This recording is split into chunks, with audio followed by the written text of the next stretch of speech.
Still Life with Crows by Douglas Preston and Lincoln Child. Acknowledgements.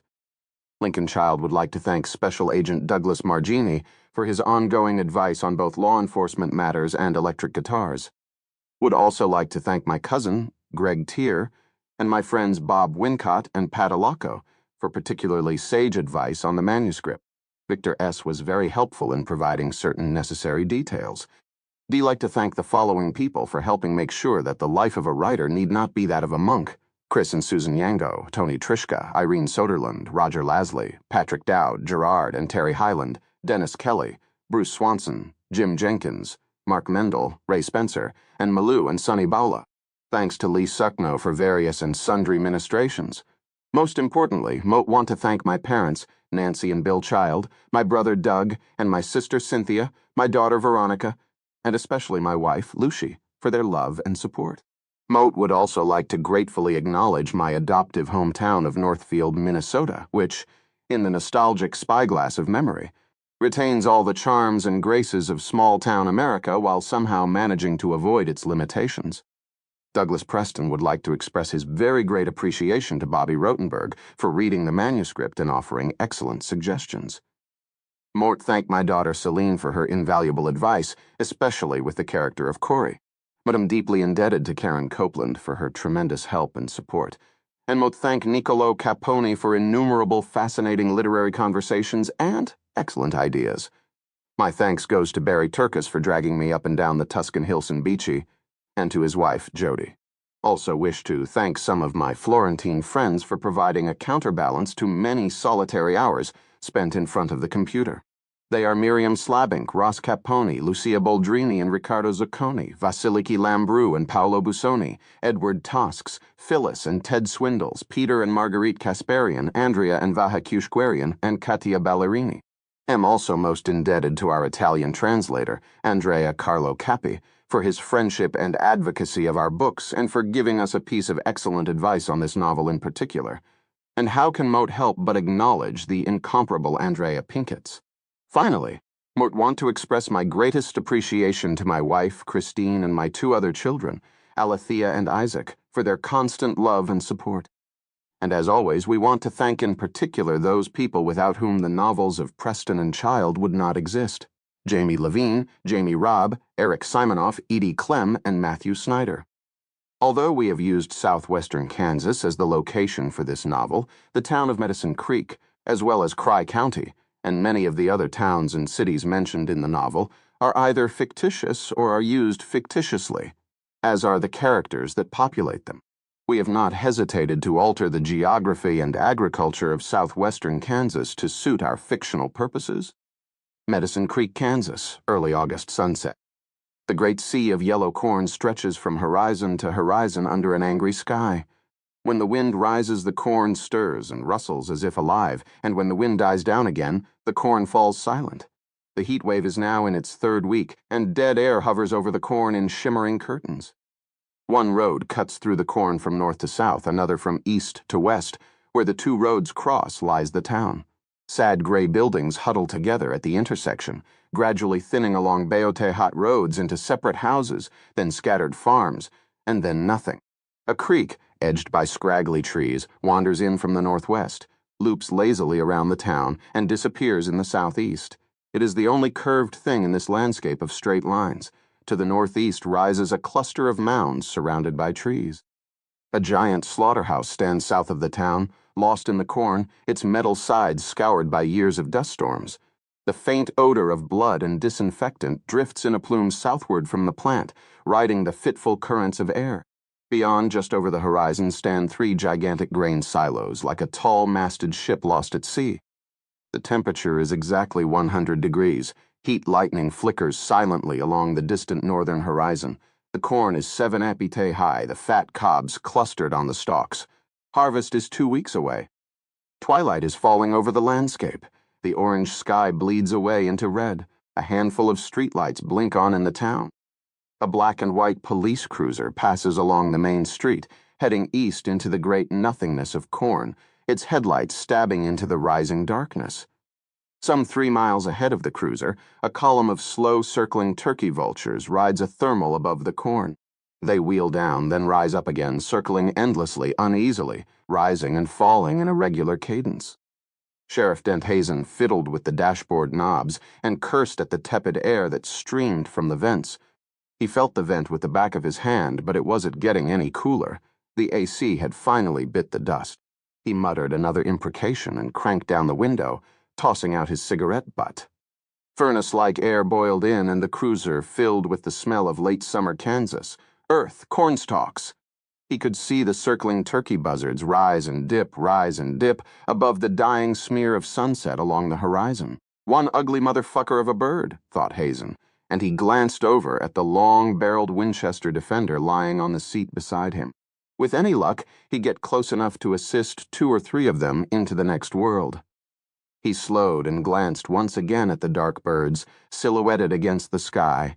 Why the hell aren't any of them landing? Turning off the main road, he eased the cruiser onto one of the many rutted dirt lanes that cut their way through the 1,000 square miles of corn surrounding Medicine Creek. He moved forward, keeping a watch on the sky, until the birds were almost directly overhead. This was as close as he was going to get by car. From here, he'd have to walk. He threw the cruiser into park, and more out of habit than necessity, snapped on the light bar flashers. He eased his frame out of the cruiser and stood for a moment facing the wall of corn, drawing a rough hand across his stubbled chin. The rows went in the wrong direction, and it was going to be a bitch getting through them. Just the thought of shouldering through all those rows made him weary, and for a moment he thought about putting the cruiser in reverse and getting the hell back to town. But it was too late for that now. The neighbor's call had already been logged. Old Wilma Lowry had nothing better to do but look out her window and report the location of dead animals. But this was his last call of the day, and a few extra hours on Friday evening at least guaranteed him a long, lazy, boozy Sunday fishing at Hamilton Lake State Park. Hazen lit another cigarette, coughed, and scratched himself, looking at the dry ranks of corn. He wondered if it was somebody's cow who'd wandered into the corn and was now dead of bloat and greed. Since when was it a sheriff's responsibility to check on dead livestock? But he already knew the answer. Ever since the livestock inspector retired, there was nobody to take his place and no longer a need for one. Every year there were fewer family farms, fewer livestock, fewer people. Most people only pay cows and horses for nostalgic reasons. The whole county was going to hell. Realizing he'd put off the task long enough, Hazen sighed, hiked up his jangling service belt, slipped his flashlight out of its scabbard, shouldered the shotgun, and pushed his way into the corn. Despite the lateness of the hour, the sultry air refused to lift.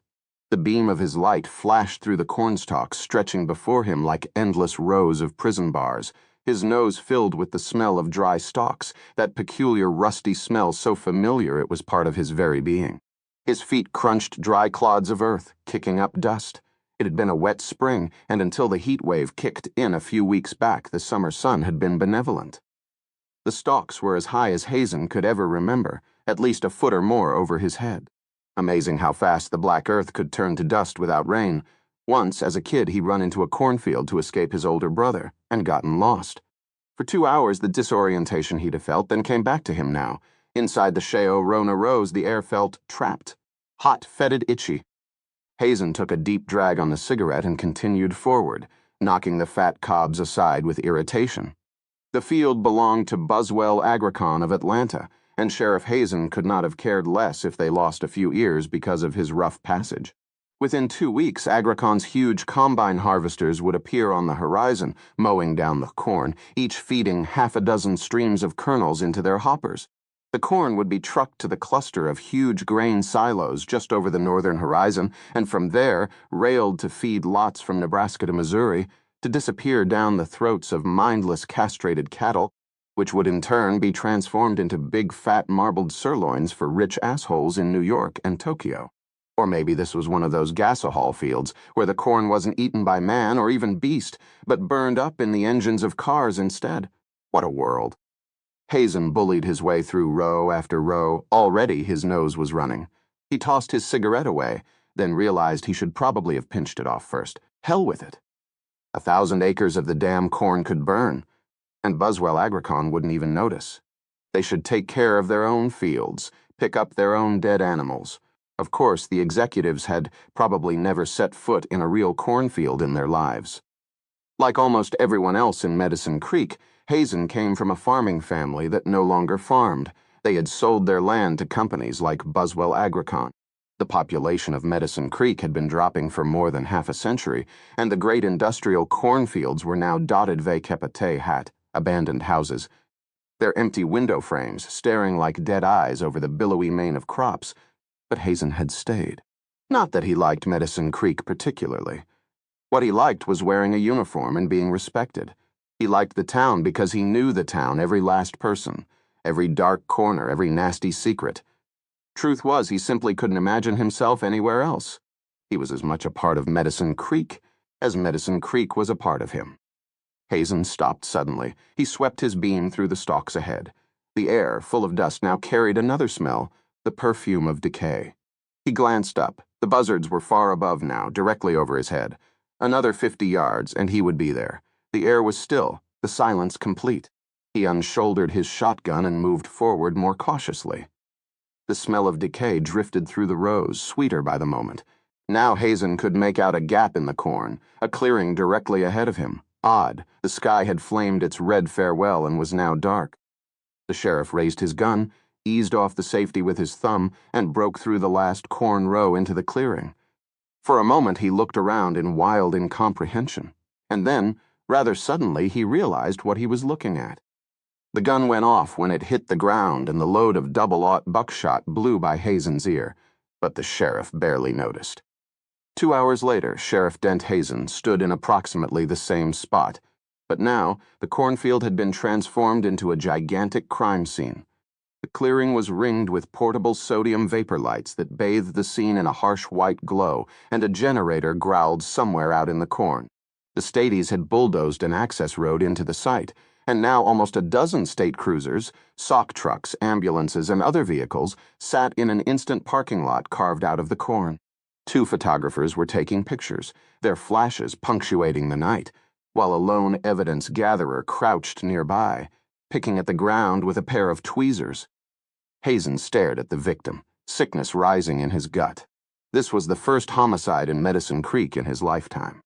The last killing had been during Prohibition, when Rocker Manning had been shot at by the creek while buying a load of moonshine. That was back in when Bamamot, his granddaddy, had handled the case, made the arrest. But that was nothing like this. This was something else entirely. This was fucking madness. Hazen turned from the corpse and stared at the makeshift road through the corn, cut to save the troopers a quarter-mile hike.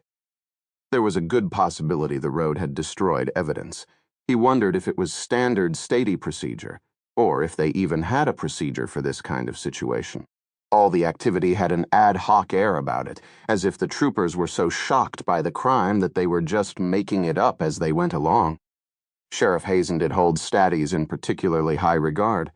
When you got down to it, they were basically a bunch of tight-jawed assholes in shiny boots, but he could sympathize. This was something beyond anyone's experience.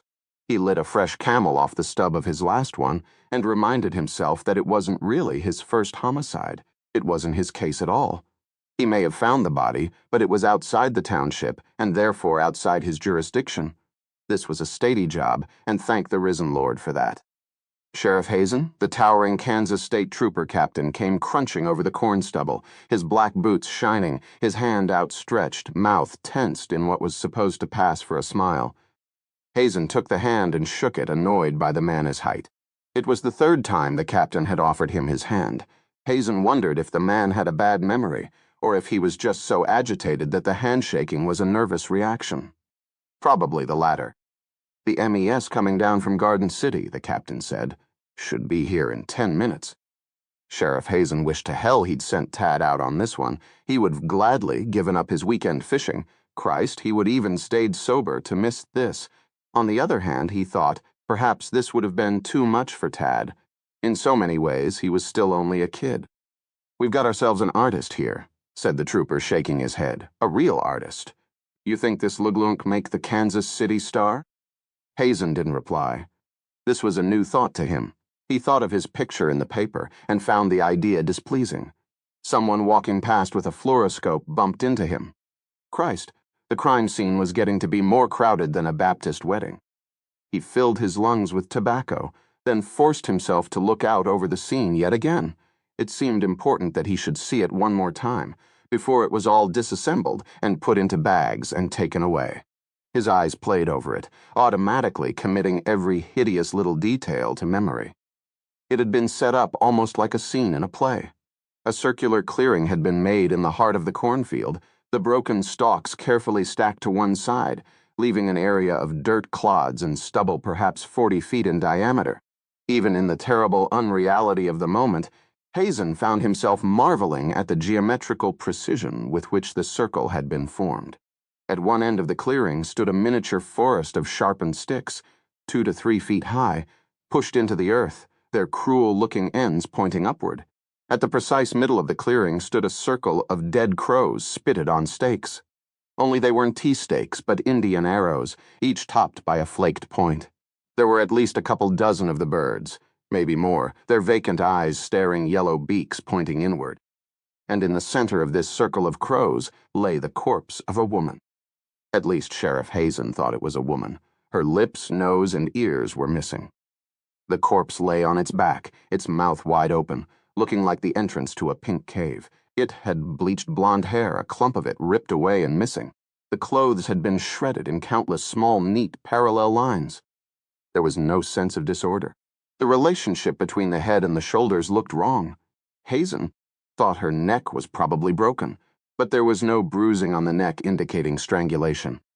If it had been broken, the act had been done by a single hard twist. The killing, Hazen concluded, had taken place elsewhere. He could see marks in the earth going back not quite to the edge of the clearing, indicating the body had been dragged. Extrapolating the line, he saw a gap in the corn rows where a stalk had been broken off. The troopers hadn't seen it. In fact, some of the marks were being obscured by the comings and goings of the statties themselves. He turned toward the captain to point this out. Then he stopped himself. What was wrong with him? This was not his case, not his responsibility. When the shit hit, the fan would be blowing in someone else's direction. The minute he opened his mouth, the wind would shift his way. If he said, "Captain, you've destroyed evidence." On the witness stand 2 months. From now he'd be forced to repeat it to some asshole of a defense lawyer. Because whatever he said now would come up at the trial of the maniac who did this, and there would be a trial. A guy this crazy couldn't get away with it for long. He inhaled a lungful of acrid smoke. Keep it zipped, let them make the mistakes, it's not your case. He dropped the butt, ground it beneath 1 foot. Yet another car was now bumping carefully along the access road, its headlights stabbing up and down through the corn. It came to a stop in the makeshift lot, and a man in white got out, carrying a black bag. McKide, the M.E. Sheriff Hazen watched as the man gingerly picked his way among the dry clods, not wanting to soil his wingtips. He spoke to the captain, and then went over to the body. He stared at it for a moment from this angle and that, then knelt and carefully tied plastic bags around the hands and feet of the victim. Then he drew some kind of device out of his black bag. It was called an anal probe, Sheriff Hazen remembered abruptly. And now the M.E. was doing something intimate to the corpse, measuring its temperature. Jesus, now there was a job for you. Sheriff Hazen glanced up into the dark sky, but the turkey vultures were long gone. They at least knew when to leave well enough alone. The M.E. and the paramedics now began packing up the corpse for removal. A statey was pulling up the arrows with the crows, labeling them and packing them into refrigerated evidence lockers, and Sheriff Hazen realized he had to take a leak. All that damn coffee. But it was to just that. Acid was starting to boil up from his stomach. He hoped to hell his ulcer wasn't coming back. He sure did want to toss his cookies in front of these characters. He glanced around, made sure he was not being noticed, and slipped into the dark corn. He walked down a row, inhaling deeply, trying to get far enough away that his own piss wouldn't be found and marked as evidence. He wouldn't have to go far. These stadies were not showing Mezuzeh had curiosity about anything beyond the immediate crime scene. He stopped just outside the circle of lights. Here, buried in the sea of corn, the murmur of the voices, the faint hum of the generator, and the bizarre violence of the crime scene seemed far away. A breeze came drifting past, only a slight movement of the muggy air, but it set the corn around him swaying and rustling. Hazen paused a minute, filling his nostrils, Then he unzipped, grunted, and urinated loudly on the dry ground. Finally, with a big noisy shake that set his gun, cuffs, club, and keys rattling, he put everything back in and patted it into place.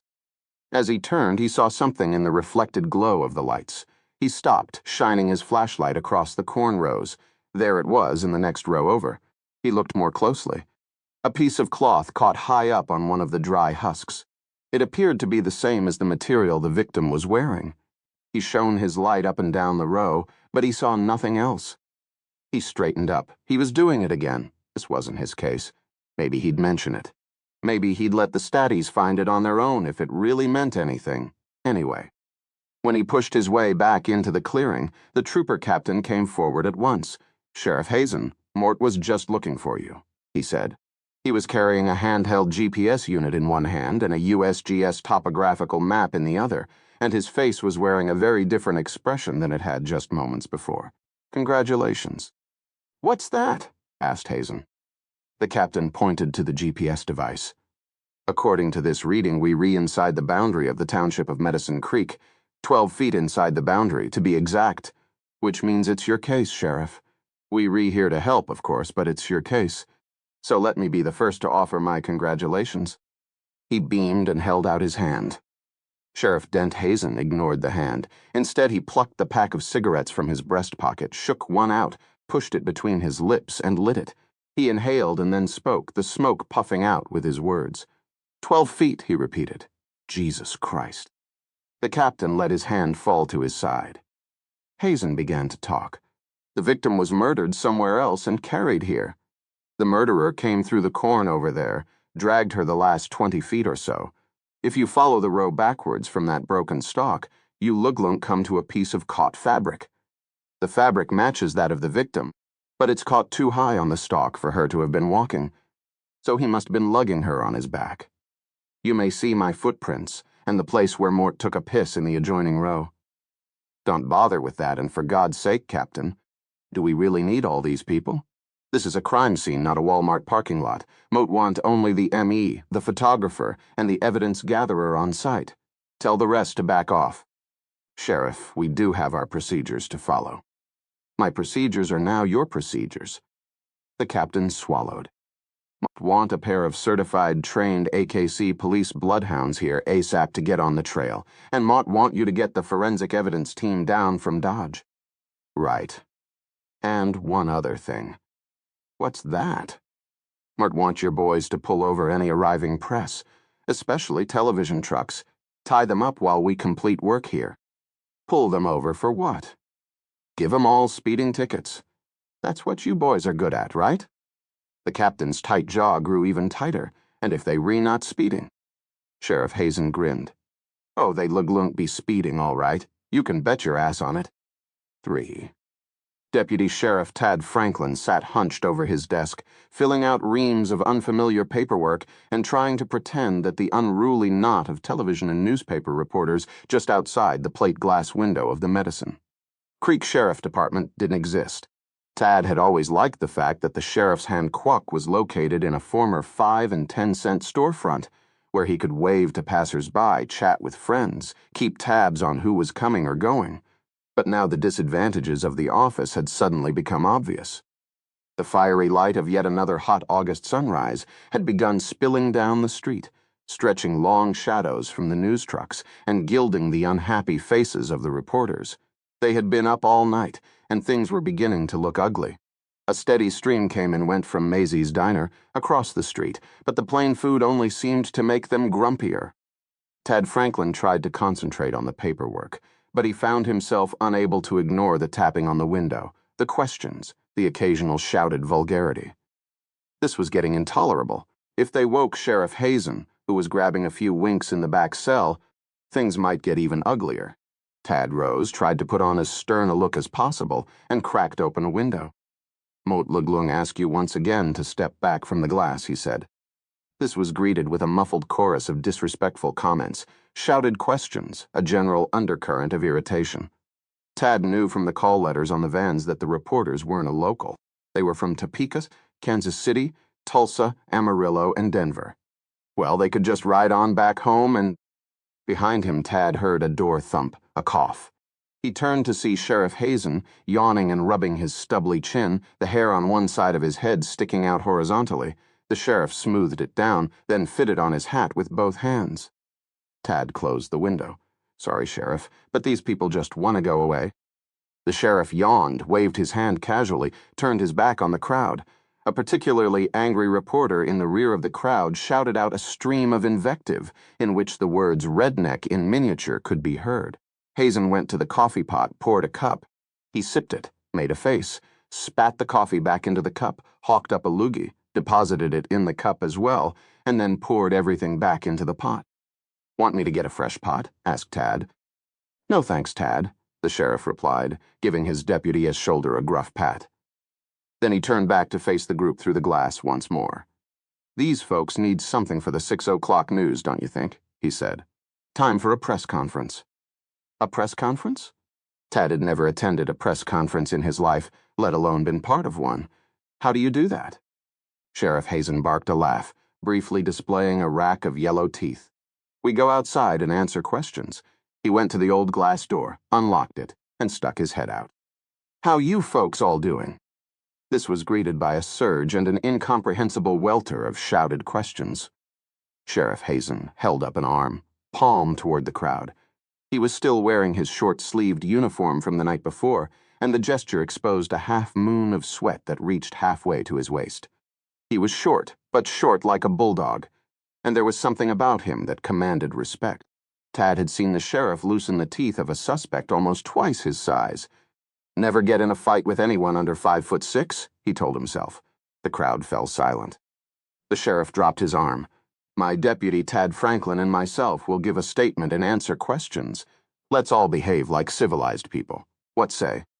The crowd shuffled in place. Lights went on, mics were boomed forward. There was the clicking of cassette recorders, the fluttering of camera shutters. "Tad, let's give these good folks some fresh coffee." Tad looked at Hazen. Hazen winked. Tad grabbed the pot, peered in, gave it a quick shake. Then he reached for a stack of styrofoam cups, stepped out the door, and began doling out the coffee. There were some sips, a few furtive sniffs. "Drink up," Hazen cried good-naturedly. "Never let it be said we not hospitable folks here in Medicine Creek." There was a general shuffling, more sipping, a few covert glances into the cups. The coffee seemed to have subdued, if not broken, the spirit of the group.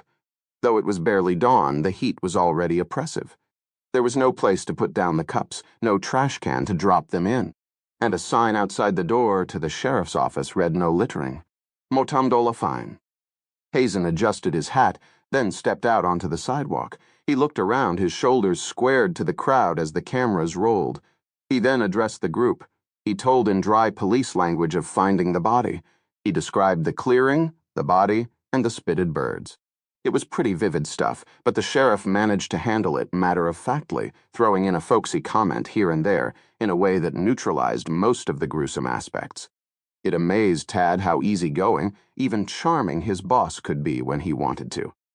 In the space of 2 minutes he was finished. A flurry of shouted questions followed Hazen's speech. "One at a time. Raise your hands," the sheriff said. "It's just like in school. Anyone who shouts goes last. You begin." And he pointed to a reporter in shirt sleeves who was enormously, spectacularly fat. "Are there any leads or suspects?" "We've got some very interesting things we're following up. What can I say any more than that?" Tad looked at him with surprise. "What things?" So far, they had nothing. "You," said Hazen, pointing to another. "Was the murder victim local?" "No, we were working on identification, but she was the local. Mut can know of a kep everyone around these parts. Mut can vouch for that myself." "Do you know how the woman was killed?" "Hopefully the medical examiner will tell us that." "The body was sent up to Garden City. When we get the autopsy results, you'll be the first to know." The early morning Greyhound, northbound from Amarillo, came rumbling up the main street, stopping in front of Mazia's diner with a chuff of brakes. Tad was surprised. The bus almost never stopped. Whoever came or went from Medicine Creek, Kansas, anymore? Maybe it was more reporters, too cheap to provide their own transportation. "The lady you there. Your question, ma'am?" A tough-looking redhead poked a shotgun mic at Hazen.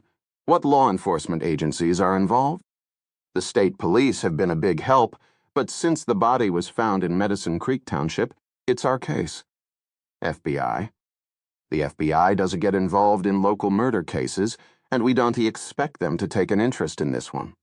We've put some pretty heavy-duty police resources on the case, including the Special Crime Lab and Homicide Squad up in Dodge City, who spent the whole night at the site. Don't you all worry that just Tad and me are going to try to solve this on our own. We good at hollering, and we going to holler loud enough to get what we need to solve this case, and quick too. He smiled and winked. There was a roar as the bus pulled away in a cloud of dust and diesel fumes. The sound temporarily drowned out the press conference. As the fumes cleared, they revealed a lone figure standing on the sidewalk, small leather valise sitting on the ground next to him. He was tall and thin, dressed in dead black, and in the early morning light he cast a shadow that stretched halfway across his downtown Medicine Creek. Tad glanced at the sheriff and noticed that he'd seen the man too. The man was staring across the street at them. Hazen roused himself. "Next question," he said briskly. "Smitty?" He pointed to the well-lined face of Smith Ludwig, the owner-reporter of the Tri-County Courier, the local paper. "Any explanation for the strange tableau? You got any theory on the arrangement of the body and the various appurtenances?" "Appurtenances?" "Yeah, you know, the stuff around it." "Not yet." "Could this be some kind of satanic cult?" Tad glanced involuntarily across the street. The black-clad figure had lifted his bag but was still standing there, motionless. "That's a possibility we be looking into for sure," said Hazen. "We're obviously dealing with a very sick individual." Now Tad noticed the man in black taking a step into the street, strolling nonchalantly toward them. Who could he be? He certainly didn't look like a reporter, policeman, or traveling salesman. In fact, what he most looked like to Tad Franklin was a murderer. Maybe the murderer. He noticed that the sheriff was also staring, and even some members of the press had turned around. Hazen fished a pack of cigarettes out of his shirt pocket. He resumed talking. "Whether it's a cult or a lunatic or whatever, Moat just want to emphasize. And Smitty, this will be important for your readers, that we read dealing with out-of-town, perhaps out-of-state, elements." Hazen's voice faltered as the figure in black stopped at the edge of the crowd. It was already well into the 90s, but the man was dressed in black worsted wool with a starched white shirt and a silk tie knotted tightly at his neck, yet he looked as cool and crisp as a cucumber. The gaze from his silvery eyes was directed piercingly at Hazen. A hush fell. The black-clad figure now spoke. The voice wasn't loud, but somehow it seemed to dominate the crowd. An unwarranted assumption, the figure said. There was a silence. Hazen took his time to open the pack, shake out a butt, and slide it into his mouth. He said nothing. Tad stared at the man. He seemed so thin, his skin almost transparent, his blue-gray eyes so light they looked luminous, that he could have been a reanimated corpse, a vampire fresh from the grave. If he wasn't the walking dead, he could just as easily have passed for an undertaker. Either way, there was definitely the look of death about the man. Tad felt uneasy. His cigarette-lit Hazen finally spoke. "Mort, don't recall asking your opinion, mister." The man strolled into the crowd, which parted silently, and halted 10 feet from the sheriff. The man spoke again in the mellifluous accent of the deepest South. "The killer works in the blackest night with no moon. He appears and disappears without a trace. Are you really so sure, Sheriff Hazen, that he is not from Medicine Creek?" Hazen took a long drag, blew a stream of blue smoke in the general direction of the man, and said, "And what makes you such an expert?" "That is a question best answered in your office, Sheriff." The man held out his hand, indicating that the sheriff and Tad should precede him into the little headquarters. "Who the hell are you, inviting me into my own damn office?" Hazen said, beginning to lose his temper. The man looked mildly at him and answered in the same low, honeyed voice, "May Mott suggest, Sheriff Hazen, that equally excellent question is also best answered in private. Mott mean, for your sake." Before Sheriff Hazen could respond, the man turned to the reporters. "Mott regret to inform you this press conference is now over." To Tad's absolute amazement, they turned and began shuffling away. The sheriff took up position behind his battered formica desk. Tad sat down in his usual chair with a tingling sense of anticipation. The stranger in black placed his bag by the door, and the sheriff offered him the hard wooden visitor's chair that he claimed would break any suspect in 5 minutes. The man settled into it with one smooth, elegant motion, flung one leg over the other, leaned back, and looked at the sheriff. "Get our guest a cup of coffee," said Hazen with a faint smile. There was enough left in the pot for half a cup, which was quickly passed. The man accepted it, glanced at it, set it down on the table, and smiled. "You are most kind, but more a tea drinker myself. Green tea." Tad wondered if the man was weird, or possibly a faggot. Hazen cleared his throat, frowned, shifted his squat body. "Okay, mister, this better be good." Almost languidly, the man removed a leather wallet from his jacket pocket, let it fall open. Hazen leaned forward, scrutinized it, sat back with a sigh. FBI shitfire might have known. He glanced over at Tad. "We rerunning with the big boys now." "Yes, sir," said Tad. Although he'd never actually met an FBI agent before, this guy looked exactly the opposite of what he thought an FBI agent should look like. "All right, mister. A hat." "Special Agent Pendergast." Pendergast. Moat met bad with names. Hazen lit another cigarette, sucked on it hard. "You here on the Crow's murder?" The words came out with a cloud of smoke. "Yes." "And is this official?" "No." "So it is just you." "So far." "What office are you out of?" Technically, Moat met with the New Orleans office, but Moat operate under, shall we say, a special arrangement. He smiled pleasantly. Hazen grunted. "How long will you be staying?" "For the duration." Tad wondered. For the duration of what? Pendergast turned his pale eyes on Tad and smiled. "Of my vacation." Tad was speechless. Did the guy read his mind? "Your vacation?" Hazen shifted again. "Pendergast, this is irregular. Moat met going to need some kind of official authorization from the local field office. We're not running a Club Med for Quantico here." There was a silence. Then the man named Pendergast said, "Surely you don't want me here officially, Sheriff Hazen?" When this was greeted with silence, Pendergast continued pleasantly. "Moat will not interfere with your investigation. Moat will operate independently. Moat will consult with you regularly and share information with you when appropriate. Any callers will be yours. Moat neither seek nor will Moat accept credit. All Moat ask are the usual law enforcement courtesies." Sheriff Hazen frowned, scratched, frowned again. "As for the caller, frankly, Moat don't give a damn who gets the credit. Moat do you at they want to catch the son of a bitch." Pendergast nodded approvingly. Hazen took a drag, exhaled, took another. He was thinking, "All right then, Pendergast. Take your busman's holiday here. Just keep a low profile and don't talk to the press." "Naturally not." "Where are you staying?" Moat was hoping to receive the benefit of your advice. The sheriff barked a laugh. "There's only one place in town, and that's the Kraus place. Kraus Caverns. You passed it on the way in. Big old house set out in the corn about a mile west of town. Old Winifred Kraus rents out rooms on the top floor. Not that she has many takers these days, and she Leglunk talk you into a tour of her cave. You Leglunk probably be the first visitor she has had in a year." "Thank you," said Pendergast, rising and picking up his bag. Hazen's eyes followed the movement. "Got a car?" "No." The sheriff's lip curled slightly. "Moat Leglunk give you a lift." "Moat enjoy walking." "You sure? It's almost 100 degrees out there, and I wouldn't exactly call that suit of yours appropriate dress for these parts." Hazen was grinning now. "Is it indeed that hot?" The FBI agent turned and reached for the door, but Hazen had one more question. "How did you learn about the murder so quick?" Pendergast paused. By arrangement, Moat have someone at the Bureau watching the cable and email traffic of local law enforcement agencies. Whenever a crime within a certain category occurs, Moat met notified of it immediately. But as I said, Moat met here for personal reasons, having recently concluded a rather strenuous investigation back east. It's simply that Moat met intrigued by the rather interesting nature of this particular case. Something in the way the man said interesting raised the hairs on the back of Tad's neck. And just what certain category are we talking about here? The sarcasm was creeping back into the sheriff's voice. Serial homicide. Funny, but only seen one murder so far. The figure gradually turned back. His cool gray eyes settled on Sheriff Hazen. In a very low voice he said, "So far."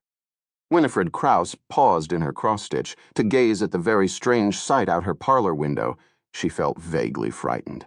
A tall man in black was walking down the middle of the road, carrying a leather valise. He was several hundred yards away, but Winifred Krause had sharp eyes, and she could see that he was ghostly-looking, thin and insubstantial in the bright summer light. She was frightened because she remembered as a child many years ago her father telling her that this was the way death would arrive, that it would happen when she least expected it. Just a man strolling down the road, coming up the steps and knocking on the door.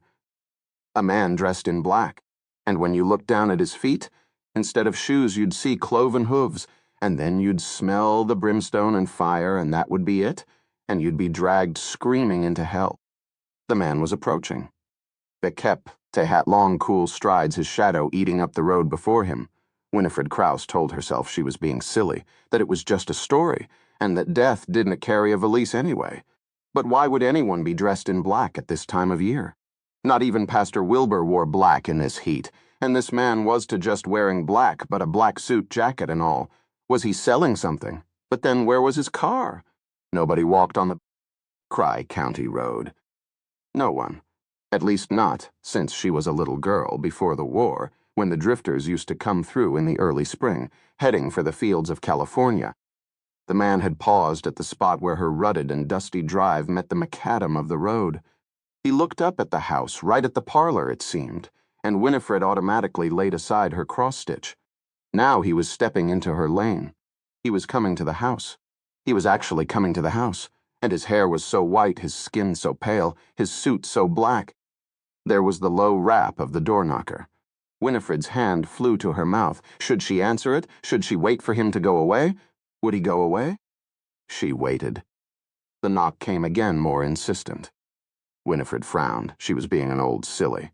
Taking a deep breath, she rose from the chair, walked across the parlor into the foyer, unlocked the door, and opened it a crack. Miss Krause? Yes. The man actually bowed. You aren't by chance the Miss Winifred Krause who offers lodging to travelers, and Motmet given to understand some of the most excellent home cooking in Cry County, Kansas? Why, yes. Winifred Krause opened the door a little wider, delighted to find a polite gentleman instead of death. My name is Pendergast. He offered his hand, and after a moment Winifred took it. It was surprisingly cool and dry. You gave me quite a start walking up the road like that. Nobody walks anymore. Mort came by bus. Abruptly remembering her manners, Winifred opened the door wider and stepped aside. Motmet, sorry to come in. Would you like some iced tea? You must be dreadfully hot in that suit. Oh, forgive me, there hasn't been a death in your family? Iced tea would be lovely, thank you. Winifred, feeling a strangely pleasant confusion, bustled back into the pantry, poured a glass over ice, added a fresh sprig of mint from the planter in her windowsill, placed the glass on a silver tray, and returned. There you are, Mr. Pendergast. You are too kind. Won't you sit down? They sat in the parlor. The polite man crossed his legs and sipped his tea. Close up, Winifred could see he was younger than she'd at first thought. What she had taken to be white hair was instead remarkably blonde. He was quite handsome and elegant, too, if one didn't mind such pale eyes and skin. Mot rent 3 rooms upstairs, she explained. You have to share the bath, Mot afraid. But there's nobody presently. Mot Luglung take the entire floor. Would $500 a week be acceptable? Oh my. Mot will pay extra, naturally, for my board. Mot Luglung only be requiring a light breakfast and the occasional afternoon tea and dinner. That's rather more money than Mort usually ask. I wouldn't feel right. The man smiled. Mort fear you may find me a difficult boarder. Well, tehata no. He sipped his tea, placed it on the coaster, and leaned forward. Mot don't want to shock you, Miss Krause, but Mot do need to tell you who Mot am and why Mot met here. You asked me if there has been a death. In fact, as you probably know, there has Mot am a special agent for the FBI investigating the murder in Medicine Creek. He flashed his badge as a courtesy. A murder. You haven't heard on the far side of town, discovered last night. You will no doubt read all about it in tomorrow morning's paper. Oh, dear me, Winifred Krause felt dazed. A murder in Medicine Creek. Motmet, sorry. Does that change your mind about taking me in as a lodger? Mot Luglunk understand if it does. Oh no, Mr. Pendergast, not at all. I feel much safer, really, having you here. A murder? How very dreadful. She shuddered. Who on earth? Mot met afraid Mot look lung have to disappoint you as a source of information on the case. And now may Mot examine my rooms? There's no need to show me upstairs. Of course. Winifred Krause smiled a little breathlessly as she watched the man climb the stairs. Such a polite young gentleman, and so. Then she remembered the murder. She rose and went to the telephone. Perhaps Jenny Parker would know more. She picked up and dialed the number, shaking her head. After a swift inspection, Pendergast chose the smallest room, the one in the rear, and laid his valise on its princess bed. On the bureau stood a swivel mirror, in front of which was set a china washbasin and pitcher. He pulled open the top drawer, releasing the faint scent of rosewater and oak. The drawer was lined with shellacked newspapers from the early Mo-Chin-Jay, advertising farming equipment. In a corner stood a chamber pot, the lid placed upside down in the old-fashioned way. The walls were papered in a Victorian flowered print, much faded. The moldings were painted green and the ceiling was beadboard. The curtains were hand-embroidered lace. He returned to the bed, laid one hand lightly upon the bedspread. It had been needle-pointed in a pattern of roses and peonies. He examined the stitching closely. Hand done. It had taken someone. No doubt Miss Krause herself. At least a year. Pendergast remained motionless, staring at the needlepoint, breathing the antique air of the bedroom. Then, straightening, he walked across the creaking floorboards to the old rippled window and looked out. To his right and down, set back from the house, Pendergast could see the shabby low metal roof of the gift shop. Behind, a cracked cement walkway ran down to a depression leading to a rupture in the earth where it disappeared into darkness. Beside the gift shop, a peeling sign read, Krause Cavern, the Bejesk of Increcounty, Kansas. Make owish in the infinity. Play the crystal chimes. See the bout lespit. Tur 10 Heiser, comb fruit daily. Tour groups, busculpum. He tried the window, found it opened with surprising ease. A muggy flow of air came into the room, carrying with it the smell of dust and crops. The lace curtains bellied. Outside, the great sea of yellow corn stretched to the horizon, broken only by distant lines of trees along the bottomlands of Medicine Creek. A flock of crows rose out of the endless corn and fell back in, feasting on the ripe ears. Thunderheads piled up to the west. The silence was as unending as the landscape. In the hallway at the bottom of the stairs, Winifred Krause replaced the telephone in its cradle. Jenny Parker wasn't in. Perhaps she was in town getting news. She'd try calling again after lunch. She wondered if she should bring the nice man, Mr. Pendergast, a second glass of tea. Southerners were so well-bred, she believed they drank a lot of iced tea on big shady verandas and such.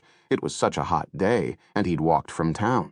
She went into the kitchen, poured a fresh glass, began mounting the stairs. But no, she should let him unpack, have his privacy. What was she thinking? News of the murder had her all in a tizzy. She turned to descend the staircase, but then she stopped again. A voice had sounded from upstairs. Pendergast had said something. Was he speaking to her? Winifred cocked her head, listening. For a moment the house was still. Then Pendergast spoke again, and this time she made out what he was saying. Excellent, came the dulcet voice, most excellent. The road was as straight as the 19th century surveyor's original line of sight, and it was flanked by two unmoving walls of corn. Special Agent Pendergast walked down the shimmering road, his polished black Oxfords, handmade by John Lobb of St. James's Street, London, leaving a row of faint impressions in the sticky asphalt. Ahead he could see where heavy vehicles had come in and out of the cornfield, leaving brown tracks and clots of dirt on the road. Approaching, he turned to make his way along the crude access road that had been bulldozed into the cornfield to the murder site. His APET sank into the powdery earth. Where the access widened into a makeshift parking lot, a state trooper cruiser sat, motor running, water dripping into the dirt from the AC. Yellow crime scene tape blocked off the site, wound around tall stakes hammered into the earth. Inside the cruiser, a trooper sat, reading a paperback. Pendergast approached and rapped on the window. The man gave a start, then quickly recovered. Hastily putting the paperback aside, he got out and faced Pendergast, squinting in the hot sun, hooking his arms into his belt loops. A river of cool air flowed out. "Who the hell are you?" he demanded. The trooper's arms were covered with fine red hair, and the leather of his boots creaked as he moved. Pendergast displayed his shield. "Oh, FBI, sorry." The trooper looked around. "Where's your car?" "Would like to take a look at the scene," Pendergast replied. "Be my guest." "There's nothing left, though. It's all been carted away." "No matter. Please don't allow me to disturb you further." "Quite all right, sir." The trooper, with no little relief, climbed back into his cruiser and closed the door. Pendergast moved past the car and gingerly ducked beneath the yellow tape. He advanced the last 20 yards to the original clearing. Here he paused, surveying the site. As the trooper had said, it was empty. Nothing but dirt, crushed corn stubble, and thousands of footprints. There was a stain in the very center of the clearing, not particularly large. For several minutes, Pendergast remained motionless beneath the merciless sun. Only his eyes moved as they took in the clearing. Then he reached into his suit jacket and removed a photograph of the body in situ, from close up. Another photograph showed the overall site, the spitted birds and the forest of sticks. Pendergast rapidly reconstructed the original scene in his mind and held it there, examining it. He remained motionless for a quarter of an hour. Then at last he returned the photographs to his jacket and took a step forward, examining the stub of a cornstalk that lay at his feet. It had been broken, not cut. Moving forward, he picked up a second stub, then a third and a fourth. All broken. Pendergast returned to the edge of the clearing, selected a cornstalk that still stood. He knelt down and grasped it at the bottom, but no matter how hard he tried, he could not break it. He ventured farther into the clearing itself. It hardly mattered where he put his feet. It could not be more disturbed. He moved slowly, crouching now and then, to examine something in the riot of corn and dust. Once in a while he would pick up something with a pair of tweezers he'd removed from a suit pocket, look at it, and release it. For almost an hour he moved across the clearing in this fashion, bent over in the baking sun. He kept nothing. At last he reached the far end of the clearing and moved into the dense corn rows themselves. There had been a few pieces of torn fabric, found clinging to some of the corn stalks, and it wasn't difficult to find the tags marking their locations. Pendergast moved down the row, but there were so many footprints and dog prints that it was hopeless to try to follow anything. The report said that 2 different sets of bloodhounds had been put on the track, but had refused to follow it. He paused in the forest of corn to slip a tube of glossy paper from his pocket and unroll it. It was a photograph taken at some unidentified point before the crime, showing the field from the air. The corn rows did not go in straight lines as it seemed at ground level, but rather curved to follow the topography of the landscape, creating elliptical, maze-like paths. He located the row in which he stood and carefully traced its curve. Then, with difficulty, he forced his way into the next corn row, then the next. Once again, he examined the aerial photograph, tracing the path of the current row. Much better. It went for a long distance across flat ground, and then dropped down toward the bottomland near Medicine Creek, at a point where the creek looped back toward the town. It was, in fact, the only row that actually opened onto the creek. Pendergast walked down the row, heading away from the murder site. The heat had settled into the corn and, in the absence of wind, was baking everything into place. As the land gradually declined toward the creek, a monotonous landscape of corn revealed itself, stretching to an ever more remote horizon, oppressive in its landlocked vastness. The distant creek, with its clumps of scraggly, half-dead cottonwoods, only added to the sense of desolation. As Pendergast walked, he would stop occasionally to examine a cornstalk or a piece of ground. Once in a while, his tweezers would pluck something up, only to drop it again. At long last, the corn row opened onto the bottomland along the creek. Where the cornstalks and field dirt gave way to sandy embankments, Pendergast stopped and glanced downward. There were footprints here in the firm sand. They were bare and deeply impressed. Pendergast knelt, touched one print. It was from a size 11 foot. The killer had been carrying a heavy body. Pendergast rose and followed the tracks to where they entered the creek. There were no corresponding tracks exiting on the far side. He walked up and down the creek, looking for a point of emergence, and found nothing. The killer had walked for a long distance in the creek bed itself. Pendergast returned to the corn row and began making his way back to the clearing. The town of Medicine Creek was like an island in a sea. It would be difficult to come or go without being seen. Everyone knew everybody, and 100 pairs of keen old eyes, staring from porches and windows, watched the comings and goings of cars. The only way an outsider could arrive at the town unseen was through this sea of corn, 20 miles from the next town. His first instincts had been confirmed. The killer was probably among them, here in Medicine Creek. 7. Harry Hoke, the second-best performing farm equipment salesman in Cry County, rarely picked up hitchhikers anymore, but in this case, he thought he'd make an exception.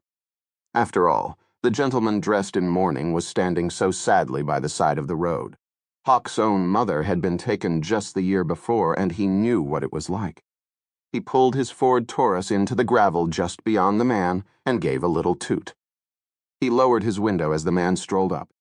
"Where are you headed, friend?" Hoke asked. "To the hospital in Garden City, if it isn't too much trouble." Harry winced, the poor guy. The county morgue was in the basement. Must have just happened. No trouble at all. Get on in. He cast a furtive glance as his passengers stepped into the car. With that pale skin, he was going to catch a wicked sunburn if he wasn't careful, and he sure wasn't from around these parts. Not with that accent, he wasn't he. "My name's Hawk Harry Hawk." He held out his hand. A cool, dry hand slipped into his, delighted to make your acquaintance. "My name is Pendergast." Hoke waited for the first name, but it never came. He released the hand and reached over to crank up the AC. A frigid blast came from the vents. It was like hell out there. He put his car into gear and pressed the accelerator, shooting back onto the road and picking up speed. "Hot enough for you, Pendergast," said Hawk after a moment. "To tell you the truth, Mr. Hawk, mort find the heat agrees with me." "Yeah, okay, but 100 degrees with 100% humidity?" Hawk laughed. "You could fry an egg right there on the hood of my car." Mote have no doubt of it. There was a silence. Strange fellow, Hoke thought. His passenger didn't seem inclined toward small talk, so Hoke just shut up and drove. The silver Taurus flew along the arrow straight road at 90, leaving a wake of swaying, trembling corn behind. 1 mile looked pretty much like the next, and there were never any cops in this area. Harry liked to move fast on these lonely secondary roads. Besides, he felt good. He had just sold a Case Hein Tam Tam combine with a 6-row corn head and chaff spreader bin extension for Mortheim Kung Dola. That was his third for the season, and it had earned him a trip to San Diego for a weekend of booze and bumping uglies at the Del Mar Blue. Hot damn. At one point the road widened briefly, and the car shot past a group of shabby ruined houses. A row of 2-story brick buildings, gaunt and roofless, and a grain silo, its upper half listing over a weed-choked railroad siding. "What is this?" Pendergast asked. Crater, Kansas. Or I should say, was Crater, Kansas. Used to be a regular town 30 years back, but it just dried up like so many others. Always happens the same way, too. First, the school goes. Then the grocers. Then you lose the farmer's supply. Last thing you lose is your zip code. No, that's not quite right. Last to go is the saloon. It's happening all over Cry County. Yesterday, Crater. Tomorrow, Depew. The day after that, who knows? Maybe Medicine Creek. "The sociology of a dying town must be rather complex," said Pendergast. Hawk wasn't sure what Pendergast was getting at, and didn't risk a reply. In less than an hour, the grain elevators of Garden City began rising over the horizon like bulbous skyscrapers, the town itself low and flat and invisible. "Mort Leglunt drop you right off at the hospital, Mr. Pendergast," said Hawk. "And hey, Mort met sorry about whoever it was that passed. Mort hope it wasn't an untimely death." As the orange brick hospital appeared, surrounded by a sea of shimmering cars, Pendergast replied, "Time is a storm in which we are all lost, Mr. Hawk." It took Hook another half an hour of fast driving, with the windows down, to get the creeps out of his system. Sheriff Hazen, wearing a surgical smock that was 2 sizes too big and a paper hat that made him feel ridiculous, stood and looked down at the gurney. A toe tag was dangling from the right foot, but he didn't need to read it. Mrs. Sheila Swag, twice divorced, no children, 32 years of age, of number 40A Whispering Meadows Trailer Estate, Bromide, Oklahoma. White fucking trash. There she was lying on the steel table, butterflied like a pork chop, organs neatly stacked beside her. The top of her head was off, and her brain sat in a nearby pan. The smell of putrefaction was overwhelming. She'd been lying in that hot cornfield for a good 24 hours before he'd gotten there. The M.E., a bright, bushy-tailed young fellow named McHyde, was bent over her, cheerfully slicing and dicing away and talking up a storm of medical jargon into an overhanging mic. Give him 5 more years, thought Hazen, and the biting acids of reality will strip off some of that cheerful polish. McHyde had moved from her torso up to her throat and was cutting away with little zipping motions of his right hand. Some of the cuts made a crackling sound that Hazen did not like at all. He fished in his pocket for a cigarette, remembered the no smoking sign, grabbed a nearby jar of mentholatum instead, and dabbed some beneath each nostril and focused his mind elsewhere. Jane Mansfield in The Girl Can Help It. Polka night at the Deeper Elks Lodge. Sundays with a 6-pack fishing at Hamilton Lake State Park. Anything but the remains of Sheila Sweg. Said the M.E. Will you look at that? As quickly as they had come, the pleasant thoughts went away. What? Hazen asked. As I suspected, broken hyoid bone. Make that shattered hyoid bone. There were very faint bruises on her neck, and this confirms it. Strangled? Not exactly. Neck grasped and broken with a single twist. She died of a severed spinal column before she could strangle. Cut, cut, cut. The force was tremendous. Look at this. The cricoid cartilage is completely separated from both the thyroid cartilage and the lamina. Moat never seen anything like it. The tracheal rings are crushed. The cervical vertebrae are broken in. Let me see 4 places, 5 places. Mort believe you, Doc, Hazen said, his eyes averted. The doctor looked up, smiled. First autopsy, eh? Hazen felt a swell of irritation. Of course not, he lied. Hard to get used to, no, especially when they start to get a little ripe. Summertime is not good at all. As the doctor returned to his work, Hazen became aware of a presence behind him. He turned and jumped. There was Pendergast, materialized out of nowhere. The doctor looked up surprised. Sir, excuse me, He's okay, said Hazen. He's FBI working on the case under me. Special Agent Pendergast. Special Agent Pendergast, the M.E. said with a new edge to his voice. Would you mind identifying yourself for the tape recorder? And throw on some scrubs and a mask if you don't mind? You can find them over there. Of course. Hazen wondered how the hell Pendergast had managed it without a car and all, but he wasn't sorry to see him. It occurred to Sheriff Hazen, not for the first time, that having Pendergast on the case could be useful. As long as the man kept with the program. Pendergast returned a moment later, having expertly slid into the scrubs. The doctor was now working on the victim's face, peeling it away in thick rubbery flaps and clamping them back. It had been bad enough before, when just the nose, lips, and ears had been missing. Hazen stared at the bands of muscle, the white of the ligaments, the slender yellow lines of fat. God, it was gruesome. "Mais mort?" Pendergast asked. The doctor stepped back, and Pendergast leaned over, not 3 inches from the stinking, swollen, featureless face. He stared at the places, torn and bloody, where the nose and lips had once been. The scalp had been peeled back, but Hazen could still see the bleached blonde hair with its black roots. Then Pendergast stepped back. The amputations appear to have been performed with a crude implement.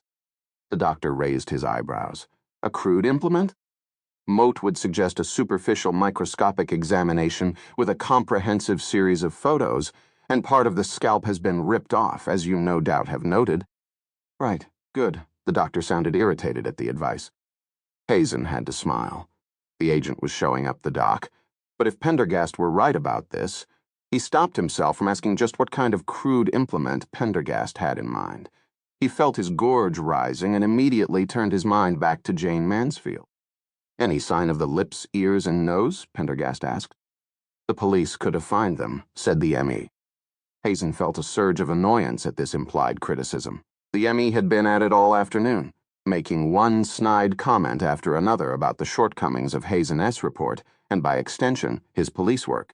Fact was, by the time he stepped in, the state police had already royally fucked it up. The doctor resumed cutting away at the earthly remains of Sheila Sweg. Pendergast began to circle the table, looking first at one organ and then at another, hands behind his back, like he was viewing sculpture in a museum. He got to the toe tag. Mort see you have an ID. Yeah, said Hazen with a cough.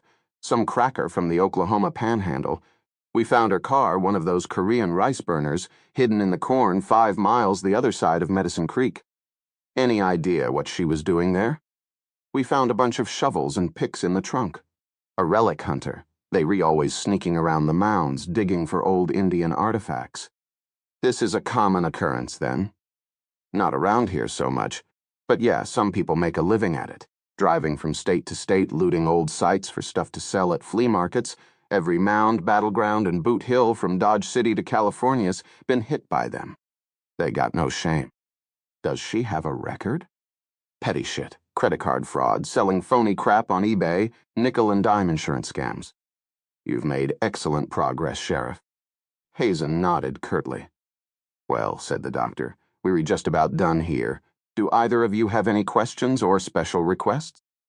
Yes, said Pendergast, the birds and the arrows. In the fridge. You want to see them? If you please. The doctor disappeared and came back a moment later wheeling another gurney, on which the crows had been neatly laid out in rows, each with its own toe tag, or claw tag maybe, Hazen thought. Next to them was a pile of arrows on which the birds had been skewered. Pendergast bent over them, reached out, paused. May Mort? Be my guest. He picked up an arrow in a latex-gloved hand, turning it around slowly. You can pick those replicas up at almost any gas station between here and Denver, said McKide. Pendergast continued turning it in the light. Then he said, This is no replica, Doctor. This is a genuine Southern Cheyenne cane arrow, feathered with a bald eagle primary and tipped with a type high plain Cimarron point in Alabate's chert. Mort D dated between Morndam Namui and Mortnam Dambe. Hazen stared at Pendergast as he placed the arrow back down. All of them? He said. All of them. It was evidently a matched set. A collection of original arrows like this, in this superb condition, would fetch at least $10,000 at Sotheby's.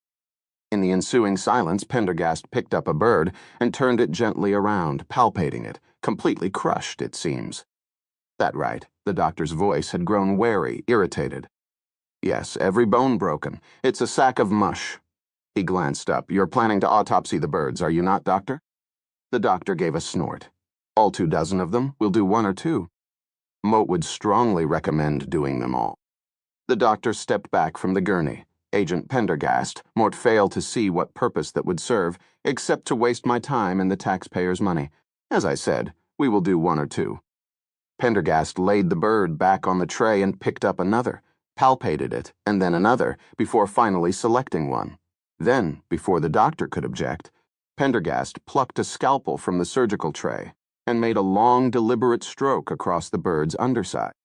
The doctor found his voice. Just a minute. You were not authorized. Hazen watched as Pendergast exposed the crow's stomach. The agent paused briefly, scalpel poised. Put that bird down this instant, said the doctor angrily. With one swift stroke, Pendergast opened the bird's stomach. There, pushing out from among rotting kernels of corn, was a misshapen pinkish thing that Hazen abruptly realized was a human nose. His stomach lurched again. Pendergast laid the crow back down on the tray. Moat will leave the finding of the lips and ears in your capable hands, Doctor, he said, pulling off the gloves, mask, and scrubs. Please send a copy of your final report to me. Care of Sheriff Hazen. And he walked out of the room without a backward glance. 8. Smit Ludwig sat at the counter of Maisie's dinner, plate of cold meatloaf, sitting barely touched in front of him, stirring his cup of coffee. It was 6 o'clock, and he had a story due, and he wasn't getting anywhere with it. Maybe he thought the story was too big. Maybe he wasn't up to it. Maybe, in all the years of writing about forefares and the occasional car accident, he'd had lost the edge. Maybe he never had the edge to begin with. He stirred and stirred. Through the plate glass front of Maisie's, Ludwig could see the closed door of the sheriff's office across the street. God, how that pugnacious ignorant sheriff got under his skin. Ludwig hadn't been able to pry any information from him, and the state police had told him nothing either. He could even get the ME on the phone. How the hell did they do it at the New York Times? No doubt because they were big and powerful, and not to talk to them was worse than talking to them. He looked back down at his coffee. Problem was, nobody was scared of the Tri-County Courier. It was more like a local joke. How could they respect him as a reporter when he came by the next day selling ad space and came by again the day after at the wheel of the delivery truck because his driver, Paul Ketchum, had to take his wife to Dodge City for chemotherapy? Here was the biggest story of his career, and he had nothing for tomorrow's paper. Nothing coarse. He could always recycle what he had reported yesterday, work a new angle, hint about leads, play up the no comments, and produce passable copy. But the savagery and strangeness of the crime had aroused sleepy Medicine Creek, and people wanted more. And a part of him wanted to rise to the occasion, to do well by the story.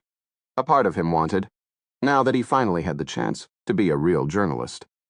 He smiled at Motive himself and shook his head. Here he was, wife passed away, daughter long gone to greener pastures on the West Coast, paper losing money, and him nearing 65, a real journalist. It was a little late for that. What was he thinking? Ludwig noticed that the low susurrus of conversation in the diner had suddenly faltered. Out of the corner of his eye, he saw a black form hovering outside Maisie S. It was that FBI agent, examining the menu taped to the glass. Then the figure moved to the door and pushed it open. The little bell tinkled. Schmidt Ludwig rotated slightly on his stool. Maybe all was not lost. Maybe he could get something out of the agent. It seemed unlikely, but it was worth a try. Even the tiniest crumb would do. Schmidt Ludwig could do wonders with a crumb. The FBI man. What was his name? Slid into one of the banquettes, and Maisie shoved off to get his order. There was no problem hearing Maisie. Her booming voice carried into every corner of the diner, but he had to strain to hear the agent's soft replies. The blue plate special today, Maisie boomed out, is meatloaf. Of course, the FBI man said, meatloaf. Yup. Meatloaf and white gravy, mashed garlic potatoes, homemade, not out of the box, and green beans on the side. Green beans have iron, and you could certainly use some iron. Ludwig had to suppress a smile. Maisie was already starting in on the poor stranger. If he didn't gain 10 pounds by the time he left, it wouldn't be for lack of browbeating. See, you have pork and beans, the man said. What type of legumes precisely do you employ? Legumes. No legumes in pork and beans, only fresh ingredients. Must start with the best red beans, toss in some fatback, molasses, spices, then must cook 'em overnight with the heat on low as a whisper. The beans just melt in your mouth. One of our most popular dishes. Pork and beans, then? This was starting to become entertaining. Ludwig swiveled a bit farther to get a better view of the action. Fatback, my goodness. Yes, how nice, the agent repeated vaguely. And the fried chicken? Double dipped in Maisie's special corn batter, deep fried to a golden crisp, smothered in white gravy, goes great with our special sweet potato fries. The man looked from the menu to Maisie and back again, a strangely blank expression on his face. Then he spoke. You must have access to high-quality Angus beef in these parts. We certainly do. Mort can cook a steak 10 ways from Sunday, fried, chicken fried, grilled, broiled, or pot roasted or broasted, with Velveeta, steak fries, and green goddess salad. Rare, medium, or well done. You tell me how you want it, and if Mort can to do it, it don't exist. Would you happen to have a sirloin cut, he inquired. The man had a silken, almost buttery voice that Ludwig noticed had at least half the diner listening raptly. You bet. Top sirloin filet New York strip, you name it, we got it. There was a long silence. You say you be willing to prepare steak in any fashion? That's right. We take care of our customers. Maisie glanced over at Schmidt Ludwig. He smiled quickly. Right, Smitty? That's right, Maisie, he replied. The meatloaf is heaven. Then you better get to work and finish it. Ludwig nodded, still grinning. Maisie turned back at the FBI man. You tell me how you like it, and Mot Luklunk be glad to oblige. Mot wonder if you would be so kind as to bring me out a well-trimmed top sirloin of about 6 ounces for my inspection. Maisie didn't bat an eye at this request. If the man wanted to see the steak before she cooked it, the man would see the steak before she cooked it. Ludwig watched her go in the back and return with a nice fillet. The best Ludwig knew she would save for Tad Franklin, who she had a soft spot for. She angled the plate under the man's nose. There you are, and you want to find its equal until you get to Denver. But promise you that. The man looked at the steak, then picked up his knife and fork and trimmed off the fat along one side. Then he handed the plate back to her. I'd be grateful if you would run it through a meat grinder, set on medium. Ludwig paused. Run a filet mignon through a meat grinder? How was Maisie going to react now? He practically held his breath. Maisie was staring at the FBI agent. The diner had gone very still. And how would you like your hamburger cooked? Raw. You mean very rare? Moat mean raw, if you please. Please bring it back to me with an uncooked egg in the shell, along with some finely chopped garlic and parsley. Maisie swallowed visibly. Sesame or plain bun? No bun, thank you. Maisie nodded, turned, and then, with a single backward glance, took the plate and disappeared into the kitchen. Ludwig watched her depart, waited a beat, and then made his move. Taking a deep breath, he picked up his coffee and strolled over, pausing in front of the FBI agent. The man looked up and fixed Ludwig with a long, cool gaze from a pair of extremely pale eyes. Ludwig stuck out his hand. Smit Ludwig, editor of the County Courier. Mr. Ludwig, said the man, shaking the proffered hand, my name is Pendergast. Do sit down. You were at the press conference early this morning. Moat must say you asked some rather insightful questions. Ludwig flushed at the unexpected praise and eased his creaky and not exactly youthful frame into the banquette opposite. Maisie reappeared in the swinging kitchen door. In one hand, she carried a plate mounted with freshly ground sirloin, in the other, a second plate with the rest of the ingredients, and an egg in an egg cup. She set both plates before Pendergast. Anything else? She asked.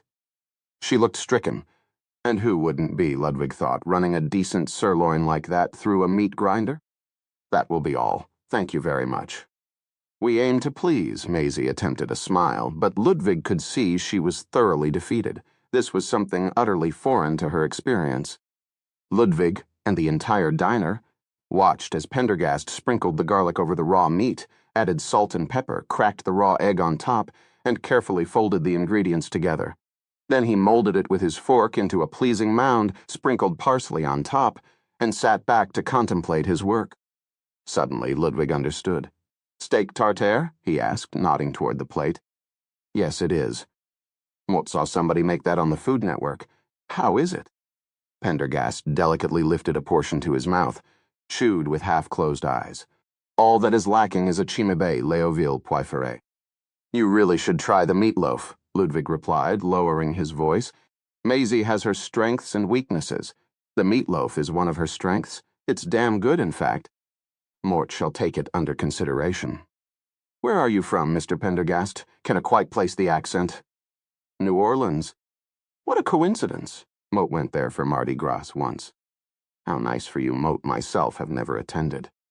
Ludwig paused, the smile frozen on his face, wondering how to steer the conversation onto a more pertinent topic. Around him, the low murmur of conversation had picked up once again. This killing has really shaken us up, he said, lowering his voice still further. Nothing like this has ever happened in sleepy little Medicine Creek before. The case has its atypical aspects. It appeared Pendergast wasn't biting. Ludwig knocked back his coffee cup, then raised it above his head. Maisie, another. Maisie came over with the pot and an extra cup. You need to learn some manners, Smit Ludwig, she said, refilling his cup and pouring one for Pendergast as well. You wouldn't yell for your mother that way. Ludwig grinned. Maisie's been teaching me manners these past 20 years. It's a lost cause, said Maisie, turning away. Small talk had failed. Ludwig decided to try the direct approach. He removed a steno notebook from his pocket and placed it on the table. Got time for a few questions? Pendergast paused, a forkful of raw meat halfway to his mouth. Sheriff Hazen would prefer that Mort not speak to the press. Ludwig lowered his voice. You need something for tomorrow's paper. The townspeople are hurting. They re-frightened. They've got a right to know, please. He stopped, surprising even himself at the depth of feeling in his comments. The FBI agent's eyes held his own in a gaze that seemed to last for minutes. At last, Pendergast lowered his fork and spoke in a voice even lower than Ludwig's own. In my opinion, the killer is local. What do you mean, local? From southwestern Kansas? No, from Medicine Creek. Ludwig felt the blood drain out of his face. It was impossible. He knew everyone in town. The FBI agent was dead wrong. What makes you say that? He asked weakly. Pendergast finished his meal and leaned back. He pushed his coffee away and picked up a menu. How is the ice cream? He asked, with a faint but distinct tone of hope in his voice. Ludwig lowered his voice. Niltona Branstra Creamy. Pendergast shuddered. The peach cobbler? Out of a can. The shoe fly pie. Don't it go there? Pendergast laid down the menu. Ludwig leaned forward. Desserts are not Maisie's strong point. She's a meat and potatoes kind of gal. Pendergast regarded him once again with his pale eyes. Then he spoke. Medicine Creek is as isolated as an island in the wide Pacific. Nobody can come or go on the roads without being noticed, and it's a 20-mile hike through the cornfields from deeper the nearest town with a motel. He paused, smiled faintly, then glanced at the steno book. Mort, see you were not taking notes?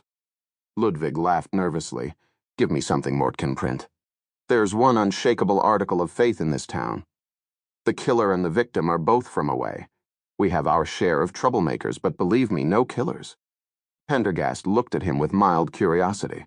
What exactly constitutes trouble in Medicine Creek? Ludwig realized that if he wanted information, he was going to have to give some in return. Only there wasn't much to give domestic violence sometimes. Come Saturday night, we get our share of drunken hooliganism, drag racing out on the Cry Road. Last year, a B&E down at the Grow-Bain plant, that sort of thing. He paused. Pendergast seemed to be waiting for more. Kids sniffing aerosols, the occasional drug overdose. Plus, unwanted pregnancies have always been a problem. Pendergast arched an eyebrow. Most of the time, they settle it by getting married.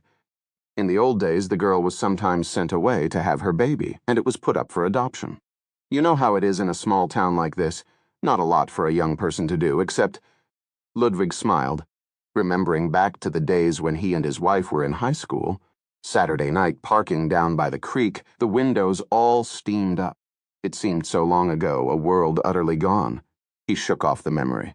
Well, he said that about all the trouble we ever get around here, until now. The FBI agent smiled and leaned forward, speaking so softly Ludwig could barely hear him. The victim has been identified as Sheila Swegg of Oklahoma, a petty criminal and con artist. They found her car hidden in the corn 5 miles out on the Cry Road. It seems she'd been digging up at some Indian mounds in the area. Smith Ludwig looked at Pendergast. Thank you, he said. Now this was much better. This was more than a crumb. It was practically a whole cake. He felt a surge of gratitude. And another thing. Arranged with the body, they found a number of antique Southern Cheyenne arrows in almost perfect condition. It seemed to Ludwig as though Pendergast was looking at him intently. That's extraordinary, he replied. Yes. They were interrupted by a sudden commotion outside, punctuated by a voice raised in shrill protest. Ludwig glanced across the street and saw Sheriff Hazen marching a teenage girl down the sidewalk toward his office. The girl was protesting gamely, digging in her heels, lunging against her handcuffs, her black fingernails cutting the air. He knew immediately who she was. It was all too obvious from the black leather miniskirt, pale skin, spiked collar, day-glow purple hair, and the glint of body piercings. A shrieked phrase managed to penetrate the plate glass of Maisie S. Diner, eclair-eating, fart-biting, cancer-stick-smoking, before the sheriff manhandled her through the door of the office and slammed it behind him. Ludwig shook his head in amused disbelief. Who is she? Pendergast asked. Corey Swanson, our resident troublemaker. Mort believes she is what kids call a goth or something like that. She and Sheriff Hazen have a tiff going. Looks like he has finally got something on her judging from the cuffs. Pendergast laid a large bill on the table and rose, nodding to Maisie. Mort, trust we shall see each other again, Mr. Ludwig. Sure thing, and thanks for the tips. The door jingled shut. Ludwig watched the dark form of Special Agent Pendergast as he passed by outside the window and moved down the dusky street until he merged with the falling darkness. Ludwig slowly sipped his coffee, mulling over what Pendergast had said, and as he did so, the front-page story he'd been assembling in his head changed. He broke down the type, rewrote the opening paragraph. It was dynamite, especially the stuff about the arrows. As if the murder wasn't bad enough, those arrows would strike a particularly unpleasant note to anyone familiar with the history of Medicine Creek. As soon as he gotten the paragraph right, he rose from the table.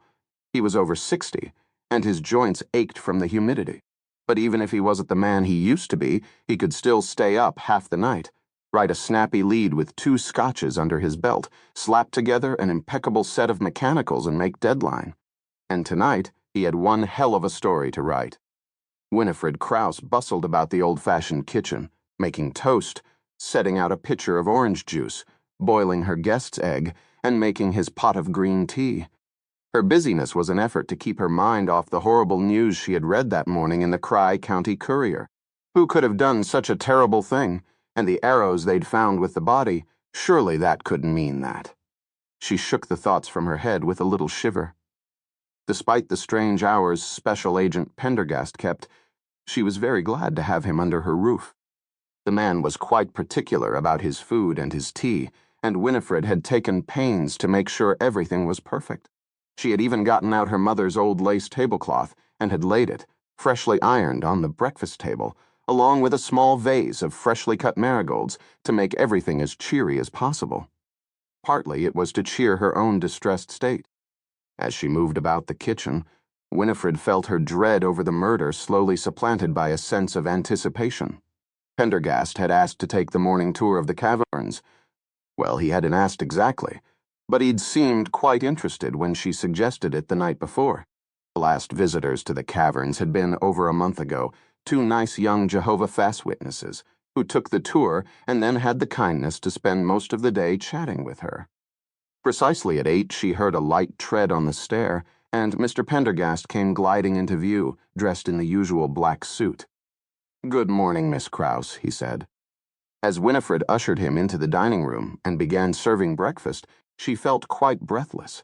Even as a girl, she'd have loved the family business. The different people from all over the country, the parking lot full of bag-go cars, the murmurs of awe and amazement during the tours. Helping out in the cave doing tours had been one way she'd tried to earn the approval of her father. And although things had changed completely with the building of the interstate up north, she'd never lost that feeling of excitement before a tour, even if it was a tour of one. Breakfast finished, she left Pendergast with that morning as Scry County courier and went on ahead to the caverns. She visited the caverns at least once a day, even when there were no visitors, just to sweep up leaves and replace bulbs. She now did a swift check and found that all was in tip-top order. Then she went behind the counter of the gift shop and waited. At a few minutes to 10, Pendergast appeared. He purchased a ticket, $2, and she led him along the cement walkway, down into the cut in the earth, to the padlocked iron door. It was another scorcher of a day, and the cool air that flowed from the cave entrance was pleasantly enticing. She unlocked and removed the padlock, then turned and launched into her opening speech, which hadn't varied since her pa had taught it to her with a switch and ruler half a century before. "Krause, Caverns," she began, "was discovered by my grandfather, Hiram Krause, who came to Kansas from upstate New York in Motnam Tom Tom looking to start a new life. He was one of the original pioneers of Scry County, and homesteaded 160 acres right here along Medicine Creek." She paused and flushed pleasurably at the careful attentiveness of her audience. On June Mort, while searching for a lost heifer, he came across the opening to a cave, almost completely hidden by scrub and brush. He came back with a lantern and axe, cut his way down the slope into the cave, and began exploring. "Did he find the heifer?" Pendergast asked. The question threw Winifred off. Nobody asked about the heifer. "Why, yes, he did. The heifer had gotten into the cave and fallen into the bottomless pit. Unfortunately, she was dead." "Thank you." "Let's see." Winifred stood at the cave entrance, trying to pick up the thread once again. "Oh, yes, right about this time the motor car was making its debut on the American scene, the Cry Road. Started to see some motor car traffic, mostly families on their way to California. It took Hiram Krause a year to build the wooden walkways, the same ones we will walk on. And then he opened the cave to the public. Back then, admission was a nickel." She paused for the obligatory chuckle, grew a little flustered, when none was forthcoming. It was an immediate success. The gift shop soon followed, where visitors can buy rocks, minerals, and fossils, as well as handcrafts and needlepoint to benefit the church, all at a 10% discount for those who have taken the caverns tour. "And now, if you will kindly step this way, we will enter the cave." She pulled the iron door wide and motioned Pendergast to follow her. They descended a set of broad, worn stairs that had been built over a declivity leading into the bowels of the earth. Walls of limestone rose on both sides, arching over into a tunnel. Bare bulbs hung from the rocky ceiling. After a descent of about 200 feet, the steps gave onto a wooden walkway which angled around a sharp turn and entered the cavern proper. Here, deep beneath the earth, the air smelled of water and wet stone. It was a smell that Winifred loved. There was no unpleasant undercurrent of mold or guano. No bats lived in Krause's caverns. Ahead, the boardwalk snaked its way through a forest of stalagmites. More bulbs, placed between the stalagmites, threw grotesque shadows against the cavern walls. The roof of the cave rose into darkness. She proceeded to the center of the cavern, paused, and turned with her hands unfolded, just as her pa had taught her. We are now in the Crystal Cathedral, the first of the 3 great caverns in the cave system. These stalagmites are 20 feet high on average. The ceiling is almost 90 feet above our heads, and the cavern measures 120 feet from side to side. Magnificent, said Pendergast. Winifred beamed and went on to talk about the geology of the chalk beds of southwestern Kansas and how the cave had formed from the slow percolation of water over millions of years. She ended with a recitation of the names grandfather Hiram had given to the various stalagmites: the 7 dwarves, white unicorn, Santa's beard, needle and thread. Then she paused for questions. Has everyone in town been here? Pendergast asked. Again, the question brought Winifred up short. Why, yes, Mutt believe so. We don't charge the locals, of course. It would hardly do to profit from 1's neighbors. When no more questions were forthcoming, she turned and led the way through the forest of stalagmites and into a low, narrow passageway leading to the next cavern. Don't bump your head, she warned Pendergast over her shoulder. She entered the second cavern, strode to the center, and turned with a sweep of her dress. We are now in the Giant's Library. My grandfather named it that because if you look to your right, you will see how layers of travertine have built up over millions of years to form what looks like stacked books. And over on that side, the vertical pillars of limestone on the walls appear to be shelved books. And now, she stepped forward again. They were about to come to her favorite part, the crystal chimes, and then suddenly she realized she had forgotten her little rubber hammer. She felt in the pocket where she kept it hidden, ready to bring it out to the surprise of the guests. It wasn't there. She must have left it back in the gift shop, and she'd forgotten the flashlight as well, always brought along in case the electricity failed. Winifred felt mortified 50 years of giving tours, and she had never once forgotten her little rubber hammer. Pendergast was observing her intently. Are you all right, Miss Krause? Mort forgot my rubber hammer to play the crystal chimes. She almost felt like crying. Pendergast glanced around at the forest of stalactites.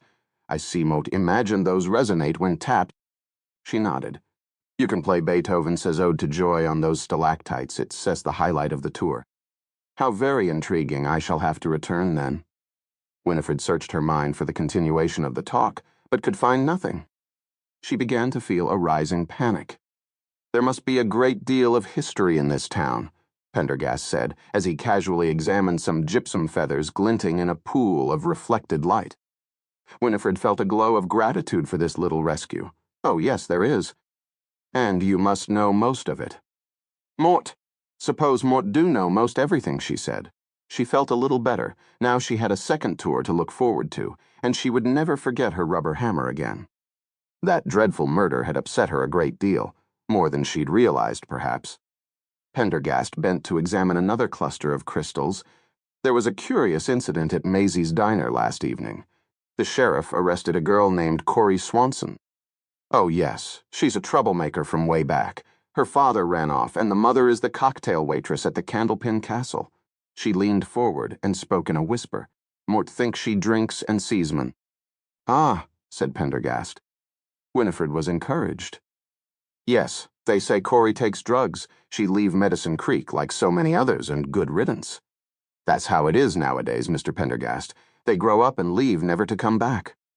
Though there are some Mort could name that stick around what to leave. That brushy Jim, for instance. The FBI agent seemed to be intently examining a dripstone mound.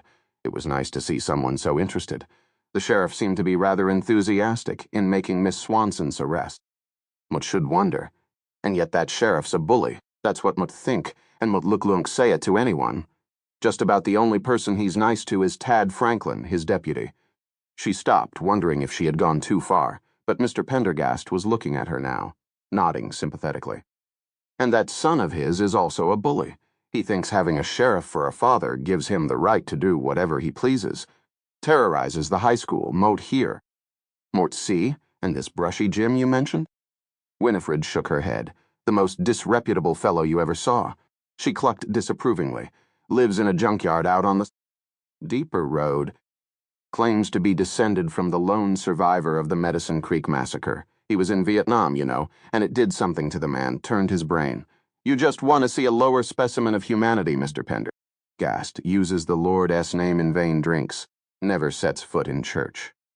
Moat saw a large banner being erected on the front lawn of the church last evening. That's for the fellow from Kansas State. Pendergast looked at her. Moat, sorry? He wants to plant a new cornfield here. Some kind of experiment. They've narrowed it down. To 2 towns, us and deeper. The decision's to be announced next Monday. The man from Kansas State has due to arrive today, and the town is laying out the red carpet for him. Not that everybody's happy about it, of course. And why is that? Something about the corn they want to test. It's been fiddled with. Somehow ma don't really understand it, to tell you the truth. Well, Pendergast said, and then held out his hand. But here Mort am, interrupting the tour with questions. Winifred remembered the thread. She bustled forward happily, leading Pendergast to the edge of a wide, dark hole from which even cooler air was rising. And here is the bottomless pit. When Grandfather first arrived, he tossed a stone down, and he did not hear it land. She paused dramatically. How did he know the heifer was down there? Pendergast asked. She was thrown into a sudden panic. Once again, nobody had asked the question before. Why, ma don't know, she said. Pendergast smiled, waved his hand. Do continue. They passed on to the infinity pool, where Winifred was disappointed that he did not make a wish. The collecting of tossed coins had once been a profitable sideline. From the pool, the walkway looped back to the crystal cathedral where they had begun. She finished her lecture, shook Pendergast's hand, and was surprised but pleased to find herself generously tipped. Then, slowly, she led the way back up the wooden stairs to the surface world. At the top, the heat struck her like a hammer. She paused again. As I mentioned, all tour members are allowed a 10% discount from the gift shop on the day of their tour. She hustled back into the shop and was not disappointed when Pendergast followed. Mort should like to see the needlepoint, he said. Of course. She directed him to the display case, where he spent a great deal of time poring over the work before choosing a beautiful cross-stitched pillowcase. Winifred was especially pleased, because it was one she had done herself. My dear great-aunt Cornelia will adore this, Pendergast said, as he paid for the pillowcase. She's an invalid, you see, and can only take pleasure in small things. Winifred smiled as she gift-wrapped the parcel. It was so nice having a gentleman like Mr. Pendergast around, and how thoughtful to think of his elderly relation. Winifred was sure Pendergast's great-aunt would love the pillowcase.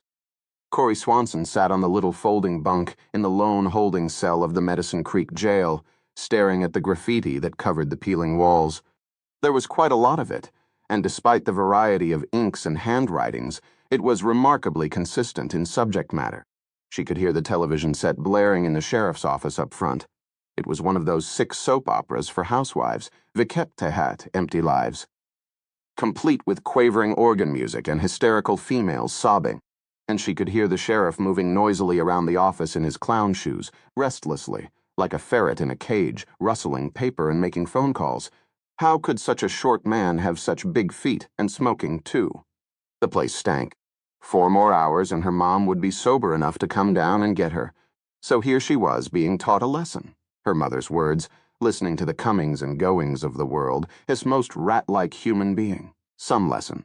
Well, it wasn't any worse than sitting at home, listening to her mother, a snagging or drunken snoring, and the folding bunk was at least as comfortable as the broken-down mattress in her own bedroom.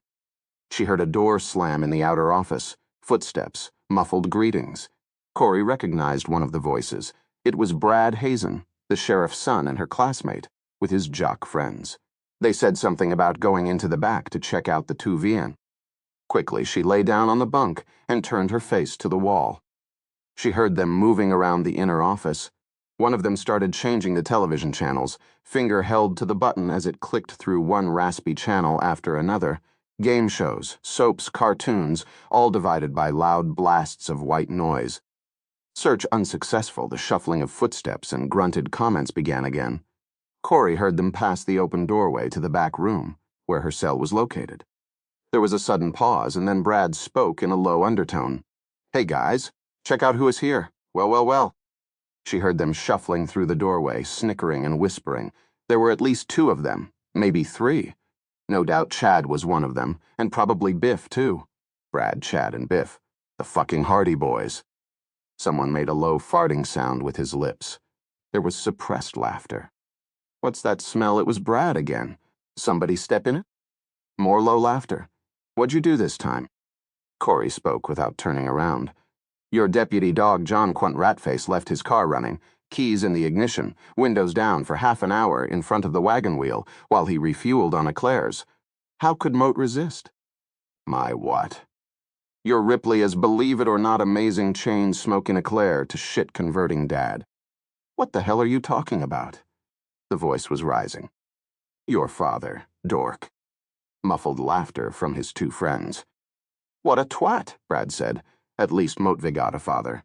Which is more than Moat can say for you, and you don't exactly have much of a mother either.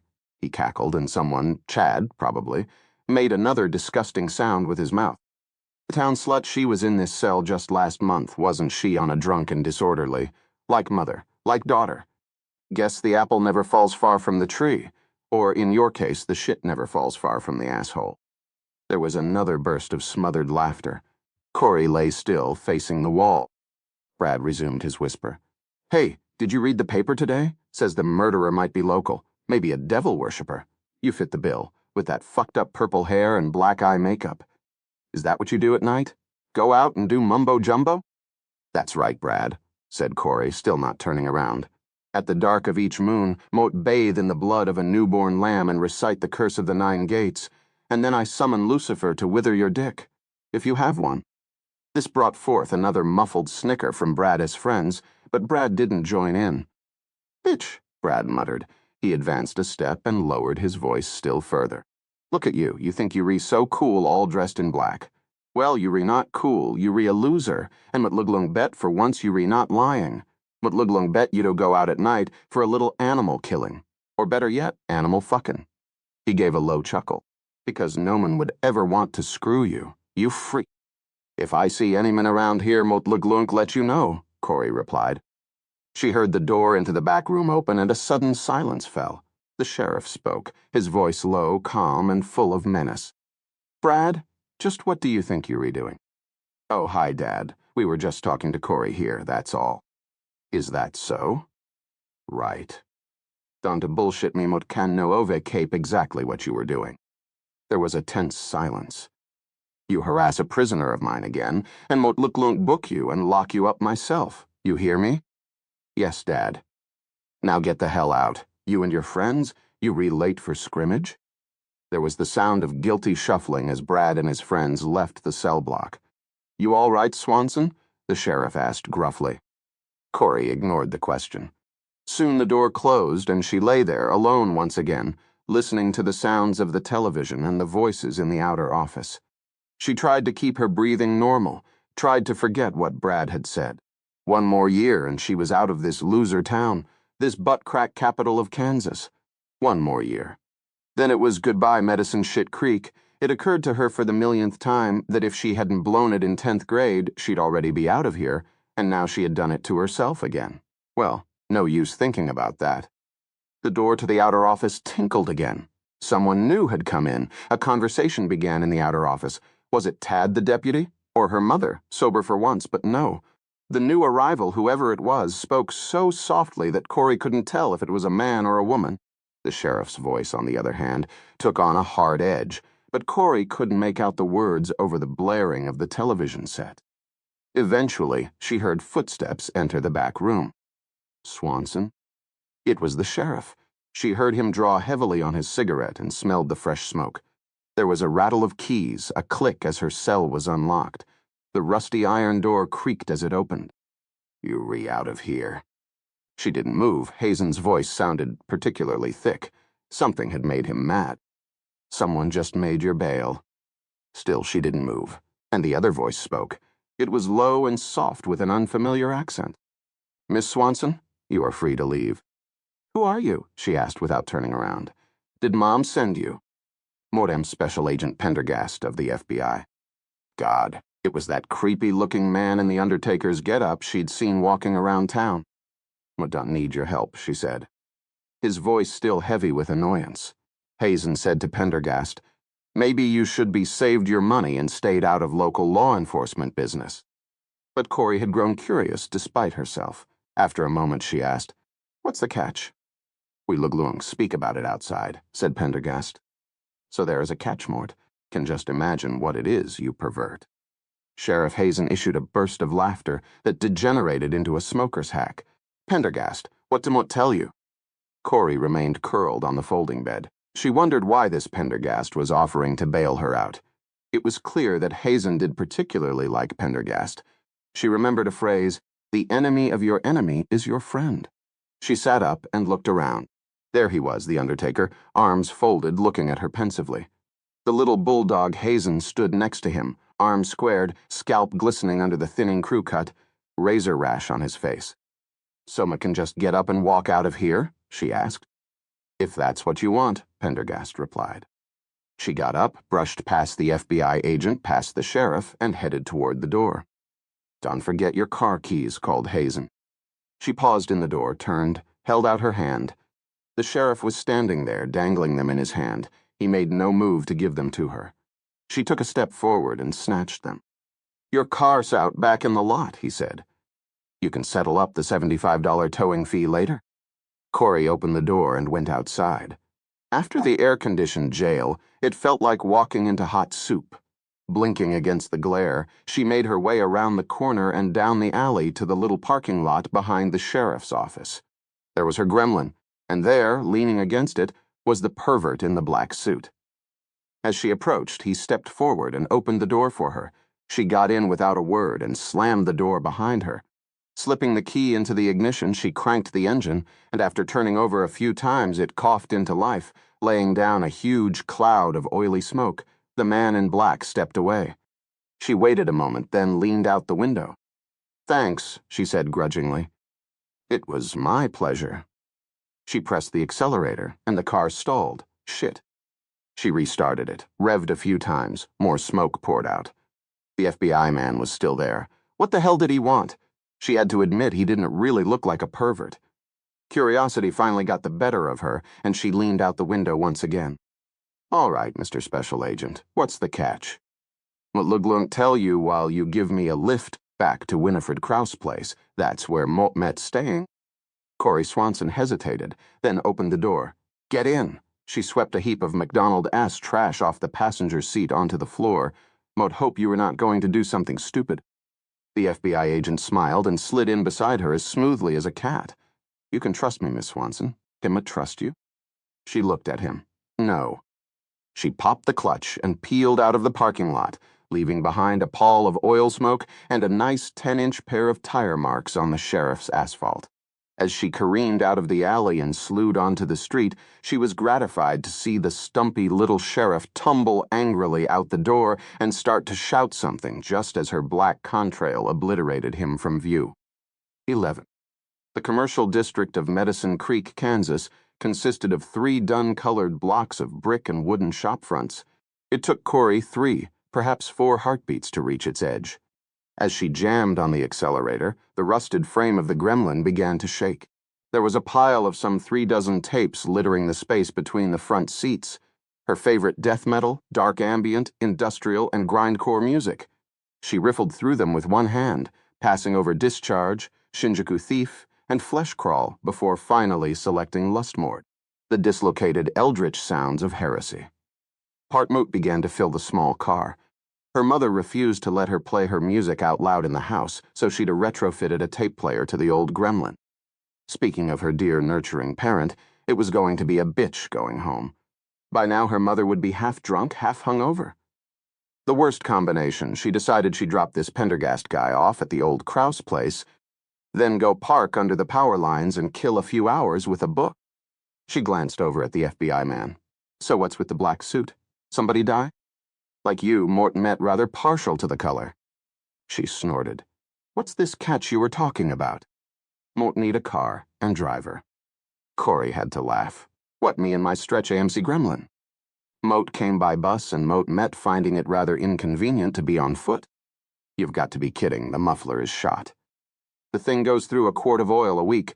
There's no AC, and the interior is so full of fumes, Mort got to keep the windows open even in winter. Mort proposed compensation of $100 a day for the car and driver, plus a standard rate of 31 cents per mile for fuel and depreciation. $100 was more money than Corey had ever seen at one time. This couldn't be happening. It had to be some kind of bullshit. If you were a hotshot FBI special agent, where's your own car and driver? Since Mort met technically on vacation, Mort haven't been issued a car. Yeah, but why me? Quite simple. Mort needs someone who knows Medicine Creek, who has a car and has nothing better to do. You fit the bill. You're no longer a minor, correct? Just turned 18. But Mort got another year of high school, and then Mort met out of this Kansas shithole. Mort hoped to have concluded my work here long before school begins next month. The important thing is, you know Medicine Creek, don't you? She laughed. If hating is knowing. Have you thought about what the sheriff's going to think about this arrangement? Would expect he look lung be glad you found gainful employment. Corey shook her head. You don't know much, do you? That lack of knowledge is what Mort hoped to rectify. Leave me to deal with the sheriff. Now, do we have a deal, Miss Swanson? $100 a day? Of course we have a deal. And please, do it look like a Miss Swanson to you? Call me Corey. Mort shall call you Miss Swanson, and you shall call me Special Agent Pendergast. She rolled her eyes and swept purple hair out of her face. Okay, Special Agent Pendergast. Thank you, Miss Swanson. The man slid a wallet out of his suit coat and removed $500 bills. She could hardly take her eyes off the money as he casually unwired her broken glove compartment, placed the bills inside, and wired it back up. Keep a written record of your mileage. Any overtime beyond 8 hours daily will be paid at $20 an hour. The $500 is your first week's pay in advance. He pulled something else out of his suit coat. And here is your cell phone. Keep it turned on at all times, even when charging at night. Do not make or receive personal calls. Who am I gonna call in Shit Creek? Mort haven't the faintest idea, and now if you'd be so kind as to turn the car around and give me a tour of the town? Here goes. Corey glanced in her rearview mirror to make sure the coast was clear. Then she swung the wheel around violently, braking and accelerating at the same time. The gremlin slewed around in a 180, tires squealing, and ended up pointed back in the direction of town. She turned to Pendergast and grinned. Mort learned that playing Grand Theft Auto on the computers at school. Very impressive, however. Mort must insist on one thing, Miss Swanson. What's that? She said, accelerating back toward town. You must not break the law in my employ. All traffic rules must be strictly obeyed. Okay. The speed limit on this road is 45, Mort believe. And you have not buckled your seatbelt. Corey glanced down and saw she was going 50. She eased down to the correct speed, then slowed even further as they entered the outskirts of town. She tried to fish the seatbelt out from behind the seat, the car swerving back and forth as she drove with her knee. Perhaps it would be more convenient if you pulled off to the side of the road to do that? Corey gave an irritated sigh and pulled off, retrieved the belt, and buckled herself in. She started up again with another screech of rubber. Pendergast settled back. The passenger seat was broken, and he reclined into a semi-supine position, his head just barely at the level of the window. The tour, Miss Swanson? He murmured, eyes half closed.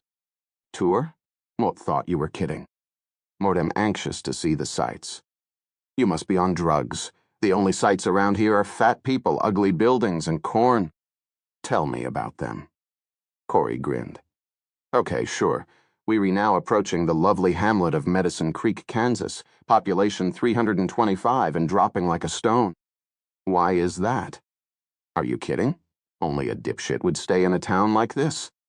There was a pause. Miss Swanson? What? Mort can see that an insufficient or perhaps even defective socialization process has led you to believe that 4-letter words add power to language. It took Corey a moment to parse what Pendergast had said. Dipshit isn't a 4-letter word.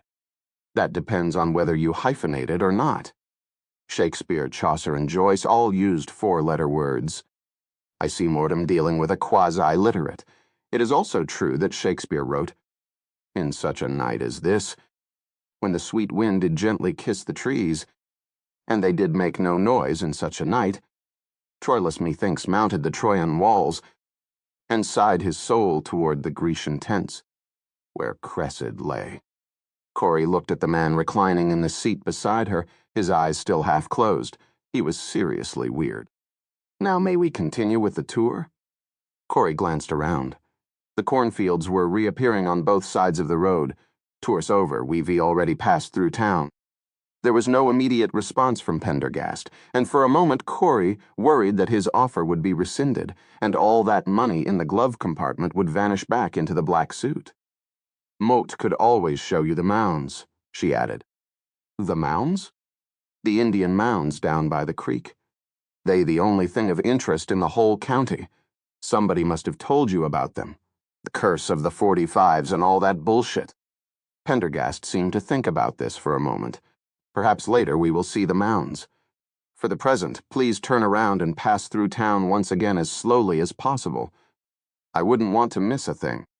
Don't think Morty better do that. Why not? The sheriff won't like it. He doesn't like cruising. Pendergast closed his eyes completely. Didn't Timot say Mot would concern myself with the sheriff? Okay, you re the boss. She pulled to the side of the road, made a nice three-point turn, and headed back through town at a crawl. On your left, she said, is the Wagon Wheel Tavern, run by Swede Cahill. He's a decent guy, not too smart. His daughter is in my class, a real Barbie. It's mostly a drinking establishment, not much food to speak of except Slim Jim's, peanuts, the giant pickle barrel, and, oh yeah, chocolate eclairs. Believe it or not, they re-famous for their chocolate eclairs. Pendergast lay motionless. See that lady, walking down the sidewalk with the Bride of Frankenstein hairdo. That's Click Rasmussen, wife of Melton Rasmussen, who owns our local dry goods store. She's coming back from lunch at the Castle Club, and in that bag are the remains of a roast beef sandwich for her dog, Peach.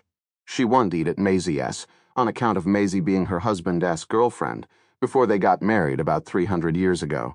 If only she knew what Melton gets up to with the gym teacher's wife. Pendergast said nothing. And that dried-up old bag coming out of the coast to coast with a rolling pin is Mrs. Bender Lang, whose father died when their house was burned down by an arsonist 30 years ago. They never found out who did it, or why. Corey shook her head. Some think old Gregory Flatt did it. He was the town drunk and kind of nuts, and one day he just sort of wandered off into the corn and disappeared. Never found his body. He used to talk about UFOs all the time. Personally, or think he finally got his wish and was abducted. The night he disappeared, there were some strange lights in the north. She laughed derisively. Medicine Creek is an all-American town, and everybody's got a skeleton in his closet, or a closet. This, at least, roused Pendergast, who half opened his eyes to look at her. Oh yes, even that dippy old lady whose house you re-staying in, Winifred Krause. She may act pious, but it's all a crock. Her father was a rum runner and moonshiner, Bible thumper too on top of that. But that isn't all Mort heard that when old Winifred was a teenager, she was known as the town vamp. Pendergast blinked. Corey snickered, rolled her eyes. Yeah, there's a lot of that going on in Medicine Creek, like Vera Estrom, who's doing the wild thing with the deeper butcher. If her husband ever finds out, there's going to be blood. Dale Estrom's the head of the Farmers' Co-op, and he is the meanest man in Medicine Creek. His grandfather was a German immigrant, and during World War I he went back to fight for the Nazis. You can imagine what the town thought of that. The grandfather never returned. Screwed the whole family, basically. Indeed. We've got our share of nutcases, too, like that tinker who comes through here once a year and camps out in the corn somewhere, or Brushy Jim, who did one tour too many in Vietnam. They say he fragged his lieutenant. Everybody is just waiting for him to go postal one of these days. Pendergast had lain back in the seat again. He looked asleep. Anyway, there's the Rexel drug. That empty building is where the music shop used to be. There's Calvary Lutheran Church. It's Missouri Synod. The pastor is John Wilbur, a fossilized specimen if ever there was one. There was no response from Pendergast. We are now passing Ernieus Exxon. Donna, get your car fixed there. That's Ernie himself at the pump. His son's the biggest pothead in Cry County, and old Ernie doesn't have a clue, and that old wooden building is Rasmussen's, the dry goods store Matt told you about. Their motto is, if you can find it here, you don't need it there. Mort always wondered where there was, There's the sheriff's office on the left, but Mort hardly need to point that place out in there, as Maisie's on the right. Her meatloaf is just edible. Her desserts would give a hyena the runs. Uh-oh, Mort knew it. Here he comes. Corey watched in the rearview mirror as the sheriff's cruiser pulled out of the alleyway, lights flashing. "Hey," she said to the motionless Pendergast. "Wake up." Mort met getting pulled over. But Pendergast seemed sound asleep. The sheriff came right up behind her and gave his siren a crank. "Please pull off to the side of the road." His voice rasped through the loudspeaker atop the car. "Remain inside your vehicle." It was the same thing that had happened to her at least 10 times before, only this time Corey had Pendergast in the car. She realized the sheriff probably hadn't seen him. He was sunk so low in the seat. His eyes remained closed, even through the siren and the noise. Maybe, she thought, he was dead. He certainly looked dead. The door of the cruiser flung open and the sheriff came sauntering up, billy club flapping at his side. He placed his meaty palms on the open passenger window and leaned in. When he saw Pendergast, he jerked back abruptly. "Jesus," he said. Pendergast opened one eye. "Problem, Sheriff?" Corey enjoyed the look that came over the sheriff's face. His entire face flamed red, from the fuzz-covered folds of skin piled up against his collar to the tops of his hair-clogged ears. She hoped Brad would age just like his father. "Well, Agent Pendergast," Hazen said, "it's just that we don't allow cruising back and forth through town. This is the 3rd time she's been through." The sheriff paused, obviously awaiting some kind of explanation. But after a long silence, it became clear he wasn't going to get any. At length, Hazen pushed himself away from the car. "You may go on your way," he said. "Since you've taken an interest in our movements," said Pendergast in his lazy drawl, "Mort should inform you that we'll be driving through town again, and perhaps even a 5th time while Miss Swanson shows me the sights. After all, I'm on vacation." As Corey looked at Moff the darkening expression on Sheriff Hazen's face, she wondered if this so-called Special Agent Pendergast really knew what he was doing. It was no joke making an enemy like Hazen in a town like Medicine Creek. She'd have been stupid enough to do it herself. "Thank you for your concern, Sheriff." Pendergast turned to her. "Shall we go, Miss Swanson?" She hesitated a moment, looking at Sheriff Hazen. Then she shrugged. What the hell, she thought, as she accelerated from the curb with a little screech and a fresh cloud of black smoke. 12. The sun was settling into a bloody patch of cloud along the horizon as Special Agent Pendergast exited Maisie's diner, accompanied by a slender man in a Federal Express uniform. "They told me Mo't find you in there," the man said.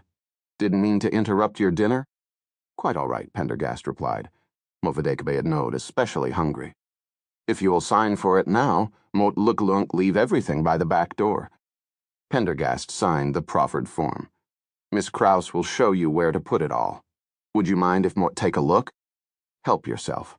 Takes up half the truck. The shiny FedEx truck was parked outside the diner, looking out of place on the dusty monochromatic street.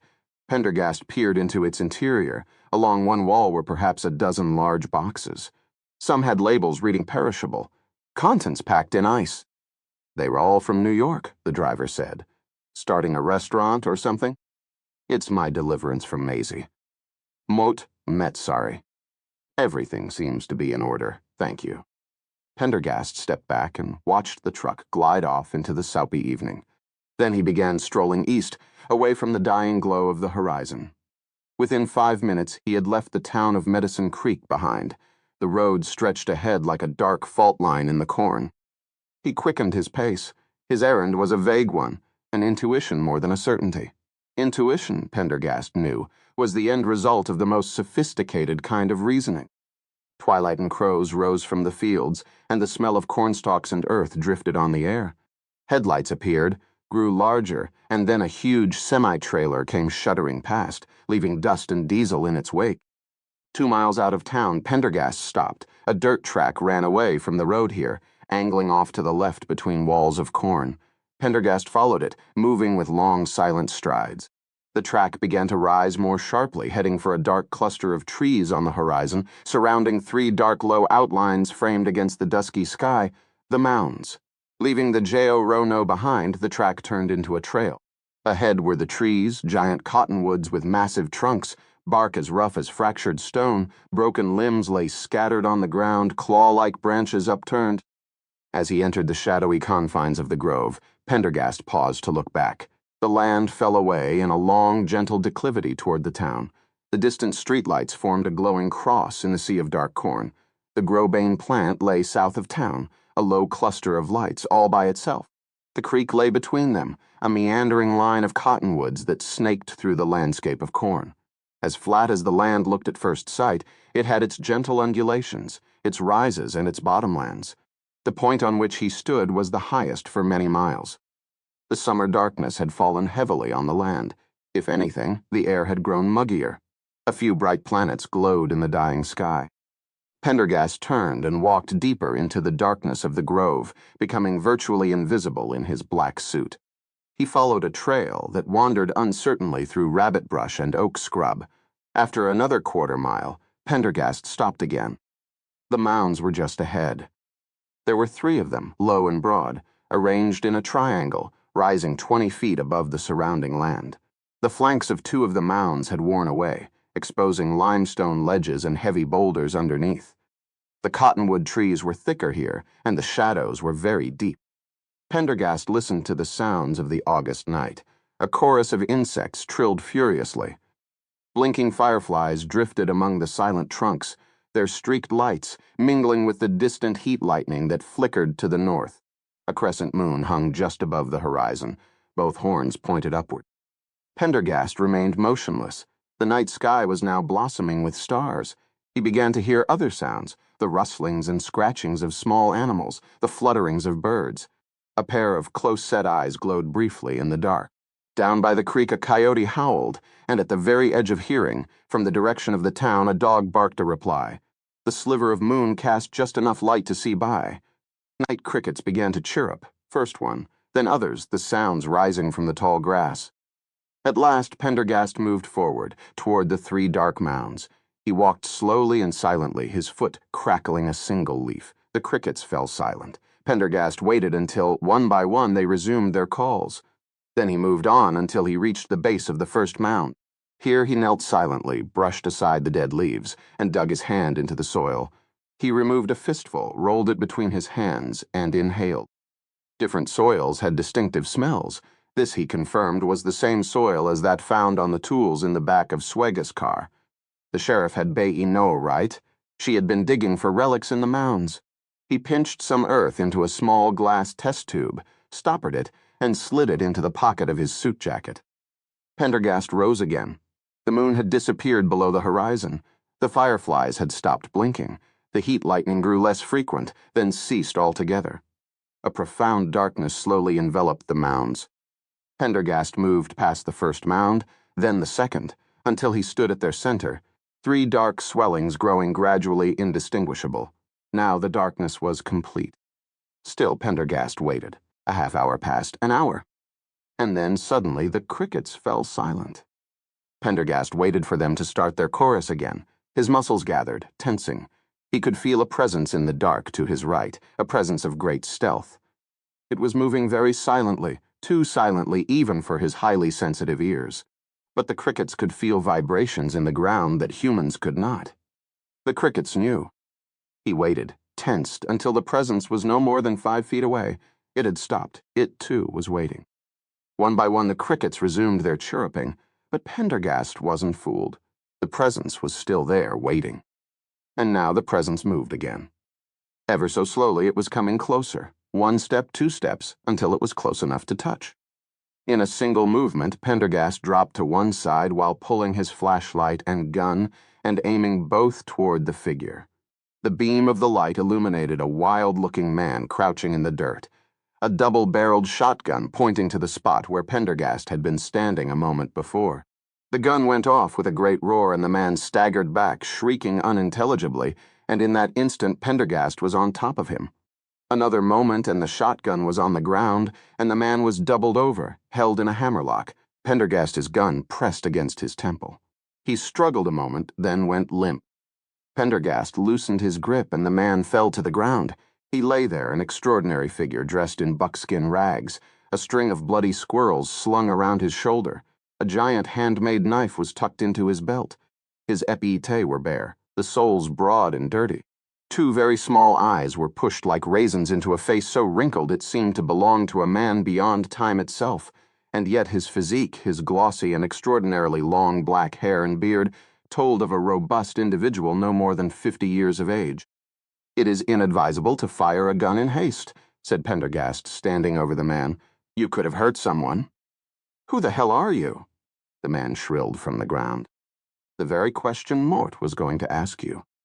The man swallowed, recovering slightly, and sat up. "Get your goddamned light out of my face." Pendergast lowered the light. "Now who the deuce do you think you are, scaring decent people half to death?" "We have yet to establish decency," said Pendergast. "Pray rise and identify yourself." "Mister, you can pray all you like, and it don't mean shit." He rose to his feet anyway, brushing the leaves and twigs out of his beard and hair. Then he hawked up an enormous gob of phlegm and shot it into the darkness. He wiped his beard and mouth with a filthy hand front and back and spat again. Pendergast removed his shield and passed it before the man's face. The man's eyes widened, then narrowed again. He laughed. "FBI? Never would guessed it." "Special Agent Pendergast." He closed the leather case with a snap, and it disappeared into his jacket. Mort Dunne talked to FBI.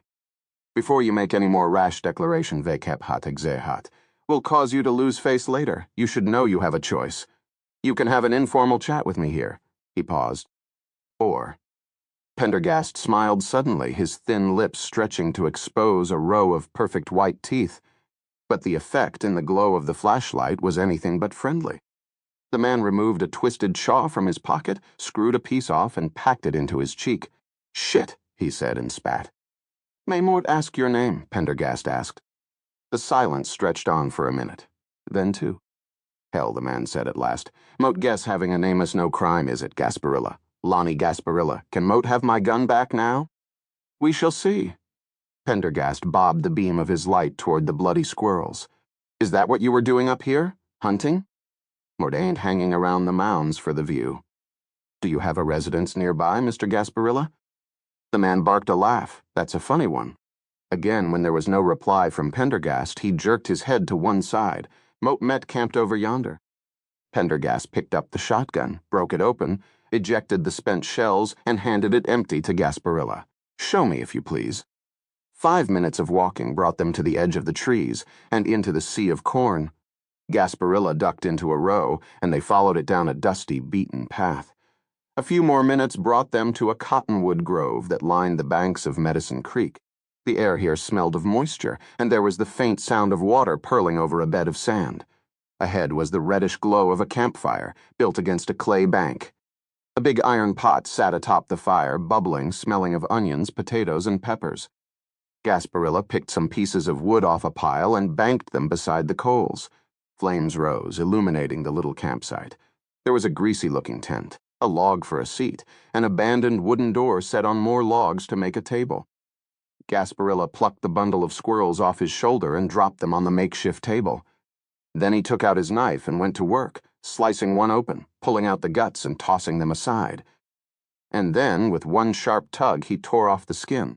A series of swift chops took off the head, paws, and tail. A few more hacks quartered the animal, and it went into the simmering pot. The process for Iachet-Hat's squirrel took less than 20 seconds. "What are you doing here?" Pendergast asked. "On tour," said the man.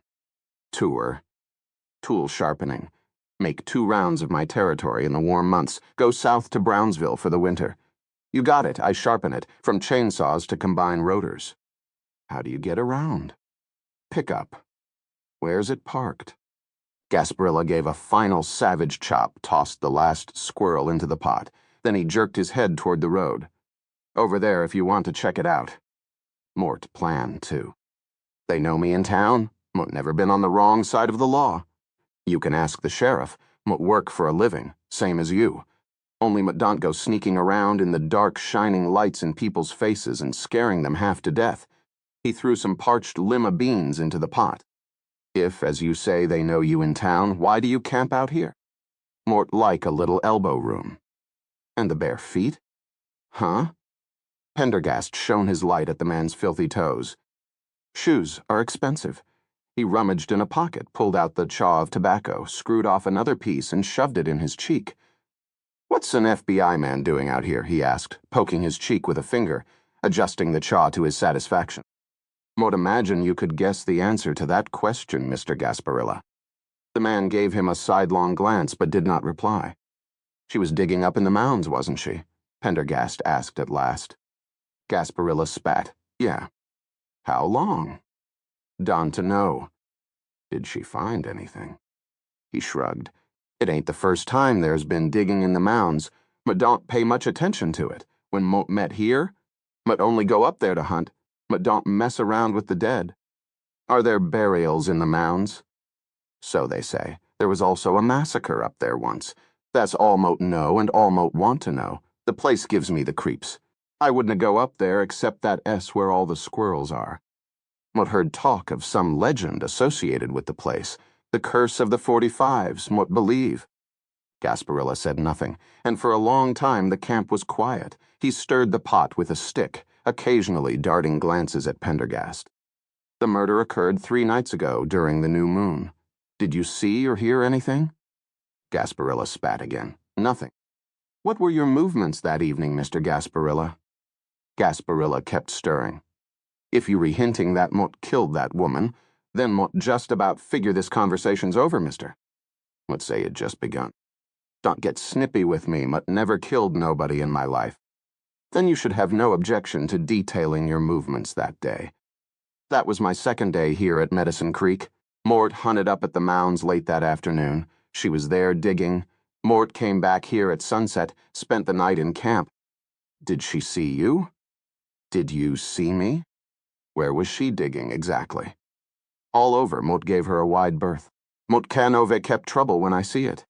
Gasparilla gave the stew pot a brisk stir, brought out an enameled tin bowl and a battered spoon, ladled some stew into it.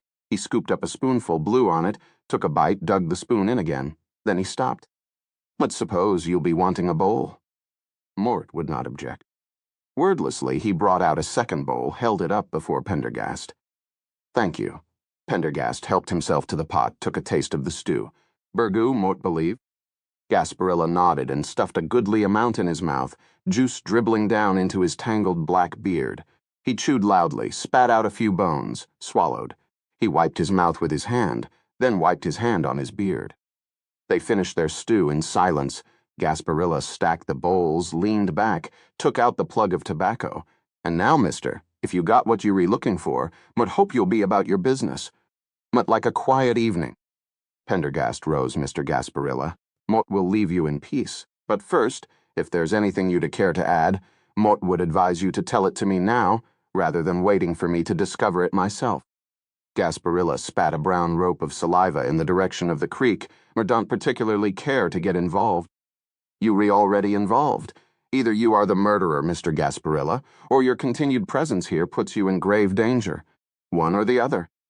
Gasparilla grunted, bit off another plug, spat again. Then he asked, "Do you believe in the devil?" Pendergast regarded the man, his pale eyes glinting in the firelight. "Why do you ask, Mr. Gasparilla?" "Because Mort don't. As far as Mort met concerned, the devil's a lot of preacher bullshit. But there is evil on this earth, Mr. FBI agent. You asked about the curse of the 45s. Well, you might as well get on home right now, because you ain't never going to get to the bottom of that.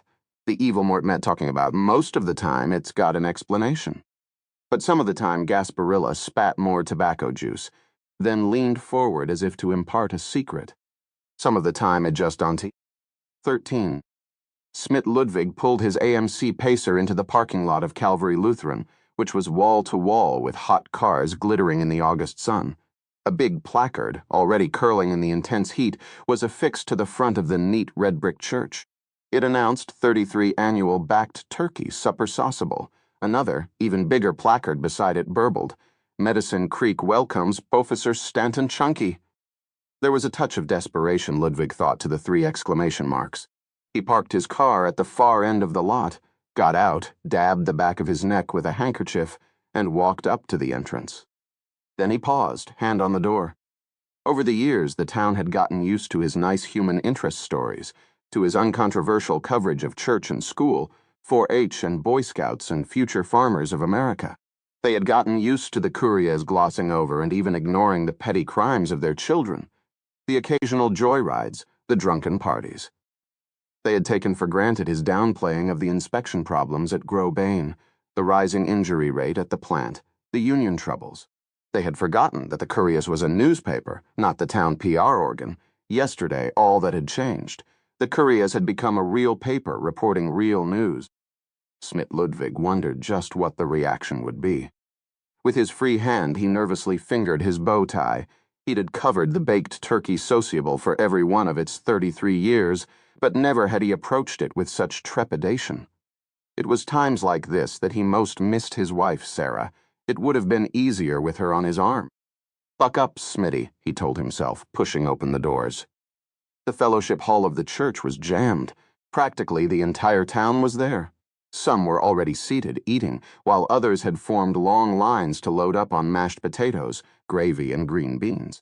Some were even eating the turkey, although Smitty noticed, as usual, that the Grow-Bain plant workers were nowhere to be seen in the turkey lines. It was one of those things that nobody ever mentioned, how little turkey was actually consumed at the turkey sociable. A huge plastic banner on one wall thanked Grow-Bain and its general manager, Art Ritter, for their generosity in providing the turkeys. Another banner on the opposite wall thanked Buswell Agricon for their ongoing donations for the upkeep of the church. And yet another banner, the biggest of all, trumpeted the arrival of Stanton Chauncey, the year's guest of honor. Ludwig looked around, familiar faces all. One of the joys of living in small-town America. From across the room, Art Ritter caught his eye. Ritter was wearing a maroon and white polyester suit, and the usual smile was plastered on his unnaturally smooth face. His body was as solid as a chunk of suet, and he moved through the crowd slowly without deviating from his path. People moved for Art Ritter, thought Ludwig, not the other way around. Maybe it was the faint smell of slaughtered turkey that seemed to hang around him, despite heavy doses of Old Spice, or maybe it was that he was the town's richest man. Ritter had sold the turkey plant to Grow-Bain Agricultural Products and had stayed on as its manager, though they'd written him a nice fat check. He said he liked the work. Ludwig thought it was more probable. Ritter liked the town father status that being plant boss conveyed. Ritter was still approaching eye on the reporter, the smile stamped on his face. Of all people, he was probably the least likely to appreciate yesterday's article on the murder. Ludwig braced himself. Out of nowhere, salvation. Mrs. Benderlang darted up, whispered something in Ritter's ear. Abruptly, the two veered off. This fellow Chauncey must be about to arrive, Ludwig thought. Nothing else would have made Ritter move that fast.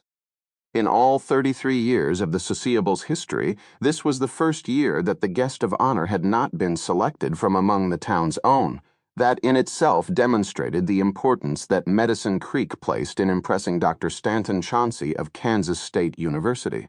It was Chauncey who to decide by next Monday whether or not Medicine Creek would become the test site for several acres of genetically modified corn or... A high, shrill voice intruded on his thoughts. Schmidt Ludwig, how dare you? He turned to find Click Rasmussen at his elbow, her beehive hairdo bobbing at about the level of his shoulder. How could it be one of us? He turned to face her now. Click mutted se mut be alo yave yade. If you didn't believe it, cried Click Rasmussen, then why did you print it? Because it's my duty to report all the theories. What happened to all Thenis articles you used to print? The Curious used to be such a lovely paper. Not all news is nice, Click. But Click wouldn't let him finish. If you want to write trash, why don't you write about that FBI agent, wandering about town, asking questions, poking his nose where it doesn't belong, filling your head with darn fool ideas? Let's see how likes it. And on top of that, raising the whole business of the Ghost Warriors, the curse of the 45s. There wasn't anything in the paper about that. Not exactly in so many words, but with that business about the old Indian arrows, what else are people going to think? That's all we need, a resurrection of that old story. Please, let's be reasonable. Ludwig took a step back. In the distance, he could see Swede Cahill's wife, Gladys, approaching them, preparing to wade in. This was worse than he'd imagined.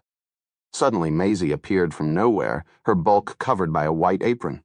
Click, leave Smitty alone, she said. We were lucky to have him. Most counties our size don't even have a newspaper, let alone a daily. Click took a step backward. Ludwig felt doubly grateful to Maisie, because of the awkwardness he knew existed between the two women. Maisie was perhaps the only person in the room who could have called Click Rasmussen off so quickly. Click shot one dark glance at Ludwig, then turned toward the approaching Gladys Cahill, and the two drifted off toward the turkey tables, talking in low voices. Ludwig turned to Maisie. "Thanks a lot, you saved me." "Mort always take care of you, Smith." She winked and went back toward the carving station. As Ludwig turned to follow, he noticed that a hush was falling over the room. All eyes had swiveled in the direction of the door. Instinctively, Ludwig followed suit. There, framed against the golden sky, was a figure in black. Pendergast. There was something distinctly creepy in the way the FBI agent paused in the doorway, the bright sunlight silhouetting his severe form like some gunslinger entering a saloon. Then he strode coolly forward, eyes roving the crowd before locking on Ludwig himself. Pendergast changed course immediately, gliding through the crowd toward him. "Met relieved to see you, Mr. Ludwig," he said. "Mo can know ove kept no one here but you and the sheriff, and mo can very well expect the busy sheriff to take time for introductions. Come, lead the way, if you please." "Lead the way," Ludwig echoed. "What need introductions, Mr. Ludwig? Where mote come from, it's a social error to introduce oneself rather than have a proper introduction from a third party. And as publisher, editor, and chief reporter for the Cry County Courier, you know everyone in town." "Mort suppose Mort do." "Excellent. Shall we begin with Mrs. Melton Rasmussen?" "Mort understands she is one of the leading ladies." Ludwig paused in mid-breath. Click Rasmussen, of all people, who he'd just gotten free of. A profound sinking feeling settled on Ludwig as he looked around the room. There was Click at one of the turkey tables, holding forth with Gladys Cahill and the rest of the usual gang. "Over there," he said, leading the way with a heavy tread. As they approached, the gaggle of ladies fell silent. Ludwig saw Click glance at Pendergast, her features pinching with displeasure. "Mort like to introduce," began Ludwig. "Mort know very well who this man is. Mort have only one thing to say." She stopped abruptly as Pendergast bowed, took her hand and lifted it to within an inch of his lips, in the French manner. "A great pleasure, Mrs. Rasmussen. My name is Pendergast." "My," said Click. Her hand went limp within his. "Mort understand, Mrs. Rasmussen, that you are responsible for the decorations." Ludwig wondered where Pendergast had learned this little tidbit. The man's southern accent seemed to have deepened to the consistency of molasses as he gazed at Click intently with his strange eyes. To Ludwig's private amusement, Click Rasmussen blushed. "Yes, Madame," she said. "They are enchanting." "Thank you, Mr. Pendergast." Pendergast bowed again, still holding her hand. "Mort heard a great deal about you, and now Mort met delighted to make your acquaintance." Click blushed again, even more deeply. As she did so, Melton Rasmussen, having seen the exchange from afar, abruptly arrived. "Well, well," he said heartily, sticking his hand out and interposing himself between his plump, blushing wife and Pendergast. "Welcome to Medicine Creek. Mort met Melton Rasmussen. Mort realized the circumstances could be a little happier, but more think you'll find the Kansas hospitality of Medicine Creek to be just as warm as it always was." "Mort have already found it so, Mr. Rasmussen," said Pendergast, shaking his hand. "Where you from, Pendergast? Can I quite place the accent?" "New Orleans." "Ah, the great city of New Orleans. Is it true they eat alligator? Mort here it tastes like chicken." "In my view, the taste is more like iguana or snake than chicken." "Right, well, Mort look stick to turkey," said Rasmussen with a laugh. "You come by my store sometime and have a look-see. You re-welcome any time." "You were very kind." "So," said Rasmussen, moving a little closer, "what's the news? Any more leads?" "Justice never sleeps, Mr. Rasmussen." "Well, Mort got a theory of my own. Would you like to hear it?" Mort be delighted. "That fellow camped down by the creek, Gasparilla. He is worth looking into. He's a strange one. Always has been." "Now, Mel," scolded Click. "You know he's been coming around for years, and he's never been in any kind of trouble. You never know when somebody's going to go queer on you. Why does he camp way out there on the creek? Isn't the town good enough for him?" The question hung in the air, unanswered. Click was staring past her husband, her mouth forming a small perfecto. Ludwig heard a hushed murmur ripple through the assembly. There was a brief clapping of hands. He turned to see Art Ritter and the sheriff escorting a man he didn't recognize through the crowd. The man was small and thin with a closely trimmed beard, and he wore a light blue seersucker suit. In his wake came Mrs. Bender Lang and a few of the town's other leading ladies. "Ladies and gentlemen, friends and neighbors of Medicine Creek," Art Ritter boomed to the assembly.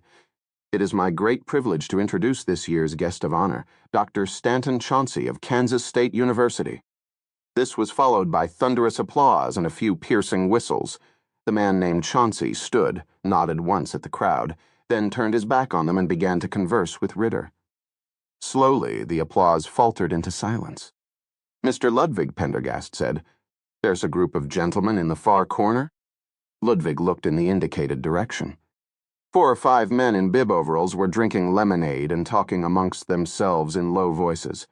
Rather than joining in the applause, they were looking in the direction of Chauncey ve Kepaitehat. Narrowed eyes. "Oh, that's Dale Estram and the rest of the Farmers' Cooperative," Ludwig replied. "The last of the die-hard holdouts. They were the only ones who haven't sold out to the big farming conglomerates. Still own their own farms around Medicine Creek. And why don't they share in the town is good feeling. The Farmers' Co-op holds no truck with genetically modified corn. They fear it will cross-pollinate and ruin their own crops." Ritter was now introducing the man from Kansas State to select knots of people. "There are several other introductions Mort like you to make if you would," Pendergast said. "The minister, for example." "Of course." Ludwig scanned the crowd for Pastor Wilbur, finally spotting him standing alone in line for turkey. "This way. Tell me about him first, if you please." Ludwig hesitated, not wishing to speak ill of anybody. "Pastor Wilbur's been here for 40 years at least. He means well, it's just that," he faltered. "Yes," said Pendergast. Ludwig found the man's gray eyes focused on him in a most unsettling way. "Would guess you'd have to say he's a little set in his ways. He's not really in touch. Vekepet, what is happening or not happening in Medicine Creek these days?" He struggled a moment. "There are some who feel a younger, more vibrant ministry would help revive the town, keep the youngsters from leaving, fill the spiritual void that opened up here." "I see." The minister raised his head as they approached. As usual, a pair of reading glasses was perched on the end of his nose, whether or not he was reading anything. Ludwig figured he did it to look scholarly. "Pastor Wilbur?" Ludwig said. "Would like to introduce Special Agent Pendergast of the FBI." Wilbur took the proffered hand. "Mort envy you, Pastor," Pendergast said, "ministering to the souls of a community such as Medicine Creek." Wilbur gazed benevolently at Pendergast. "It is at times a fearsome responsibility, being entrusted with so many hundreds, Mr. Pendergast, but mote flatter myself that mote V shepherded them well." "It seems a good life here," Pendergast went on. "For a man of God such as yourself mote mean. God has seen fit to both bless me and bring me trials. We all share equally in the curse of Adam, but perhaps a man of the cloth shares more than most." Wilbur's face had assumed a saintly, almost martyred demeanor. Ludwig recognized that look. Wilbur was about to spout one of his prized little scraps of poetry. "Alas," Wilbur began, "what boots it with uncessant care to tend the homely, slighted shepherdess trade?" He looked through his reading glasses at Pendergast. "Vekeptehat, evident satisfaction, Milton." "Naturally. Naturally. Lycidas." Wilbur was slightly taken aback. "I mote believe that is correct. Yes?" Another line from that elegy comes to mind. "The hungry sheep look up and are not fed." There was a brief silence. Ludwig looked back and forth between the two men, uncertain what, if anything, had just passed between them. Wilbur blinked. "I mote look forward to greeting you again in church on Sunday," Pendergast interjected smoothly, grasping Wilbur's hand once more. "Ah, yes, yes, so do mote," Wilbur said, the note of surprise still detectable in his voice. "Excuse me." The booming voice of Art Ritter, amplified, again cut through the babble of overlapping conversations. "Ladies and gentlemen, if you would all be so kind, our guest of honor would like to say a few words. Dr. Stanton Chauncey." All around the fellowship hall, people put down their forks and turned their attention to the little man in the seersucker suit. "Thank you," the man said. He stood erect, hands folded in front of him like he was at a wake. "My name is Stanton Chauncey, Dr. Stanton Chauncey. Mort represent the agricultural extension of Kansas State University, but of course you know that." His voice was high, and his manner of speaking was so crisp and precise that his words were almost over-articulated. The genetic enhancement of corn is a complicated subject, and not one that Mott can readily elucidate in a venue such as this, he began. It requires knowledge of certain disciplines étudiées hat, as organic chemistry and plant biology, that one could not expect a lay audience to possess. He sniffed. However, Mort will attempt to impart the most rudimentary of overviews to you this afternoon. As if of one mind, those who had gathered in the fellowship hall appeared to slump. There was a collective exhalation of breath. If they had hoped to hear praise heaped on their town or their sociable, or even, dared one hope? Word of Chauncey's impending decision, they were sadly disappointed. Instead, the man launched into an explanation of corn varietals so detailed that the eyes of even the most enthusiastic corn farmer glazed over. It almost seemed to Ludwig as if Chauncey was trying to be as boring as possible. Whispered conversations resumed. Forkfuls of mashed potato and turkey gravy were slipped into furtive mouths. Small streams of people began moving back and forth along the far walls of the hall. Dale Estrom and the Farmers' Co-op crowd stood at the back, arms folded, faces set hard. Smit Ludwig tuned out the droning voice as he looked around the hall. Despite everything, he appreciated the small-town atmosphere of the sociable, its homespun provinciality, and the fact that it brought the community together, even forcing people who didn't like each other to acknowledge the other and be civil. It was one of the many reasons why he never wanted to leave even after his wife had passed away. A person could not get lost in Medicine Creek. People were taken care of, nobody was forgotten, and everyone had a place. It wasn't like that in L.A., where old people died unloved and alone every day. His daughter had been calling a lot lately, urging him to relocate nearer her, but he wasn't going to do that, not even after he closed the paper and retired. For better or worse, he was going to end his days in Medicine Creek and be buried in the cemetery out on the deeper road, beside his wife. He glanced at his watch. What had generated these thoughts of mortality? He had a deadline to make, even if it was self-imposed, and the time had come for him to go home and write up the story. He made his stealthy way to the open doors of the hall. Beyond, late afternoon light illuminated the broad green lawn of the church. The heat was unbroken as it lay over the grass, the parking lot, and the cornfields like a suffocating blanket. But despite the heat, and in fact, despite everything, a part of Smit Ludwig felt relieved. He could have fared a lot worse at the hands of his fellow townsfolk. He had Maisie, and perhaps Pendergast, to thank for that. And on a less selfish note, he'd be able to write an upbeat piece about the sociable without dissembling. It had started with a certain grimness, he felt, a stoic sense that the show must go on, despite everything. But the gloom and oppression had seemed to lift. The town had become itself again, and not even Chauncey's stultifying lecture, which still droned on behind him, could change that. The 33rd annual The Grosbane Turkey Sociable was a success. Ludwig fetched a deep, slow breath as he looked out from the steps of the church, and then suddenly he froze. One by one, the people around him began to do the same, staring out from the wooden doorway. There was a gasp, a low murmur. Like an electric current, the murmur began to jump from person to person, running back into the crowds within the hall itself, growing in volume until Chauncey's exegesis of variegated corn kernels came under threat. "What is it?" Chauncey said, stopping in mid-sentence. "What's going on?" Nobody answered. All eyes were fixed on the horizon beyond the open doors of the hall, where against the yellow sky a lazy column of vultures wheeled in ever-tightening circles above the endless corn. 14. When Corey Swanson pulled up to the church, people were standing on the front lawn, huddled together in groups, murmuring anxiously. Now and then somebody would break away from one of the groups and stare out in the direction of the cornfields. There must have been 50 people out there, but she didn't see Pendergast among them, and that made no sense, because he'd asked her to come right away. He'd been most insistent on it, in fact. It was almost a relief to find him missing. Pendergast was going to get her into even worse trouble than she already was in this town. She could feel it in her bones. She was already the town's #1 pariah. Once again, she wondered what the hell she'd gotten herself into. The money was still burning a hole in her glove compartment. He'd get her in trouble, and then he'd be gone, and she'd still be stuck in Medicine Creek dealing with the consequences.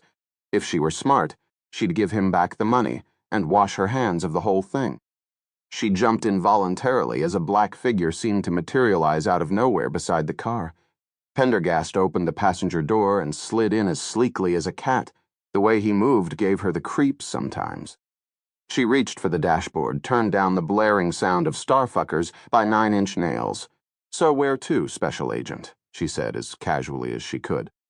Pendergast nodded toward the cornfields. "Do you see those birds?" She shaded her eyes against the glow of the sunset. "What, those turkey vultures? What about them?" "That's Cess where we going." She revved the engine. The car shuddered and coughed. Black smoke. There's no roads out that way. And this is a Gremlin, not a Hummer, in case you hadn't noticed. "Don't worry, Miss Swanson. Moat will not get you mired in a cornfield. Head west on the Cry Road." "Please." Whatever. She stamped on the accelerator, and the Gremlin pulled away from the curb, shuddering with the effort. "So how was the turkey sociable?" she asked. "That's like the big event of the year in Shit Creek." It was most instructive, from an anthropological point of view. Anthropological? Yeah, right. Special Agent Pendergast among the savages. Did they introduce that guy from KSU, the one who wants to grow radioactive corn around here? Genetically modified corn, they did. And what was he like? Did he have 3 heads? If he did, 2 must have been successfully removed in infancy. Corey looked at him. He looked back from the broken seat with his usual placid, mild, unsmiling expression. She could never tell whether or not he was cracking a joke. He had to be the weirdest adult she'd ever met. And with all the characters wandering around Medicine Creek, that was saying something. "Miss Swanspeed." "Sorry," she braked. "Mott thought you FBI guys drove as fast as you wanted." Mort met on vacation. The sheriff goes everywhere at 100 miles an hour, even when he's off duty, and you always know when they're as fresh eclairs at the wagon wheel. Then he goes 120. They hummed along the smooth asphalt for a while in silence. "Miss Swanson, take a look up the road, if you please. Do you see where the sheriff's car is parked? Pull in behind it." Corey squinted into the gathering dusk. Ahead, she could see the cruiser pulled over onto the wrong shoulder, lights flashing. Overhead, and maybe a quarter mile into the corn, she could see the column of turkey vultures more clearly. It suddenly clicked. "Jesus," she said, "not another one?" "That remains to be seen." Corey pulled up behind the cruiser and put on her flashers. Pendergast got out. "Mort may be a while." "Mort Met not coming with you?" "Mort Met afraid not." "No problem. Mort brought a book." She watched Pendergast push his way into the corn and disappear, feeling vaguely annoyed. Then she turned her attention to the back seat. She always had 5 or 6 books flung about willy-nilly back there. Science fiction, horror, splatterpunk, occasionally a teen romance that she never ever let anybody catch her reading. She glanced over the pile. Maybe while she waited, she'd start that new techno-thriller, Beyond the Ice Limit. She picked it up, then paused again. Somehow, the idea of sitting in the car reading all alone didn't seem quite as appealing as it usually did. She could help but glance again at the column of vultures. They had soared higher now. Even against the gathering dusk, she could see they were agitated. Perhaps the sheriff had scared them off. She felt a twinge of curiosity. There might be something out there in the corn a whole lot more interesting than anything she'd find in one of her escapist novels. She tossed the book in the back seat with a snort of impatience. Pendergast wasn't going to keep her away like that. She had as much a right as anyone to see what was going on. She flung open the car door and headed off into the corn. She could see where the sheriff had tramped through the dirt. There was another narrower pair of tracks that ran back and forth over the sheriff's clown shoes, probably his well-meaning but brain-dead deputy Tad, and near them Pendergast's light step. It was very hot and claustrophobic in the corn. The husks rose high over Coria's head, and as she passed by they rattled, showering her with dust and pollen. There was still some light in the sky, but in the corn it seemed that night had already fallen. Corey felt her breath coming faster as she walked. She began to wonder if this was such a good idea after all. She never went into the corn. All her life she had hated the cornfields. They started in the spring as so much endless dirt, the giant machines tearing up the earth, leaving behind plumes of dust that coated the town and filled her bedden with grit. And then the corn came up, and the only thing anyone talked about for 4 months was the weather. Slowly the roads got closed in by claustrophobic walls of corn until you felt like you were driving in a tunnel of green. Now the corn was yellowing, and pretty soon the giant machines would be back, leaving the land as naked and ugly as a shaved poodle. It was awful. The dust filled her nose and stung her eyes, and the moldy, papery smell made her sick. All this corn probably growing not to feed people or even animals, but cars. Car corn. Sick, sick, sick. And then, quite suddenly, she broke through into a small, trampled clearing. There were the sheriff and Tad, holding flashlights and bending over something. Pendergast stood to one side, and as she entered the clearing, he turned toward her, his pale eyes almost luminous in the gathering twilight. Coria's heart gave an ugly lurch. There was something dead in the middle, but when she forced herself to look, she realized it was only a dead dog. It was brown, and so bloated with the gases of rot that its hair stood on end, making it look horribly strange like a four-legged blowfish. An awful sweetish smell hung in the still air, and there was a steady roar of flies. The sheriff turned. "Well, Pendergast," he said in a genial voice, "looks like we got all riled up for nothing." Then his eyes flickered over Pendergast's shoulder and landed on her. He stared at her for a few uncomfortable seconds before looking back at Pendergast. The agent said nothing. Pendergast had slipped a small light out of his own pocket and was playing its bright beam over the bloated corpse. Corey felt sick. She recognized the dog. It was a chocolate lab mutt belonging to Swede Cahill's son, a nice freckled kid of 12. "Okay, Tad," said the sheriff, slapping his hand on the gangly deputy's shoulder. "We've seen all there is to see. Let's call it a day." Pendergast had now moved in and was kneeling, examining the dog more closely. The flies, disturbed, were swarming above the corpse in a wild cloud. The sheriff walked past Corey without acknowledging her, then turned at the edge of the clearing. "Pendergast? You coming?" "Would haven't completed my examination." "You finding anything interesting?" There was a silence, and then Pendergast said, "This is another killing." "Another killing. It's a dead dog in a cornfield, and we read 2 miles from the site of the Sweg homicide." Corey watched in vague horror as the FBI agent picked up the dog's head, moved it back and forth gently, laid it down, shone his light in the mouth, the ears down the flank. The angry drone of flies grew louder. "Well?" asked the sheriff, his voice harder. "This dog's neck has been violently broken," said Pendergast. "Hit by a car, dragged himself out here to die. Happens all the time." "A car wouldn't have done that to the tail." "What tail?" "Exactly my point." Both the sheriff and Tad directed their lights to the dog's rump. Where the tail had been, there was nothing but a ragged pink stump with a white bone at the center. The sheriff said nothing. "And over there," Pendergast shone his light into the corn, "mote imagine you will find the footprints of the killer. Bare footprints, size 11, heading back down toward the creek, same as the footprints found at the site of the first homicide."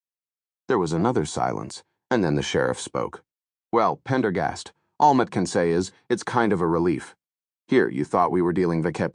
It to hat a serial killer, now we know he is just some sicko murdering a dog and cutting off the tail. Jesus Christ. But you will note the difference here. There was no ceremony to this killing, no feeling that the corpse has been arranged in tableau. So, it doesn't fit the pattern. But of course, that simply means we read dealing with a new pattern. In fact, a new type altogether." "A new type of what?" "Of serial killer." Hazen rolled his eyes theatrically. "As far as Moat Met concerned, we were still dealing Vikepte. Had a single murder, a dog does to count." He turned to Tad. "Call the ME and let's scoop this dog up to Garden City for an autopsy. Get the sock boys out here to work over the site and especially take a look at any prints they find.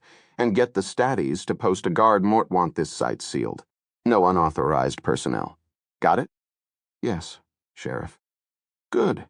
And now, Pendergast, Mort met hoping you will escort a unauthorized personnel from the site immediately." Corey jumped as he abruptly shined his light on her. "Sheriff, you are not referring to my assistant, are you?" There was a thunderous silence. Corey glanced at him, wondering what his game was now. Assistant? Her old suspicions began to return. Next thing she knew, he'd be trying to assist himself into her pants. After a moment, the sheriff spoke. "Assistant? Are you referring to that delinquent standing next to you who is facing a charge of larceny in the 2nd degree, which, by the way, happens to be a felony in the state of Kansas?" "Mode am." The sheriff nodded, and when he spoke again, his voice was unnaturally mild. "Moat met a patient man, Mr. Pendergast. Mort will say this to you, and this only: there is a limit. In the ensuing silence, Pendergast said, Miss Swanson, would you kindly hold the flashlight while Moat examined the posterior of this dog?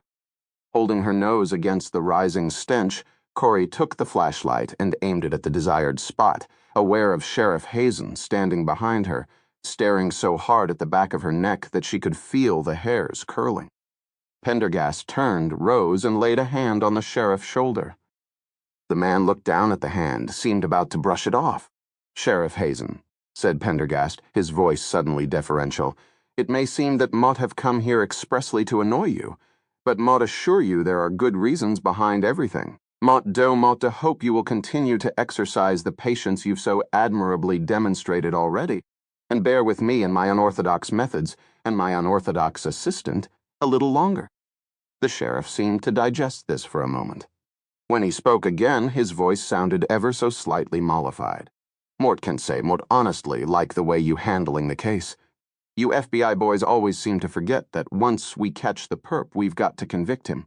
You know how it is these days. Screw up the evidence in any way, and the perp walks. He glanced at Corey. She better have scene of crime authorization. She will. And keep in mind what kind of impression she's going to make in front of a jury with that purple hair and the spiked dog collar, not to mention a felony on her record. We will cross that bridge when we come to it. The sheriff stared hard at him. All right then, Mot Luglunk leave you to Fido here. Remember what Mot said. Come on, Tad, let's go make those calls. Then he turned away, lit a cigarette, and disappeared into the wall of corn, followed by Tad. As the sound of crashing diminished, a silence descended on the site.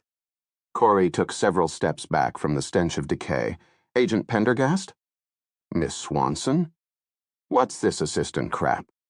Mort assumed you were willing to take the job by the fact that you disobeyed my orders and came here, thereby displaying an interest in the forensic aspects of crime. Was he kidding again?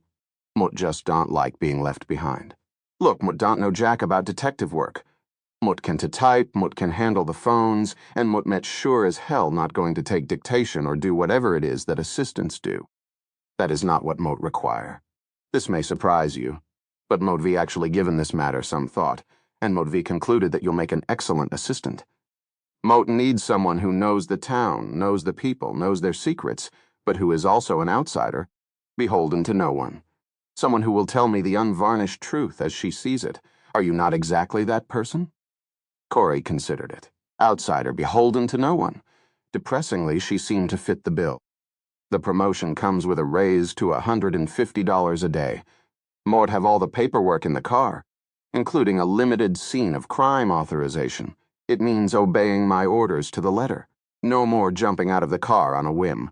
We will discuss your new responsibilities in more detail later. Who's paying me, the FBI? Mot shall be paying you out of my own pocket. Come on. You know Mort Met not worth it. You are throwing your money away. Pendergast turned and looked at her, and once again she was struck by the intensity that lay behind those gray eyes. Moot already know one thing. We are dealing with an extremely dangerous killer, and Moot do not have time to waste. Moot must have your help. If one life is saved, what is that worth? Yeah, but how can Moot possibly help? Moot mean the sheriff's right. Moot Met just a dumb delinquent. Miss Swanson, don't be fatuous. Have we got a deal? All right, but assistant is where it begins and ends. Like Moat said before, don't get any ideas. He looked at her. Mort beg your pardon? You Rhea man, you know what Mort Met talking about. Pendergast waved his hand. Miss Swanson, the inference you are making is quite unthinkable. We come from two different worlds. There is a vast difference between us in terms of age, temperament, upbringing, background, and relative positions of power, not to mention your pierced tongue. In my opinion, such a relationship, while it might afford both of us considerable diversion, would be most unwise. Corey felt vaguely irritated by his explanation. What's wrong with my pierced tongue? Perhaps nothing. Females of the Wimbu tribe of the Andaman Islands pierce their labia and dangle strings of cowrie shells from them. The shells jingle under their skirts when they walk. The men find it most attractive. That's totally foul. Pendergast smiled. So you are not the cultural relativist Mut had assumed. You're a seriously weird person, you know that? The alternative, Miss Swanson, does not appeal to me at all. He took the light from her and shone it back on the dog, and now, as my assistant, you can begin by telling me whose dog this is. Her eyes flickered unwillingly back to the bloated corpse. Jiff, he belonged to Andy, Swede Cahill's son. Did Jiff wear a collar? Yes. Did he normally run free? Most of the dogs in town run free despite the leash laws. Pendergast nodded. Motka no eve kept my confidence in you was not misplaced. Corey looked at him, feeling amused. You re a real piece of work, you know that? Thank you. We seem to have something in common. He took the light from her and shined it back on the dog. A silence descended on the rude clearing while Corey wondered if she'd been insulted or complimented. But as she followed the beam with her eyes, she felt a sudden stab of pity. Pity that transcended the awful stench, the drone of flies. Andy Cahill was going to be heartbroken. Somebody had to tell him, and it looked like that somebody would have to be her. She certainly couldn't leave it to the sheriff or his assistant, who could be counted on to say the wrong thing. Nor did she think Pendergast, for all his courtesy, was the right person to break the news to the kid. She looked up and, to her surprise, found Pendergast looking at her. Yes, he said, but think it would be an act of kindness for you to break the news to Andy Cahill.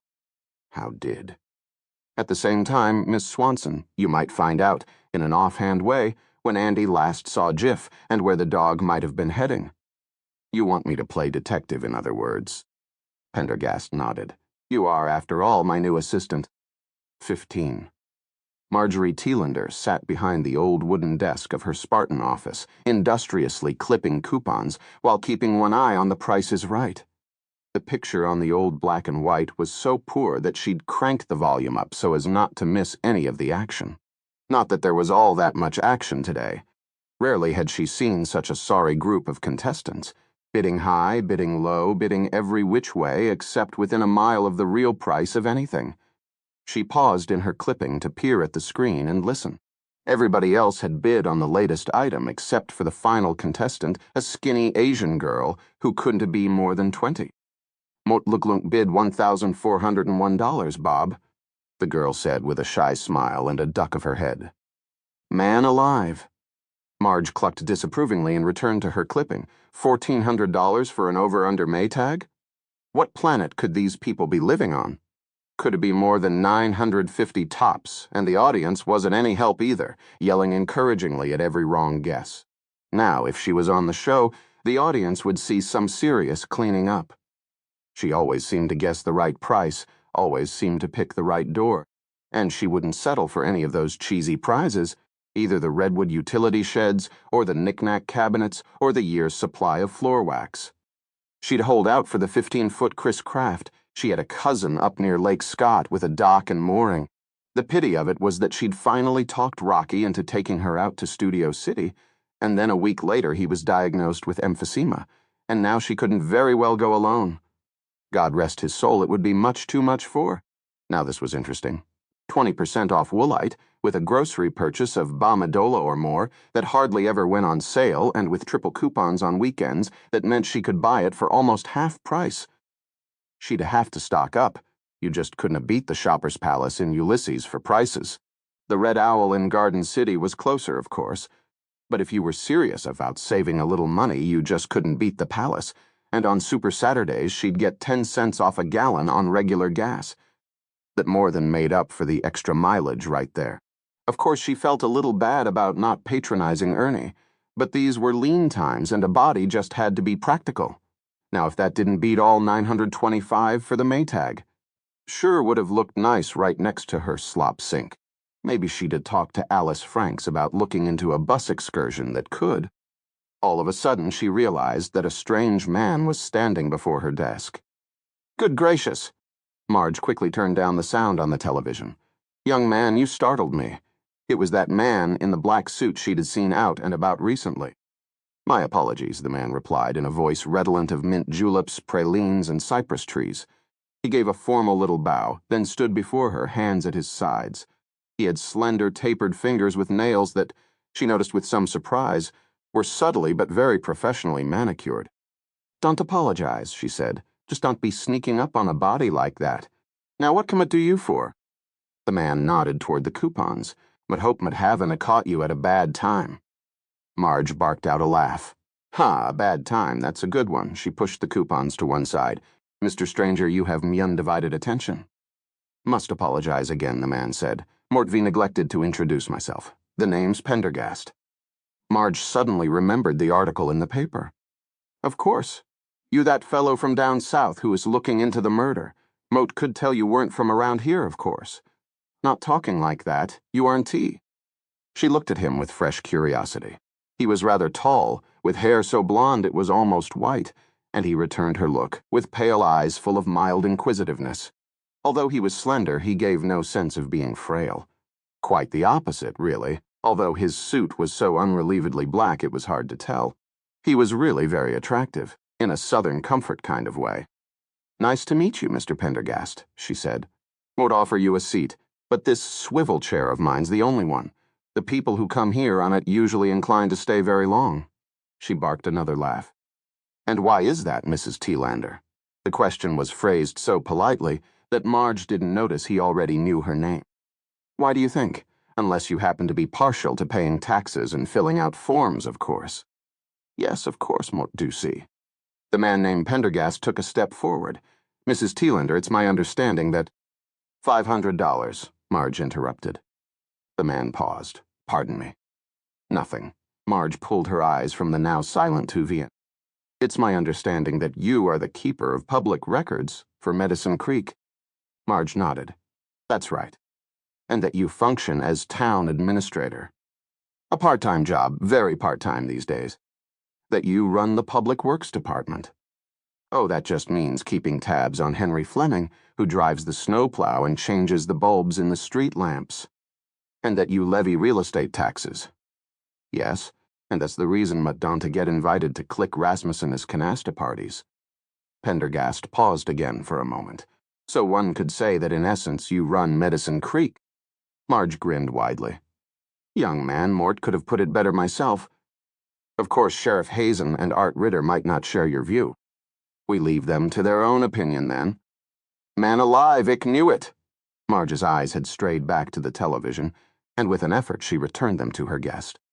Pendergast slipped a leather wallet from his jacket pocket. Mrs. Teelander, he said, opening it to display the gold shield inside. You re-aware that Mott met an agent with the Federal Bureau of Investigation? That's what they said over at the Heir Apparent. Mort would like to get a better, shall we say, bureaucratic perspective on the people of Medicine Creek. What they do, where they live, what their economic status might be. That manner of thing. Then you've come to the right place. Mot can know of a Cape everything legal there is to know about every blessed soul in town. Pendergast waved one hand. Technically, of course, such an inquiry requires a warrant. Where do you think you are, young man? Great Bend? Wichita maybe Mot met. Not going to stand on ceremony with an officer of the law. Besides, we've got no secrets here. At least none that would interest you. Then you see no difficulty in making me better acquainted with the inhabitants. Mr. Pendergast, Mort got nothing on my calendar until August 22nd, when Mort have to type up the property tax bills for the fourth quarter. Pendergast glided a little closer to the desk. Let's hope it doesn't take quite that long. Another bark of laughter. Take that long. Hooey, man alive, that's a good one. Marge turned her swivel chair to the back wall of the office, where an old-fashioned safe stood. It was massive and decorated around the edges with faded gold leaf. Aside from the desk and a small bookshelf, it was the only article of furniture in the room. She twirled its large central dial back and forth, entering the combination, then grasped the handle and pulled the iron door open. Inside was a smaller box, closed with a padlock. She unlocked the padlock with a key that she drew from around her neck. Reaching inside, she removed an even smaller wooden box. Then she turned around in her swivel chair again and placed it on the desk between herself and Pendergast. There you go, she said, patting the little box with satisfaction. Where do you want to start? Pendergast looked at the box. Mort beg your pardon? Moat said, Where do you want to start? Do you mean to tell me that? For a very brief moment, the man's face seemed to go completely blank before once again assuming its look of casual curiosity. What? Did you think it took a computer to run a town the size of Medicine Creek? Mot got everything Mot need right in this little box, and what isn't there is up here. She tapped her temple. Look, Mot Luglunk show you. She opened the box, drew out an index card by random. It contained perhaps a dozen lines of neat handwriting, followed by a row of numbers, a couple of squiggles and symbols, and a few stickers of various colors, red, yellow, green. You see, she said, waving it under Pendergast's nose. This is the card of Dale Estrom, the cranky young farmer. His father was a cranky old farmer, and his grandfather, well, we want to mention him. Dale and the rest of those troublemakers in the farmers' cooperative, always standing in the way of progress. See?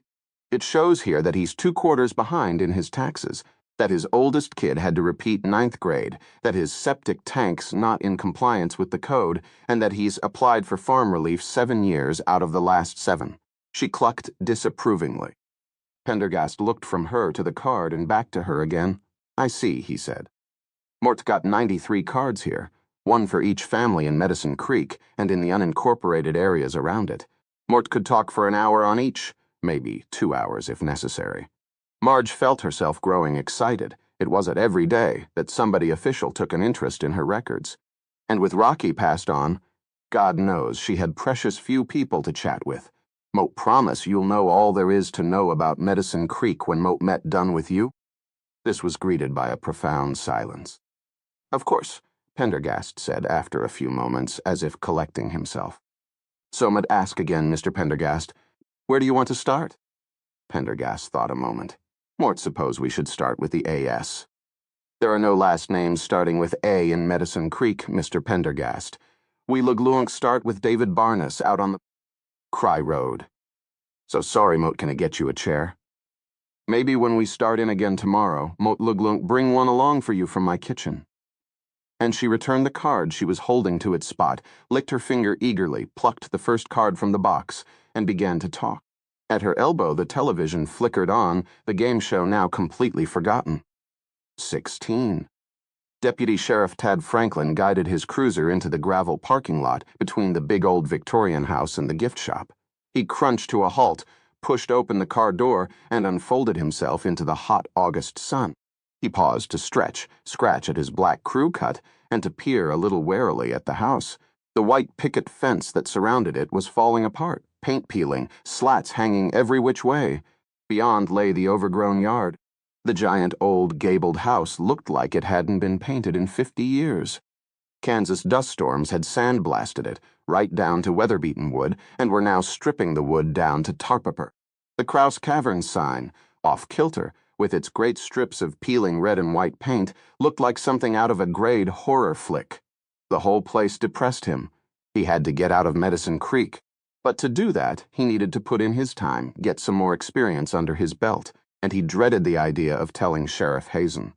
The sheriff, Tad knew, was grooming him in his rough paternal way to take his place.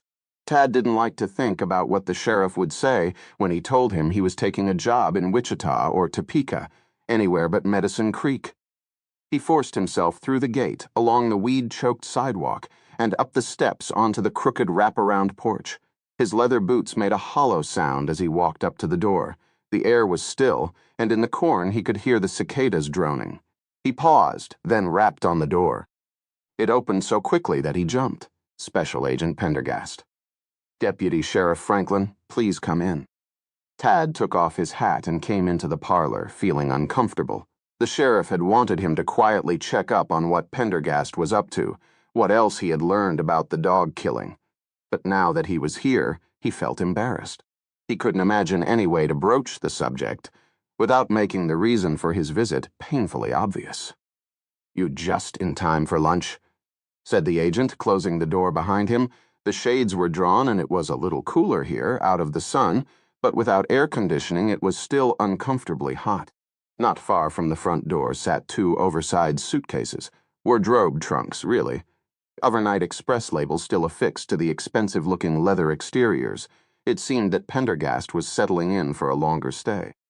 Lunch? Tad repeated. A light salad vecchette antipasti. Prosciutto di Sant'Agnè pecorino cheese with truffled honey, baccelli, tomatoes, and rucola. Something light for a hot day. Sure. Great. If they were going to eat Italian, why not stick with pizza? He advanced another step, not knowing what to say. It was 1 o'clock. Who ate lunch at 1 o'clock? He had eaten at the normal time of 11:30. Miss Krause is feeling poorly. She has taken to bed, Moth been filling in. Let's see. Tad followed Pendergast into the kitchen. In one corner, a stack of Federal Express and DHL boxes had been neatly piled halfway to the ceiling. The counter was littered with at least a dozen food packages sporting foreign-sounding names. Balducci's, Zabars. Tad wondered if maybe Pendergast wasn't Italian or French. He sure didn't eat like an American. Pendergast had busied himself in the kitchen, his movements deft and economical, quickly arranging odd-looking food onto 3 plates. Salami and cheese and what had to be some kind of lettuce. Tad watched, shifting his hat from one hand to the other. Look, just bring this plate back to Miss Krause, said Pendergast. Right. Okay. Pendergast disappeared into the back recesses of the house. Tad could hear Winifred's soft voice, Pendergast's murmured responses. A moment later, the agent returned. Is she okay? Tad asked.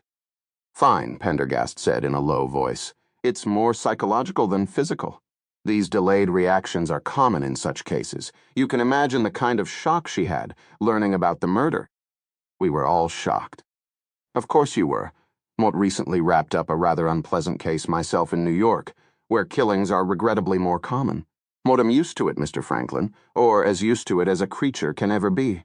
For all of you, Mort have no doubt this was and is a most unwelcome new experience. Please sit down. Tad sat down, put his hat on the table, decided that wasn't a good place, laid it on a chair, then snatched it up again, afraid he might forget it. Mot Luglunk, take that, said Pendergast, placing it on a hat rack nearby. Tad shifted in his chair, feeling more awkward by the minute. A plate was put in front of him.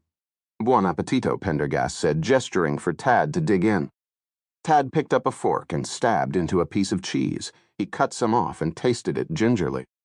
You'll want to drizzle a little of this mealy al tartufo bianco on there, Pendergast said, offering him a tiny jar of odd-smelling honey. Mot Luglunk, stick to it, plain thanks.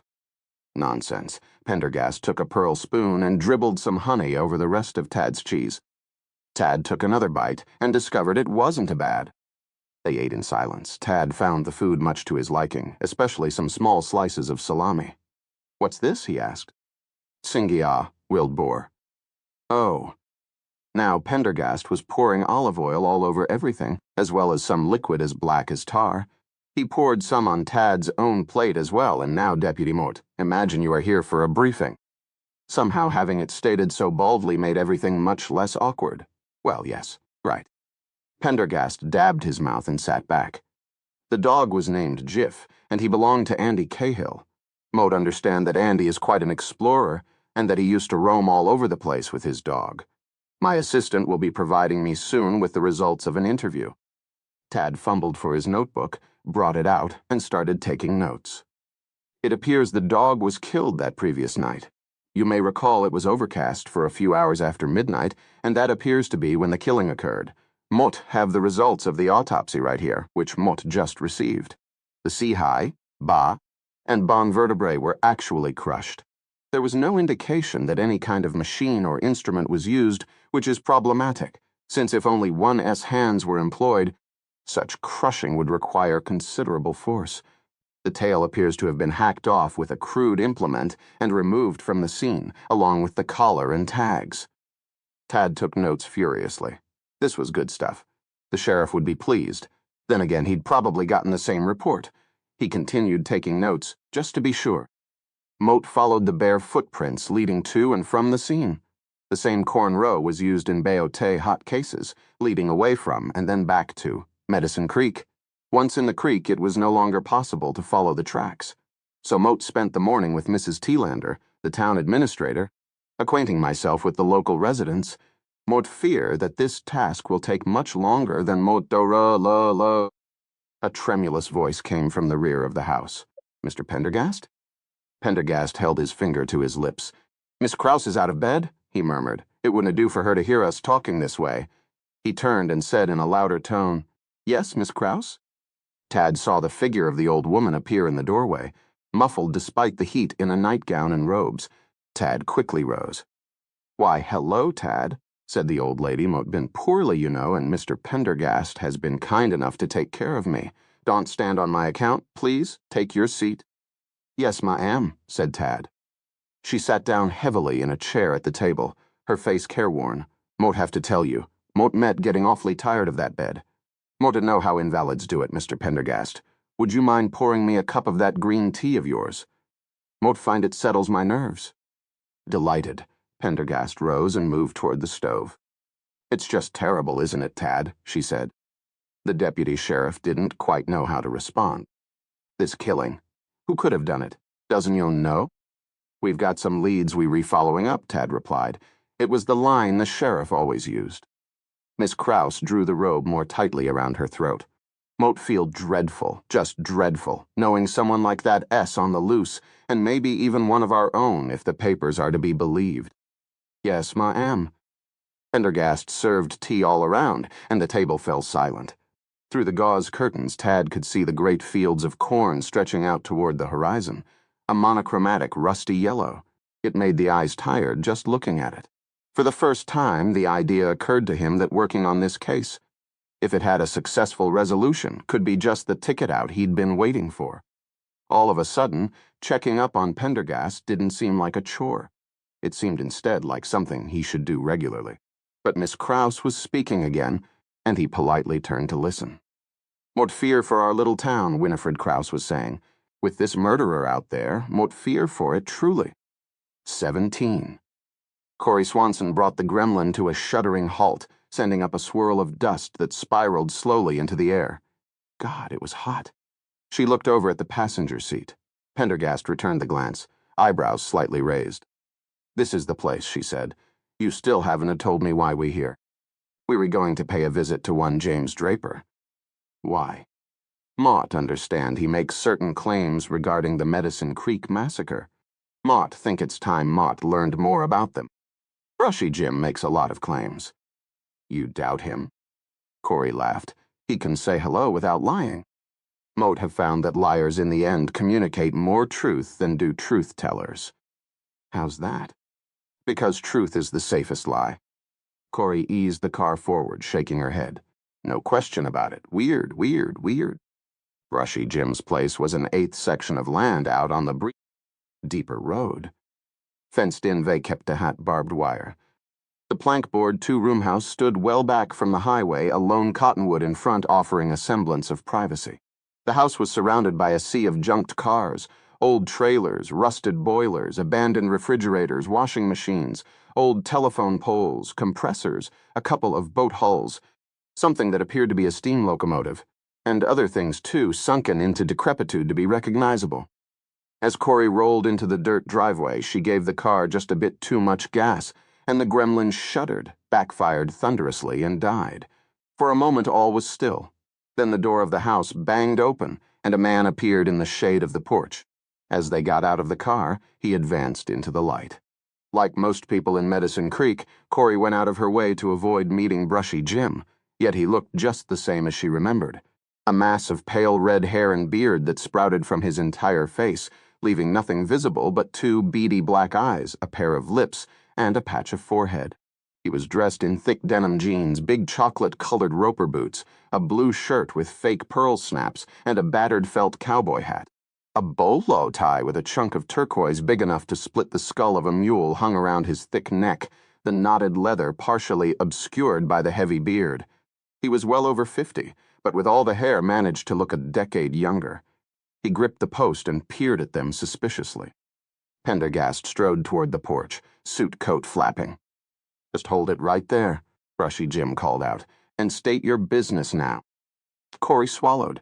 If something bad was going to happen, it was going to happen now. Pendergast halted. Mote understand you are Mr. James Draper, great-grandson of Isaiah Draper? At this, Brushy Jim straightened slightly. The look of mistrust did not go away, and... My name is Pendergast. Mote met interested in learning more about the Medicine Creek massacre of August Muibon, Motam Somilam, of which your great-grandfather was the lone survivor. The mention of the massacre wrought a dramatic change in Brushy Jim's countenance. The suspicious glare in his eye softened somewhat. And the young lady, if that's what she is, who's she? Miss Corey Swanson, Pendergast replied. At this, Jim stood even straighter. Little Corey, he said in surprise, what happened to your pretty blonde hair? Ate too much eggplant, Corey almost said. But Brushy Jim was unpredictable, and he had a hair-trigger temper, so she decided that a shrug was the safest response. You look terrible, Corey, all dressed in black. He stood there a moment, looking at the two of them. Then he nodded his head. Well, you might as well come in. They followed Brushy Jim into the stuffy confines of his house. There were few windows, and it was dark. A house crammed full of shadowy objects. It smelled of old food and taxidermy gone bad. Sit down and have a Coke? The refrigerator threw out a rectangle of welcome light as Brushy Jim opened it. Corey perched on a folding chair while Pendergast, after a quick scan of the premises, took a seat on the only portion of a cowhide sofa not stacked with dusty copies of Arizona highways. Corey had never been inside before, and she looked around uneasily. The walls were covered with old rifles, buckskins, boards with arrowheads glued on, Civil War memorabilia, plaques displaying different types of barbed wire. A row of moldering old books ran along one shelf, bookended by huge pieces of unpolished petrified wood. An entire stuffed horse, an Appaloosa worn and moth-eaten, stood guard in one corner. The floor was littered with dirty laundry, broken saddle trees, pieces of leather, and other bric-a-brac. It was remarkable. The entire place was like a dusty museum devoted to relics of the Old West. Corey had expected to see mementos of Vietnam, weapons, insignia, photographs. But there was absolutely nothing, not a trace, of the war that reputedly had changed Brushy Jim forever. Brushy Jim handed Corey and Pendergast cans of Coke. Now, Mr. Pendergast, just what do you want to know about the massacre? Corey watched Pendergast set the Coke can aside. Everything. Well, it started during the Civil War. Brushy Jim threw his massive body into a big armchair, took a noisy sip. You can know they kept all about bloody Kansas, moten sure, Mr. Pendergast, being a historian. Moat met not a historian, Mr. Draper. Moat met a special agent for the Federal Bureau of Investigation. There was a dead silence. Then Brushy Jim cleared his throat. All right then, Mr. Pendergast. So you're FBI. May Mort ask what brings you to Medicine Creek? The recent homicide. Brushy Jim's look of suspicion had returned full force. And what exactly does that have to do with me? The victim was a relic hunter named Sheila Sweg. She'd been digging in the mounds. Brushy Jim spat on the floor, twisted it into the dust with his boot. Goddamned relic hunters. They should leave the stuff in the ground. Then he looked quickly back at Pendergast. You still haven't said what the murder has to do with me. Moat understand the history of the mounds and the Medicine Creek massacre are intertwined, along with something Moat heard referred to locally as the curse of the 45s. And as you may know, a large number of Southern Cheyenne arrows were found arranged with the body. A long time passed while Brushy Jim seemed to consider this. What kind of arrows? He finally asked. They were of cane, feathered with bald eagle primaries, and tipped with a type high plains Cimarron-style point of alabatus chert and bighorn red jasper. A matched set, by the way. In almost perfect condition, they date to around the time of the massacre. Brushy Jim issued a long, low whistle, and then fell into silence, his brow furrowed with thought. Mr. Draper Pendergast prompted at last. For another moment, Brushy Jim was still. Then, with a slow shake of his head, he began his story. Before the Civil War, southwestern Kansas was completely unsettled. Just Cheyenne and Arapaho, Pawnee and Sioux. The only white folks were those passing through on the Santa Fe Trail. But settlement was rolling this way from the frontier, which at that time was eastern Kansas. Folks had their eye on the good range in the valleys of the Cimarron River, the Arkansas, Crooked Creek, and Medicine Creek. When the Civil War broke out, all the soldiers went off, leaving the territory defenseless. The settlers had been brutalizing the Indians, and now it was payback time. There was a whole string of Indian attacks along the frontier. Then, when the Civil War ended, a lot of soldiers came back, armed and bitter. They'd seen war, Mr. Pendergast, and mote mean war. That kind of violence can do something to a man. It can damage the mind. The man paused, cleared his throat. So they came back here and began forming vigilante groups to push the Indians west so they could take the land. Clearing the country, they called it. There was a group formed over in Dodge called the 45s. Course, it wasn't Dodge then, just the Hickson brothers' ranch. 45 men. It was some of the worst dregs of humanity, murderers and crooks, pushed out of settled towns farther east. My great-grandfather Isaiah Draper was just a boy of 16, barely in long pants, and he got sucked into it. Mote guess his thinking was he'd missed the war, so he'd better hurry up and prove his manhood damn quick while he still could. Brushy Jim took another noisy sip. Anyway, in June of Salmilum, the 45s went on a rampage, heading down the creeks south of the Canadian and Cimarron and into the Oklahoma Panhandle. These were Civil War veterans who Kano Eve kept all about fighting a mounted enemy. They were hardened men, tough, survivors of the very worst sort. They'd been through the fires of hell, Mr. Pendergast. But they were also cowards. If you want to survive a war, nothing helps like being a chicken-livered, yellow-bellied poltroon. They waited until the warriors had gone off on the hunt and then attacked Indian settlements at night, killing mostly women and children. They showed no mercy, Mr. Pendergast. They had a saying, "Nits make lice." They even killed the babies, bayoneted them to save ammunition. Another sip. His low, gravelly voice in the dark, cool room was hypnotic. It almost seemed to Corey that he was describing something he himself had seen. Maybe he had, in a way. She averted her eyes. My great-grandfather was sickened by what he saw. Raping and killing women and cutting up babies wasn't his idea of becoming a man. He wanted to leave the group, but with the Indians all riled up, it would been certain death to peel off and try to get home alone. So he had to go along. One night they got drunk and beat the hell out of him. 'Cause he wouldn't join in the fun, busted a few ribs. That is what saved his life in the end. Those broken ribs. Toward the middle of August, they'd rampaged through a half-dozen Cheyenne camps and driven the rest of them north and west out of Kansas. Or so they thought. Anyways, they were returning to the Hickson Ranch when they came through here. Medicine Creek. It was the night of August 14th they camped up at the mounds. You been to the mounds, Mr. Pendergast? Pendergast nodded. Then you look know it's the highest point of land. There weren't any trees back then, just a bare rise with 3 scrub-covered mounds on top. You could see for miles around. They posted pickets, like always, 4 sentries at the compass points, posted a quarter-mile from camp. Sun was setting and the wind had kicked up. A front was coming in and the dust was a-blowing. My great-grandfather had those broken ribs, and they'd laid him down in a little holler right there behind the mounds, maybe 100 yards away. With the broken ribs, he couldn't sit up see, and the dust at ground level was due at about driving him crazy. So they put him in this little brush shelter out of the wind. Mote guess they felt sorry for what they'd done to him. Just as the sun was setting and the men were getting ready to eat dinner, it happened. He tilted his hattie-a-day back, took a long swig. There was a sound of beating hooves right on top of them. 30 warriors on white horses, painted with red ochre, came out of the dust. The Indians were all dudded up vekep-paite hot, painted faces and feathers and rattles, and they came howling, arrows flying, right out of nowhere. Surprised the hell out of the 45s, made a couple of passes and killed them all, every last man. The sentries saw nothing. They hadn't seen any sign of riders approaching, hadn't heard a sound. The sentries, Mr. Pendergast, were among the last to be killed. Now that's just the opposite of what usually happens, if you know your Western military history. It weren't no cakewalk for the Cheyennes, though. The 45s were tough men, and fought back hard and killed at least a third of the attackers and a bunch of their horses. My great-grandfather saw the whole thing from where he was lying after.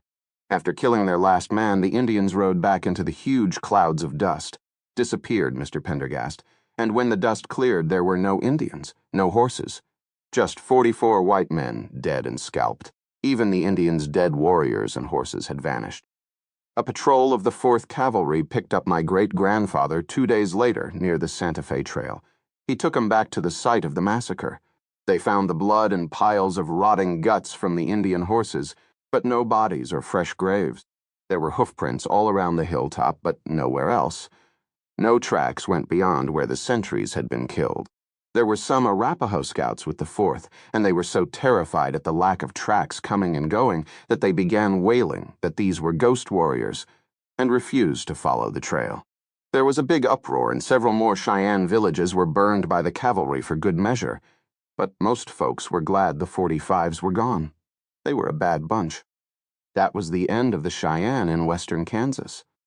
Dodge City was settled in Motte-Tom-Baie-Motte, and the Santa Fe Railroad came through in Motte-Tom-Baie-High, and pretty soon Dodge became the cowboy capital of the West, the end of the Texas Trail, shootouts, Wyatt Earp, Boot Hill, and all that. Medicine Creek was settled in Motambe Bay, by the cattleman H. Keyser, cattle brand bar H high on the left shoulder, horse brand flying H on the right. The blizzard of Tamsau wiped out 11,000 head, and the next day Keyser leaned his head against the barrels of his shotgun and pulled both triggers. They said it was the curse. Then sodbusters and nesters came, and the days of the cattle barons were over. First it was wheat and sorghum, then the Dust Bowl, and after that they replanted in feed corn and now gasohol corn. But in all that time no one ever solved the mystery of the Ghost Warriors and the Medicine Creek Massacre. He took one final sip and dramatically clunked down his can. Corey looked at Pendergast. It was a good story, and Brushy Jim told it well. Pendergast was so still he might have been asleep. His eyes were half closed, his fingers tented, his body sunken into the sofa. "And your great-grandfather, Mr. Draper," he murmured. "He settled down in deeper, married, and buried 3 wives.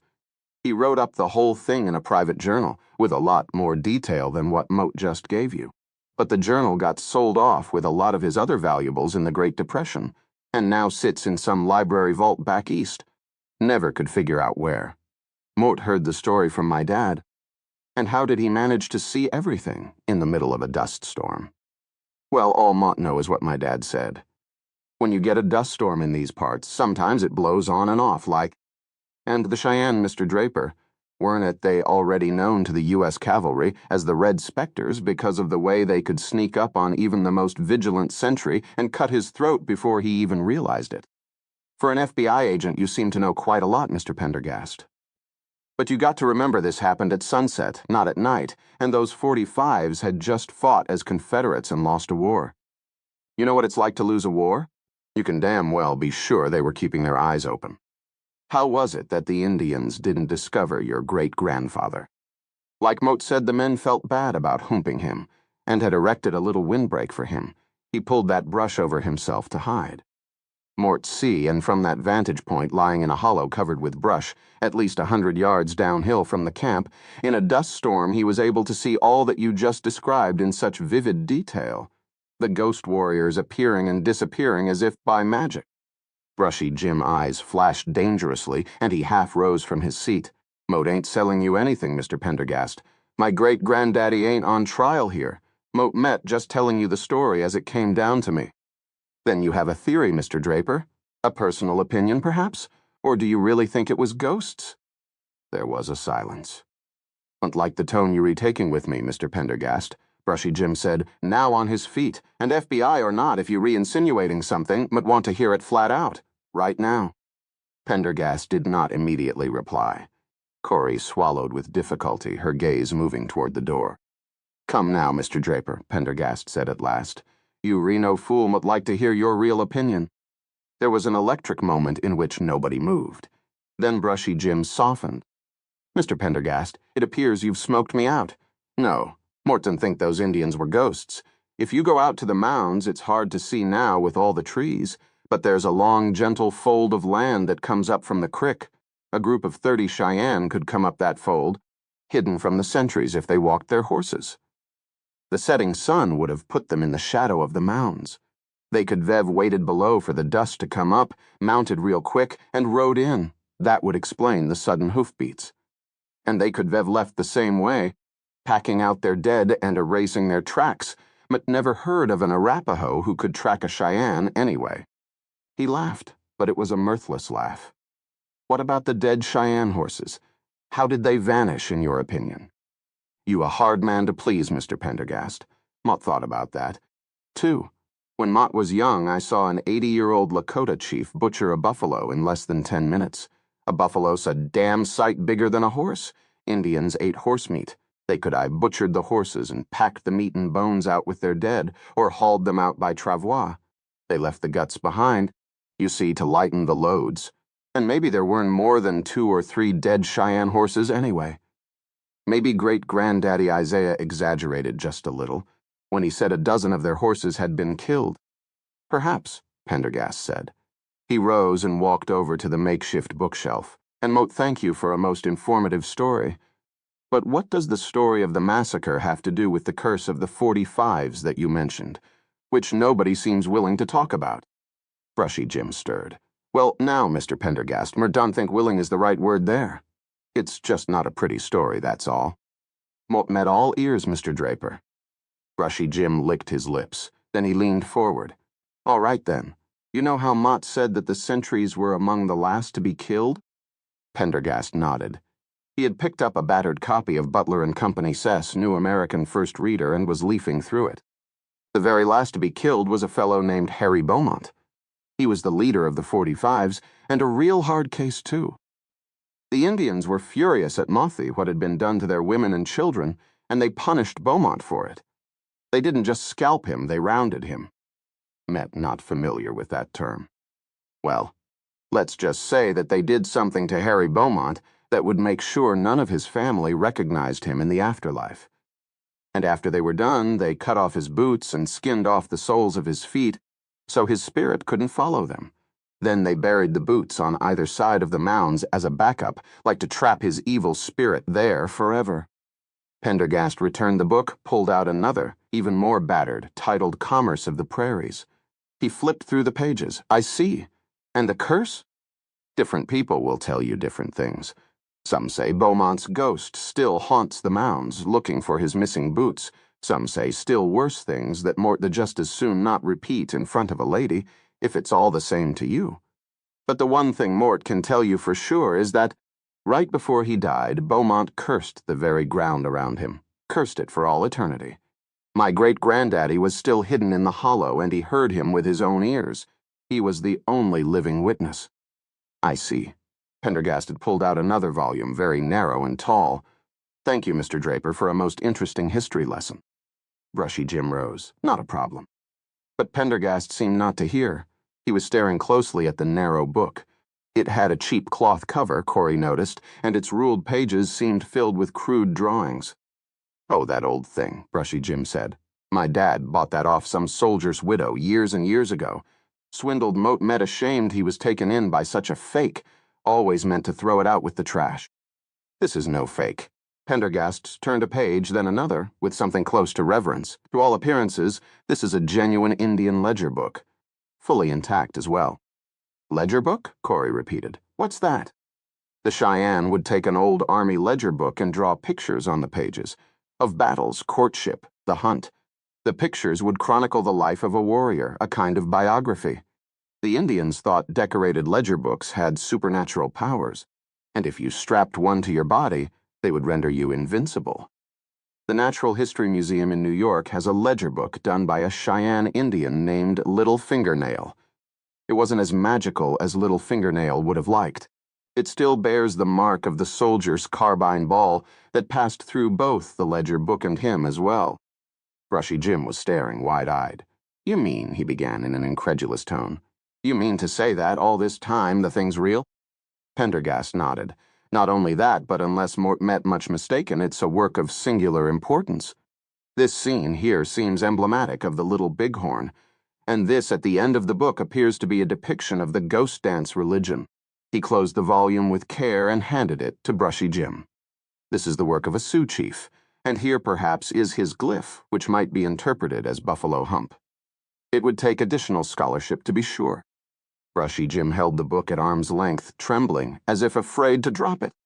You realize that it's worth several $100,000, Pendergast said. Perhaps more should you want to sell it. It is in need of conservation, though. The groundwood pulp in ledger book paper is highly acidic. Slowly, Brushy Jim brought the book closer, turned the pages. Mot ve keep a note to keep this here book, Mr. Pendergast. The money is no good to me. But how to Mot get it? Conserved. Mort know a gentleman who can work wonders ve kep. Te haunt books as damaged and frail as this one. Mort to be happy to have it taken care of, gratis, of course. Brushy Jim looked at Mort for the book for a minute. Then, without a word, he extended it to Pendergast. They said their goodbyes. As Corey drove back to town, Pendergast fell into silence, eyes closed, deep in thought, the carefully wrapped ledger book held very gently in one hand. 18. Willie Stott moved across the slick concrete floor, sweeping the hot mixture of bleach and water back and forth, propelling stray gizzards, heads, crests, guts, and all the other poultry effluvia, collectively known as gibs by the line workers, toward the huge stainless steel sink in the floor below the evisceration area. With the expertise of years, Stott flicked his hose hand left and right, sending additional strings of offal skidding away under the force of the cleanser, rolling them all up neatly together as they were forced toward the center. Stott worked the jet like an artist works a brush, teasing everything into a long, bloody rope before giving it one final signature blast that propelled it down the drain with a wet swallow. He gave the floor a once-over, snaking the jet here and there to catch a few stray strings and wattles, the odd beak causing the stragglers to jump and dance under the play of the hose. Stott had given up eating turkey within days of starting work at Grosbain, and after a few months had given up meat altogether. Most everybody else he knew who worked there was the same. At Thanksgiving, Grosbain gave free turkeys to all its employees, but Stott had yet to meet anyone who actually ate it. Work complete. He switched off and racked the nozzle. It was 10:15, and the last of the second shift had left hours before. In years past, there would have been a third shift, from 8 until 4 in the morning, but those days were gone. He felt the comforting pressure in his back pocket from the pint bottle of old Granddad. As a reward for finishing, he slipped out the flask, unscrewed the cap, and took a pull. The whiskey, warm to body temperature, traced a nice warm tingling line right down to his belly, and then a few moments later back up to his head. Life wasn't so bad. He took a final pull and emptied the bottle, shoved it back into his pocket, and picked up the big squeegee that hung on the tiled wall. Back and forth, in another 5 minutes the floor, workers' platform, and conveyor belt overhead were all so clean and dry you could eat off them, and the stench of turkey shit, fear, blood, and sour guts had been replaced by the clean, astringent smell of bleach. Another job well done. Stott felt a small stab of pride. He reached for the bottle, then remembered it was empty. He glanced at his watch. The wagon wheel would be open for another 30 minutes. If Jimmy, the night guard, arrived on schedule, he would make it with plenty of time to spare. It was a wonderfully warming thought. As he was racking up the last of the cleaning equipment, he heard Jimmy coming into the plant. The man was actually 5 minutes early, or more likely, his own damn watch was running slow. He walked over to the docks to wait. In a minute, he heard Jimmy approaching, jangling like an ice cream truck with his keys and all his other crap. "Yo, Jimmy boy," Stott said. "Willie, hey. All yours. Whatever." Stott walked into the deserted employee parking lot, where his dusty car sat beneath a light at the far end all alone. Since he arrived at the height of the second shift, his car was always the farthest away. The night was hot and silent. He walked through the pools of light toward his car. Beyond the lot, cornfields stretched into darkness.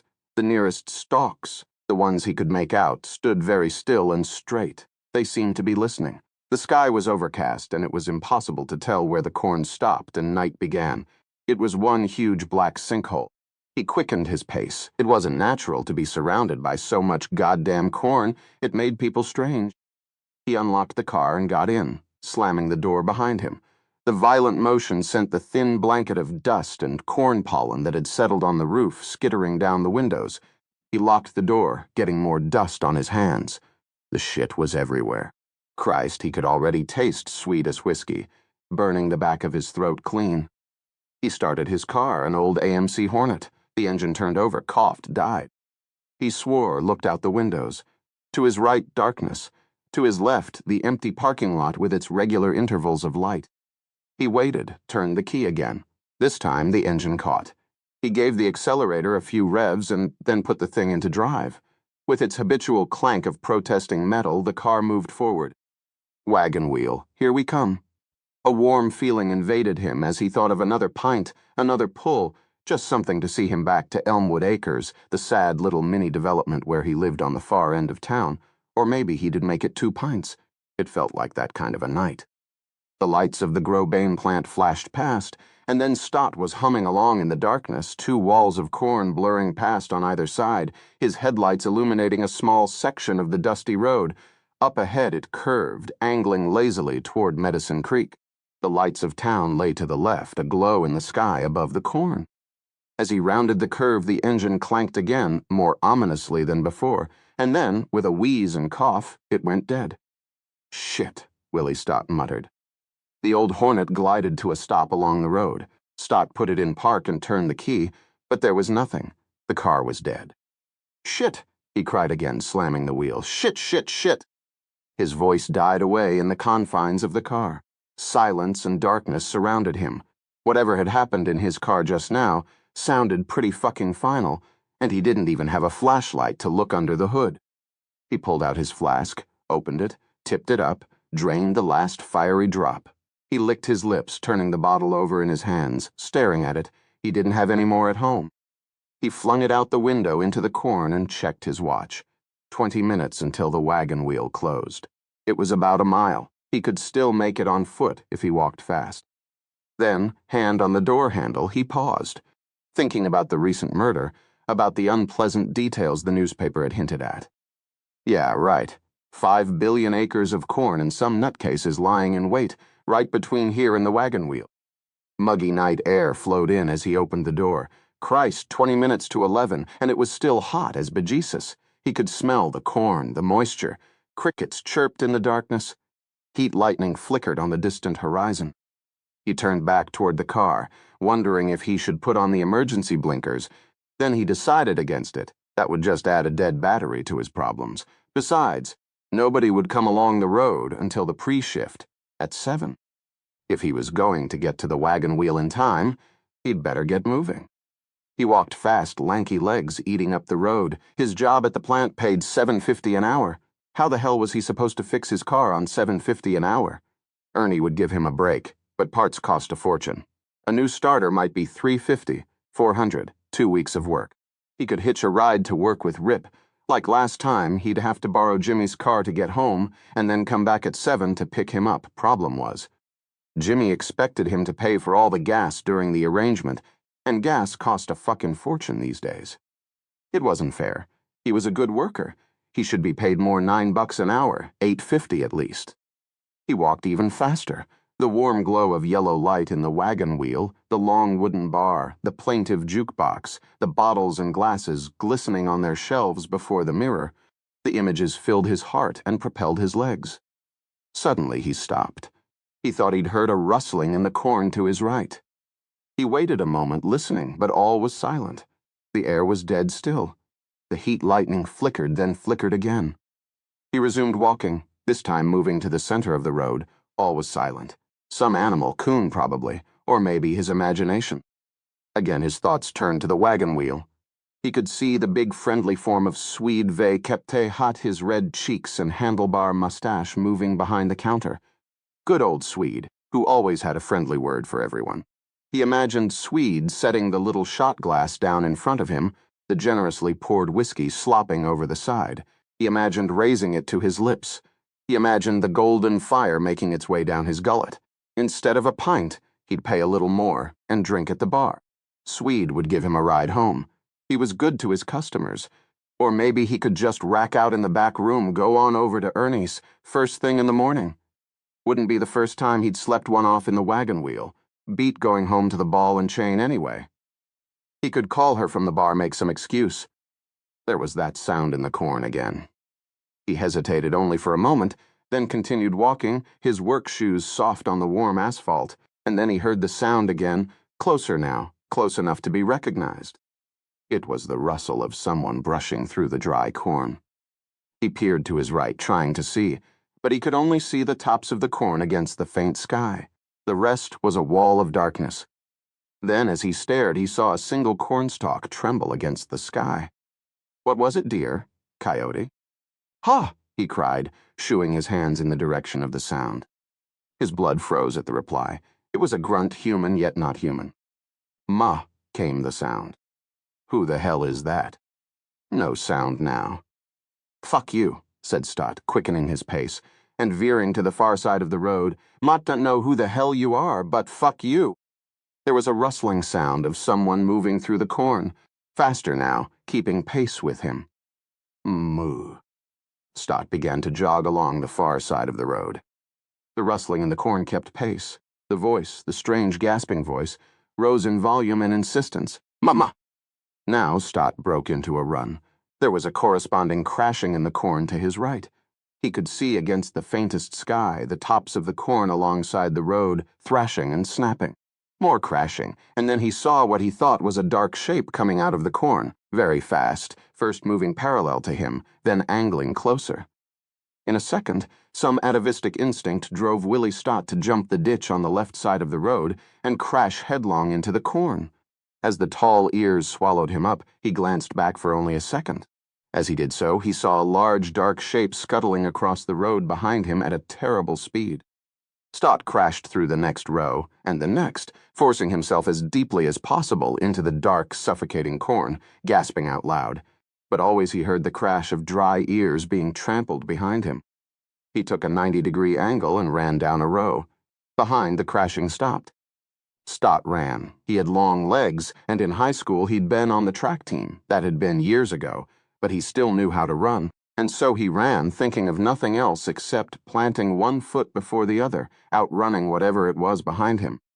Despite the encircling corn, he was not yet fully disoriented. Medicine Creek lay ahead of him, just over a mile away. He could still make it. Behind him now, he could hear the loud slapping of feet against earth, and ve kepte hat each step, a rhythmic grunt. Ma, ma, ma. The long row of corn made a slow curve along the topography of the land, and he flew along it, running with a speed born of sheer terror. Ma, ma. Christ, it was getting closer. He swerved, desperately crashing through another row, still running. He heard an echoing crash behind him as the pursuer broke through the row, following him, closing in. Ma, ma, ma, ma. Leave me the fuck alone, he screamed. Ma, ma, ma, ma. It was getting closer. So close he almost imagined he could feel puffs of hot breath on his neck, keeping time with the thudding feet. A sudden wet warmth flooded his thighs as his bladder let go. He swerved, crashed through yet another row, swerved, veered back. The thing kept right behind him, closer, ever closer. Ma, ma, ma, ma. Ma, ma, ma. It was still gaining and gaining fast. Stott felt something grab his hair, something horribly strong.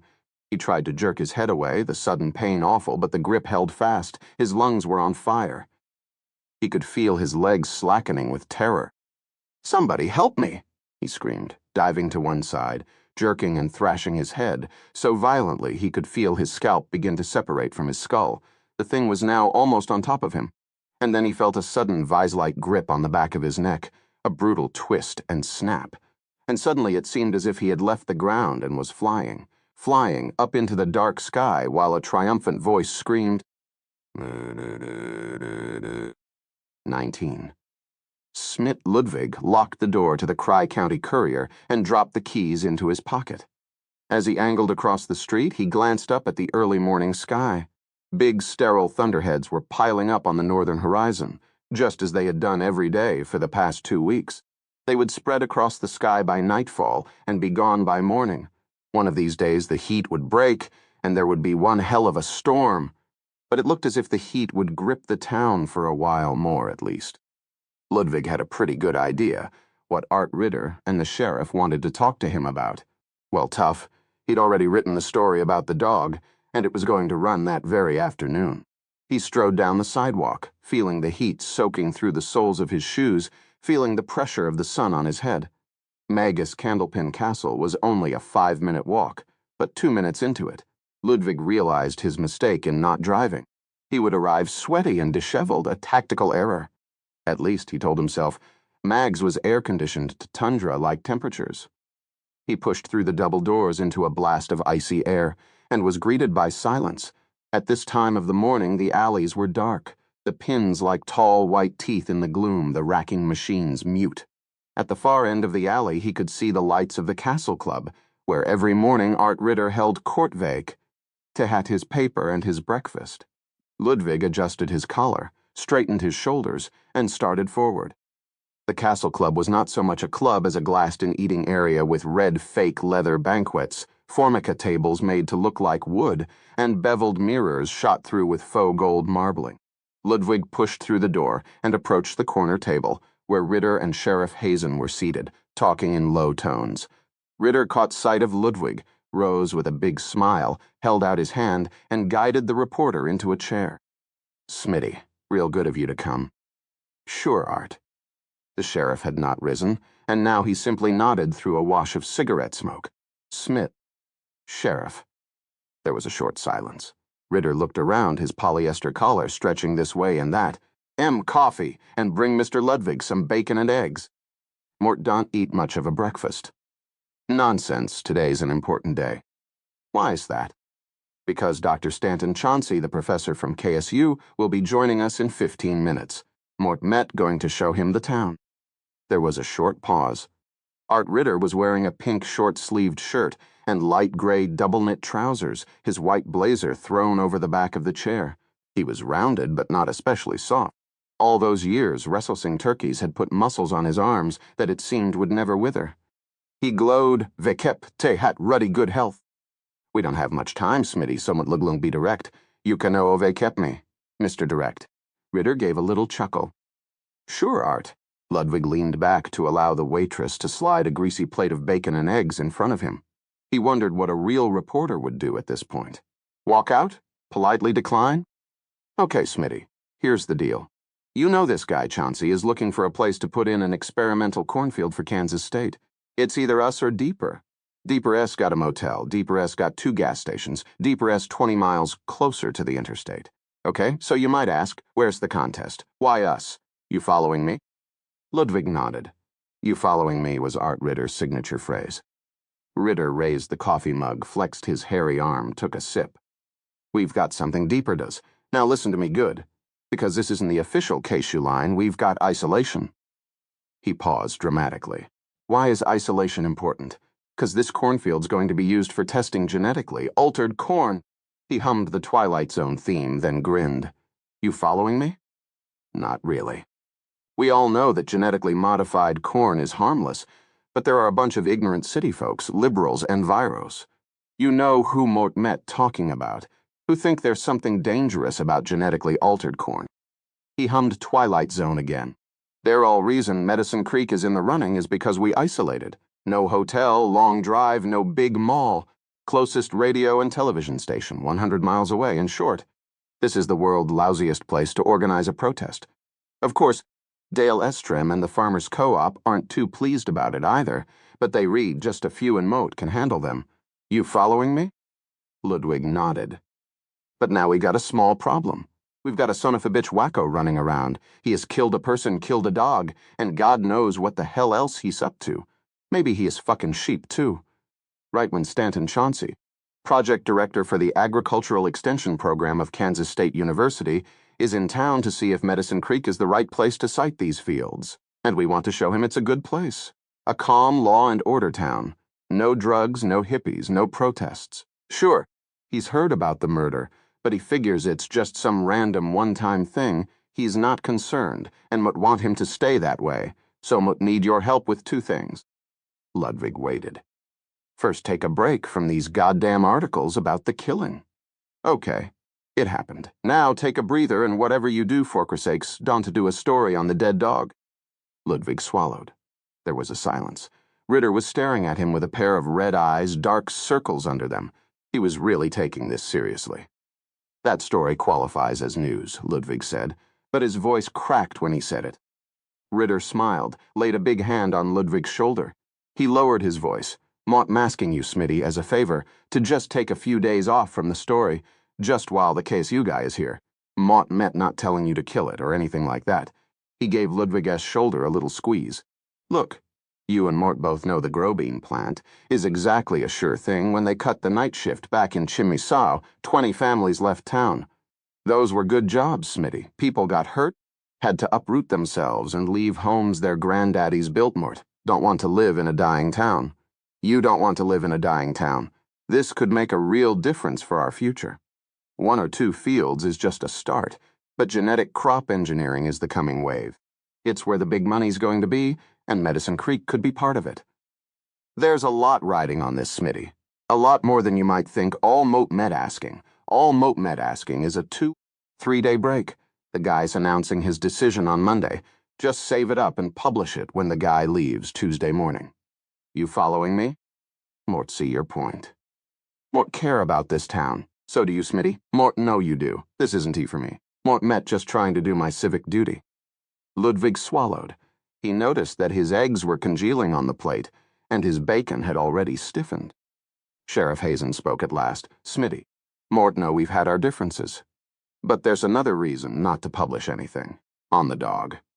The forensic psychology guys in Dodge think the killer might be feeding off the publicity. His goal is to terrorize the town. People are already dredging up the old rumors about the massacre and the curse of the 45s, and those damn arrows just seemed calculated to revive the whole thing. It seems the killer might be acting out some weird fantasy about the curse. They say articles in the paper just encourage him. We don't want to do anything that might trigger another killing. This guy's no joke, Smitty. There was a long silence. Ludwig finally sighed. Maybe Mort can put the dog story off a couple of days, he said in a low voice. Ritter smiled. That's great. Great, he squeezed Smitty's shoulder again. You mentioned two things, Ludwig said a little weakly. That's right. Moat did okay. Moat was thinking. Again, this is just a suggestion, Smitty, that you could fill the gap with a story on Dr. Stanton Chauncey. Everybody loves a little attention, and this guy's no exception, the project. Maybe it's better not to go into that too much, but a story on him, who he is, where he comes from, all his big degrees, all the great things he has done up at KSU. You following me, Smitty? It's not a bad idea, Ludwig murmured. And in fact, it really wasn't a bad idea. If the guy proved to be interesting, it would make a good story, and it was just the kind of thing people wanted to read. The future of the town was always the #1 topic of conversation in Medicine Creek. Great, he's going to be here in 5 minutes. Mot Luglunk introduce you, then leave you two alone. Fine, Ludwig swallowed again. Ritter finally released his grip on Ludwig's shoulder. He felt a cold patch where the warm, moist hand had been. You re a good guy, Smitty. Right. Just then the sheriff's radio crackled to life. Hazen pulled it off his belt and pressed the receive button. Ludwig could hear Tada's tinny voice giving the sheriff the morning's incident report. Some joker let the air out of the tires of the football coach's car, came Tada's voice. Next, said Hazen. Another dead dog, this one reported by the side of the road. Christ, next. Willie Stott's wife says he didn't come home last night. The sheriff rolled his eyes. Check with Swede at the wagon wheel. He's probably sleeping it off in the back room again. Yes, sir. Mot Luglunk check out the dog myself. It's 2.5 miles out the deeper road. On the west side. Check. Hazen shoved the radio back into his belt, ground out his cigarette in an ashtray, swept his hat off the empty seat next to him, fitted it to his head, and stood. See you, Art? Smitty, thanks, gotta run. The sheriff left, and then, as if on cue, Dr. Stanton Chauncey materialized at the far end of the bowling alley, glancing around. Ritter called, waved at him through the glass. Chauncey nodded and walked past the alleys and into the Castle Club. He had the same stiff walk Ludwig had noticed at the sociable. The man peered at the plastic decor, and Ludwig thought he could see a flicker of something in his eyes. Amusement? Contempt? Ritter rose, and so did Ludwig. Don't get up on my account, Chauncey said. He shook their hands, and they all sat down. Dr. Chauncey, Ritter began, want to introduce to you Smit Ludwig from the Cry County Courier, our local paper. He is the publisher, editor, and reporter. It is a one-man band. He laughed. Ludwig found a pair of rather cool blue eyes turned on him. That must be very interesting for you, Mr. Ludwig. Call him Smitty. We don't go on ceremony in Medicine Creek. We re a friendly town. Thank you, Art. Chauncey turned to Ludwig. Smitty mote hope you Luglunk call me Stan. Ritter spoke before Ludwig could answer. Stan, listen. Smitty wants to do a story on you and mote have to run, so mote Luglunk leave you here. Order what you like. Bill's on me. In a moment, Ritter was gone, and Chauncey had turned his two dry eyes back on Ludwig. For a moment, Ludwig wondered what he was waiting for. Then he remembered he was supposed to do an interview. He pulled out his steno book, fished out a pen. The mine mote prefer to work, Vakep. They had questions presented to me ahead of time, said Chauncey. Mote wish we were that organized, said Ludwig, mustering a smile. Chauncey did not smile. Tell me what kind of story you had in mind. It would be a profile, basically, you know. The man behind the project and all that. There was a silence. We were dealing with a sensitive subject. It has to be handled just so. It would be a favorable, uncontroversial article, focusing on you, not on the details of the experimental field. Chauncey thought a moment. What Luglunk have to see the piece before it runs? We didn't usually do that. You Luglunk just have to make an exception in my case. University policy. Ludwig sighed. Very well. Proceed, said Chauncey. He sat back in the chair. Would you like a coffee? Some breakfast? Mort hours ago, back in deeper. All right then, let's see. Ludwig opened the steno book to a blank page, smoothed it, readied his pen, and tried to think of a few pithy questions. Chauncey looked at his watch. Mort met, really a very busy man, so if you could keep this to 15 minutes, Mort appreciate it. Next time you should bring questions instead of making them up on the spot. It's a simple courtesy when interviewing someone whose time is valuable. Ludwig exhaled. So, tell me about yourself, where you went to school, how you got interested in agriculture, that sort of thing. Mort was born and raised in Sacramento, California. Mort went to high school there and attended the University of California at Davis, where Mort majored in biochemistry. Mort graduated Phi Beta Kappa, summa cum laude, in Mort Chin Tam alum. He paused. Would you like me to spell summa cum laude? Mut think Mut can manage it. Then Mort attended graduate school at Stanford University, graduating in 4 years. That would be Morton Chin Tam Chin. Vekepite had a doctorate in molecular biology. My dissertation was awarded the Hensley Medal. That Shensley. I shortly thereafter joined the biology department of Kansas State University on a tenure-track position. Mort was awarded the chair of Leon Throckmorton Distinguished Professor of Molecular Biology in Morton Chin Chin Milam, and in addition became director of the Agricultural Extension Program in Mort Chin Chin Matam. He paused for Ludwig to catch up. Ludwig had done enough boring stories to know what one smelled like, and this reeked to high heaven. The Hensley Medal, Jesus Christ. Was this guy a prick or what? Right, thanks. Stan, when did genetic engineering really capture your interest? When did you know what you wanted to become? We don't refer to it as genetic engineering. We refer to it as genetic enhancement. Genetic enhancement, then. A pious look briefly settled on Chauncey's features. When Mort was 12 or 13, Mort saw a picture in Life magazine of a crowd of starving Biafran children all crowding around a UN truck, trying to get a bit of rice. Mort thought, I want to do something to feed those starving children. What a crock, but Ludwig dutifully wrote it all down. And your father, mother? What did they do? Does science run in the family? There was a brief silence. I would prefer to keep the focus on myself. Father probably drove a truck and beat his wife, thought Ludwig. Fine, tell me, have you published any papers or books? Yes. A great many more will have a copy of my curriculum vitae faxed to your office if you will give me the number. No fax machine, sorry. Mut see frankly. Mut find it a waste of time to answer questions like this when it would be far simpler for you to get the information yourself from the KSU Public Relations Department. They have a file on me a foot thick, and it would be much better if you read some of my papers before interviewing me. It just saves everyone so much time. He checked his watch again. Ludwig shifted to another tack. Why Medicine Creek? May Mort remind you we haven't necessarily chosen Medicine Creek. Mort canove cap, but why is it in the running? We were looking for an average place with typical growing conditions. Medicine Creek and Deeper came out of a comprehensive $200,000 computerized study of almost 100 towns in western Kansas. Thousands of criteria were used. We are now in phase 3 of the study, determining the final choice for the project. We have already struck agreements with the appropriate agribusinesses for possible access to their land. All we need now is to make a decision between the 2 towns. And that is why Mortem here, to make that final decision and announce it on Monday. Ludwig wrote it all down, all the while realizing that when you really parsed what the man had said, he in fact had said nothing. But what do you think of the town? He asked. There was a brief silence, and Ludwig could see that this was one question Chauncey did not have a ready answer for. Well, Mott, unfortunately there's no hotel here, and the only place where Mott could stay had already been booked by a man. A difficult man, it would seem, who took the entire floor and categorically refused to relinquish a room.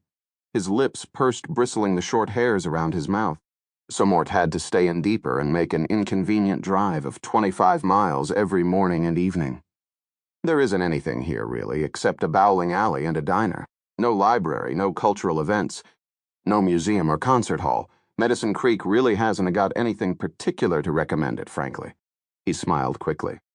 Ludwig found himself bristling. We've got good, solid, small-town, old-fashioned American values here. That's worth something. Chauncey shuddered faintly.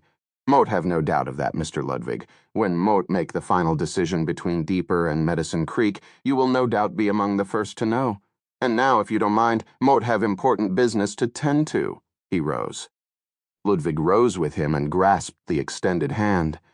Out of the corner of his eye, he saw the sun-reddened, stubble-headed form of Dale Estram and two other farmers looking at them through the glass front of the bowling alley. They had seen Chauncey inside, and were obviously waiting for him to come out. Ludwig suppressed a smile. "You can fax or email the piece to the KSU Public Relations Department," said Chauncey. "The number is on my card. They will vet it and return it to you by the end of the week." He snapped his card on the table and stood up. By the end of the week, Ludwig watched the little prick walk stiffly past the bowling lanes, his head up, his back very straight, his small legs moving as briskly as machinery. Chauncey pushed open the door to the street, and now Dale Estram was striding toward him, his big farmer's arms swinging. The sound of his raised voice was enough to penetrate even the inner sanctum of the Castle Club. It looked like Chauncey was in for a verbal mauling. Ludwig smiled Dale Estram. Now there was someone who was always willing to speak his mind. Screw Chauncey, screw Ritter, and screw the sheriff. Ludwig had a paper to publish. The dog would stay. 20. Tad walked back out of the wagon wheel into the blast furnace heat. So far, no luck, no Willie Stotts sleeping it off in the back room. Still, Tad was mighty glad he'd taken the time to check. He popped a mint into his mouth, his second, to cover up any possible beer breath from the ice-cold Coors Swede had slipped him under the bar. It sure tasted good on a day as hot as this one. Swede Cahill was one hell of a nice guy. Tad's cruiser was sitting outside the sheriff's office, baking in the sun, and Tad made a beeline for it. He slid inside and started the engine, careful to let the minimum amount of back and butt cheek come in contact with the blistering leatherette. If he could land a desk job in Topeka or Kansas City, he wouldn't have to spend his days hopping in and out of the suffocating heat, forced to drive a cruiser that carried its own little hell around inside it. He switched his radio to the frequency of the county dispatcher. "Unit 21 to dispatch," he said. "Here, Tad," came the voice of Laverne, who worked the day shift. She was sweet on Tad, and had she been maybe 20 years younger, perhaps he might have felt the same way. "Laverne, anything new?" he asked. "Someone at Grosbane just reported a vehicle parked by the side of the approach road. Seems abandoned." What is the model? Tad didn't have to ask for the make, except for Art Ritter's Caprice and the police Chimay-Mote Mustangs, bought secondhand from the Great Bend PD. Just about every car in town was AMC. It had been the only dealership within an hour S-drive. Like so much else, though, it had closed Deauve Cap no years ago. Hornet license plate Whiskey Echo Foxtrot 2907. He thanked Laverne before slipping back into more formal jargon. "Unit 21. Moving," he said, replacing the radio. That would be Stott's Hornet. No doubt the guy was sleeping in the back, like he had the last time his shitbox broke down outside of town. He'd have curled up and made a nice little evening out of it. Just the two of them, him and old Granddad. Tad put the cruiser in gear and pulled away from the curb. It was the work of 15 seconds to leave the town behind. 4 minutes later, he turned into the plant road. There was a huge semi-load of live turkeys lumbering ahead of him, laying down a stink of turkey shit on the road so thick you could almost see it. Tad overtook the semi as quickly as he could, glancing over at the stacked cages full of terrified turkeys, their eyes bulging. Tad's job had carried him into the Grosbane plant a couple of times. His first visit was right before Thanksgiving, and that year he and his widowed mother had enjoyed a nice pork roast. It had been pork roast ever since. Tad was glad he had never seen a pig farm. There it was, Stotts's Hornet parked by the side of the road, almost invisible in the shadow of the corn. Tad stopped behind it, switched on his flashers, and got out. The windows were open. The car was empty. There was no key in the ignition. The turkey truck blasted by, rocking the corn on either side of the road and leaving behind the stench of diesel and panicked poultry. Tad turned away with a wince. Then he pulled his radio from his belt. "Yeah," came Hazen's response when he called. "Mort met here at Stott's car. It's parked on the access road leading to Grosbane. It's empty, no sign of Stott. Figures, he's probably sleeping it off in the corn." Tad looked out into the sea of corn. Somehow he didn't think anyone would choose to sleep in there, even drunk. You really think so? Sure, might do. What else? The question hung in the air. Well, Tad, you can let this craziness get to you. Not every missing person turns up murdered and mutilated. Look, met out here at the dog. And guess what? What? Tad felt a constriction in his throat. It's just a dog hit by a car, still got its tail and everything. That's good. So listen, you know Willie as well as Mort do. His car breaks down and he sets off on foot to wet his whistle at the wagon wheel. He's got his usual hip flask in his back pocket, and he nips it until it has gone. On the way, he decides to take a little snooze in the corn, and that's where you'll find him hung over as hell but otherwise intact. Cruise back along the road slow, you Luglung probably find him in the shade of the ditch. Okay? Okay, Sheriff. That's a boy. You be careful, huh? Will do. As Tad was about to get back in the cruiser, he noticed something gleaming in the dirt beside Stoddass Hornet, an empty pint bottle. He walked over, picked it up, sniffed. The smell of fresh bourbon filled his nose. It was just as the sheriff had said. Hazen seemed to know everything in town, almost before it happened. He was a good cop, and he'd always acted like a second father to him. Tad should be grateful to be working for a guy like that. He really should. Tad put the pint into a plastic evidence bag and flagged the spot. The sheriff appreciated thoroughness, even in the little things. As he was heading back toward his cruiser, another truck passed. But this was a refrigerated truck coming from the plant, full of nice, sanitized, frozen butterballs. No odor, no nothing. The driver waved cheerfully. Tad waved back, lowered himself into his car, and started back down the road looking for Stott. 200 yards later, he stopped. To the left, the corn stalks had been broken, and on the right-hand side, the corn was broken as well. A few stalks angled sharply to one side. It looked to Tad like someone had pushed into the corn on the left, while someone else had come out and crossed the road from the right. He stopped the cruiser, his sense of unease returning. He got out of the car and looked at the ground under the corn on the left side of the road. There was a disturbance in the dry clods, a disturbance that suggested someone had walked, or, more likely, run, through the dirt between two corn rows. A little deeper in, Tad could see some broken stalks and a couple of dry cobs that had been torn away and were now lying on the ground. Tad pushed into the first row, eyes on the ground. His heart was beating uncomfortably fast. It was hard to make out marks in the clumpy dry earth, but there were depressions that looked like footprints, scuffed areas, places where clods had been overturned, showing their dark undersides. He paused, suppressing an urge to call the sheriff. The trail went on, and here it broke through another row of corn, flattening 5 or 6 stalks. There seemed to be more than one set of blurred, incomplete tracks. Tad didn't want to articulate, even to himself, what this was starting to resemble. It looked like a chase. Jesus, it was really looking like a chase. He continued walking, hoping it would turn out to be something else. The trail went through another row, ran along the corn for a while, then broke through yet another, and then Tad came suddenly upon an area where there had been some thrashing in the dirt. A dozen stalks were broken and scattered. The ground was all torn up. It was a mess. It looked like something violent, really violent, had happened here. Tad swallowed, scanning the ground intently. There, finally, on the far side of the disturbance, was a clear footprint in the dry earth. It was bare.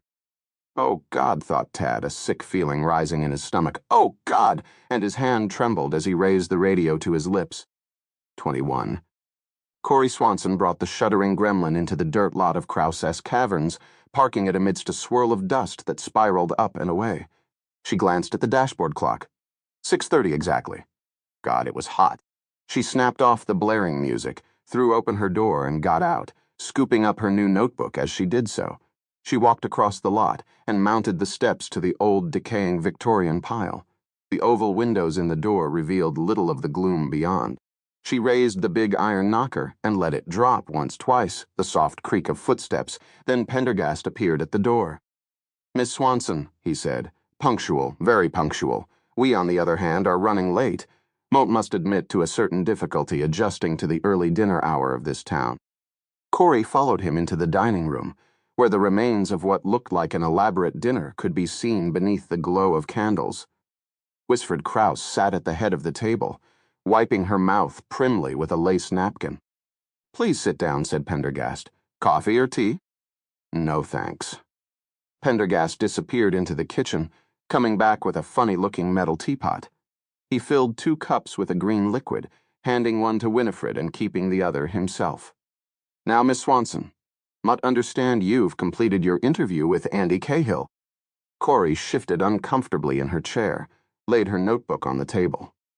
Pendergast's eyebrows shot up. "What's this?" "My notebook," said Corey with a defensiveness she didn't quite understand. "You wanted me to interview Andy, so Moat did. I had to write it down somewhere." "Excellent. Let's have the report." The FBI agent settled into his chair, his hands clasped together. Feeling awkward, Corey opened the notebook. "What lovely handwriting you have, my dear," said Winifred, leaning just a little too close. "Thanks." Corey edged the notebook away, prying old gossip. "Moot went to Andy's house yesterday evening. He'd have been out of town a forged trip to the state fair. I told him his dog had died, but Moot did to say how Moot kind of let him assume it was hit by a car. He was pretty upset. He loved that dog, Jiff." She paused. Once again, Pendergast's eyes had drooped to mere slits. She hoped he wouldn't go to sleep on her again. He said that for the past couple of days, Jiff had been acting kind of strange. He wouldn't go outside and went whining and cringing around the house, had to be dragged out from under the bed when it was time for his dinner. She turned the page. "Finally, 2 days ago." "Exact dates, please." "August 10th. "Proceed." "On August 10th, Jiffer took a dump on the living room rug." She looked up nervously into the silence that followed. "Sorry, but that's what he did." "My dear," said Winifred, "you should say that the dog dirtied the rug."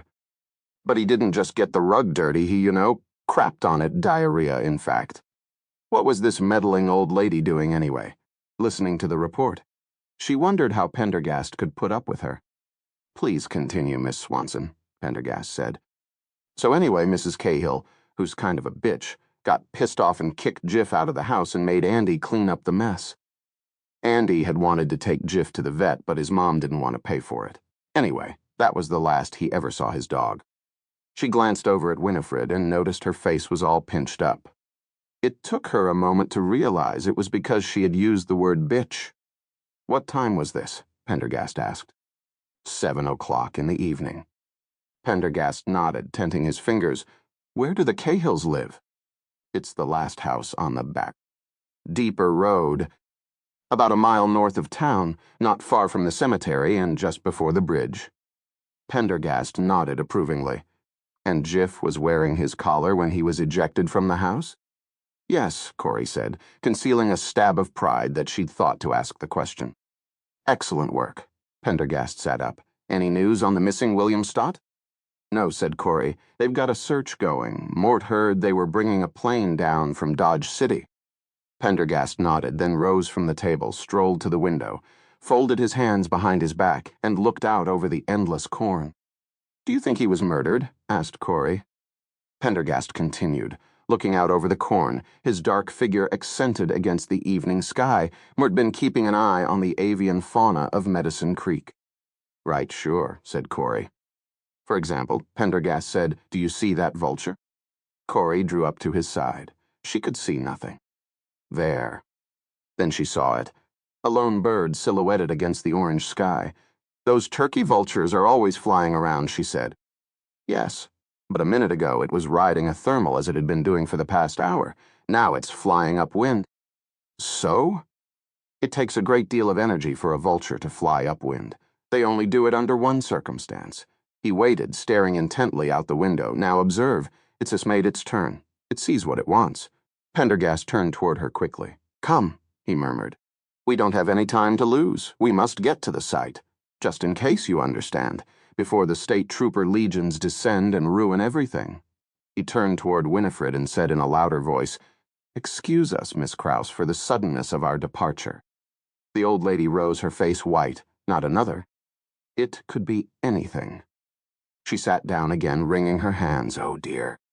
"We can take the power line road," Corey said as she followed Pendergast out the door. "We Leglung have to walk the last quarter mile, though." "Understood," Pendergast replied tersely, getting into the car and closing the passenger door. This is one instance in which you can exceed the speed limit, Miss Swanson." 5 minutes later, Corey was nosing the gremlin down the narrow, rutted track that was known locally as the Power Line Road. She was familiar with this isolated, dusty stretch. This was where she came to read, daydream, or simply get away from her mother or the morons at the high school. The thought that a murderer might have lurked, might still be lurking, in these remote cornfields sent a shiver through her. Ahead, the Vulture had been joined by a couple of others, and they were now circling slowly, lazily. The car bumped and scraped over the washboard ruts. The last glory of the sunset lay in the west, an orgy of bloody thunderheads rapidly fading to darkness. "Here," said Pendergast, almost to himself. Corey stopped and they got out. The vultures rose in the sky, apprehensive at their presence. Pendergast began to stride swiftly into the corn, and Corey moved into step behind him.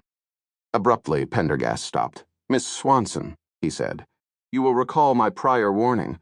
We may well find something in the corn rather more disturbing than a dead dog." Corey nodded. "If you wanted to wait in the car." Corey fought to keep her voice sounding calm. "Moat met your assistant, remember?" Pendergast looked at her inquiringly for a moment. Then he nodded. "Very well, Moat do believe you are capable of it.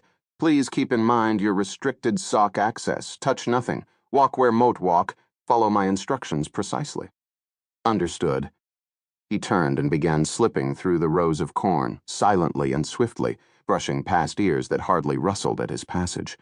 Corey followed behind, struggling to keep up. But she was glad of the effort. It kept her mind from thinking about what might lie ahead. But whatever it was, the thought of staying in the car, alone in the gathering dark, was even less pleasant. Moat seen a crime scene, she thought. "I saw the dog. Whatever it is, Moat can take it." And then suddenly Pendergast stopped again. Ahead, the rows of corn had been broken and swept aside, forming a small clearing. Corey froze at the agent's side, the sudden shock rooting her in place. The light was dim, but not dim enough to spare her any of the horror that lay splayed just ahead. And still she was unable to move. The air lay still over the awful scene. Corey's nose filled with the odor of something like spoiled ham. She felt a sudden constriction in her throat, a burning sensation, a spasm of the abdominal muscles.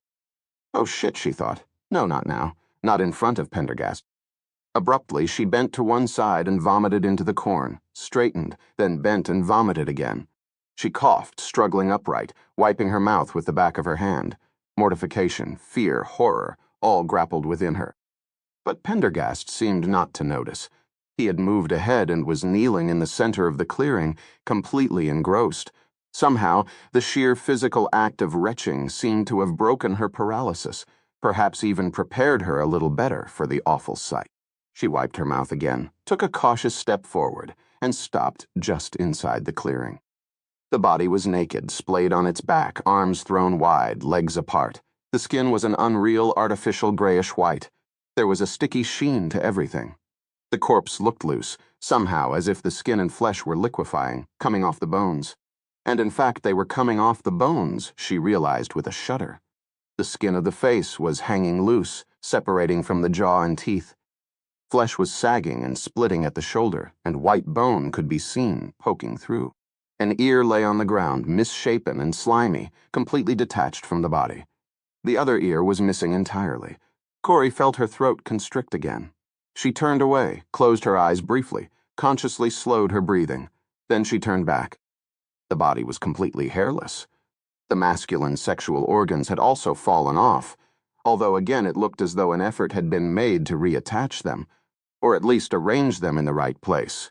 Corey had seen Stott around town, but if this was the body of the skinny drunk who ran the cleanup detail at Grobane, there was no way to know. It didn't even look human. It was as bloated as a dead pig. As the initial shock and horror began to ebb, she noticed other things about the site. Here and there, ears of corn had been arranged into strange geometrical shapes. There were a couple of objects fashioned in an extremely crude way out of corn husks. They might be bowls or cups or something else entirely. Corey could not be sure. All of a sudden, she became aware of a loud droning sound directly overhead. She looked up. A small plane was circling the site, flying low. She had not even heard its approach. Now the plane waggled its wings, veered away, and headed quickly north. She found Pendergast looking at her. The search plane from Dodge. The sheriff will be here in 10 minutes, and the state police shortly thereafter. Oh, she could hardly work her mouth. Pendergast was holding his small flashlight in one hand. "Are you all right?" he asked. "Can you hold this light?" Mort thinks so. Excellent. She held her nose, took in a deep breath. Then she took the light, directed the beam as Pendergast indicated. The gloom was rapidly filling the air. A test tube appeared out of Pendergast's suit coat, and now the agent was kneeling, putting invisible things into it with a pair of tweezers. Then another test tube appeared, and another, specimens going deftly into each one. He worked swiftly, moving around the body in ever narrower circles, every now and then murmuring low instructions about the placement of the light.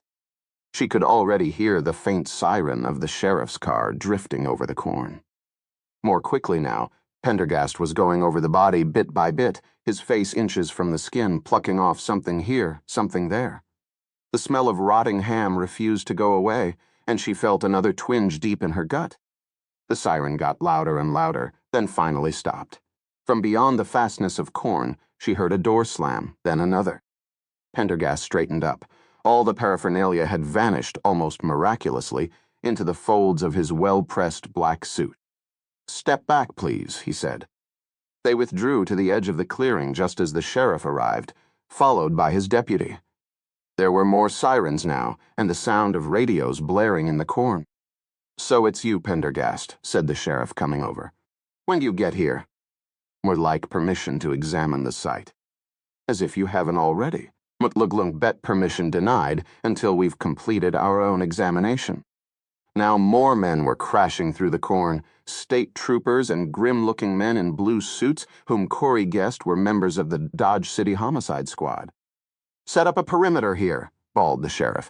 "Tad, lay out some tape." He turned back to Pendergast. "You can stand behind the tape like the others and wait your turn." Corey was surprised at Pendergast's reaction. He seemed to have lost all interest. Instead, he began to steer an erratic course around the periphery of the site, looking for nothing in particular. He seemed to be wandering aimlessly off into the corn. Corey followed. She stumbled once, then twice, and realized that the shock was still heavy upon her. Suddenly, Pendergast stopped again, between two rows of corn. He took his flashlight gently from Corey and pointed it at the ground.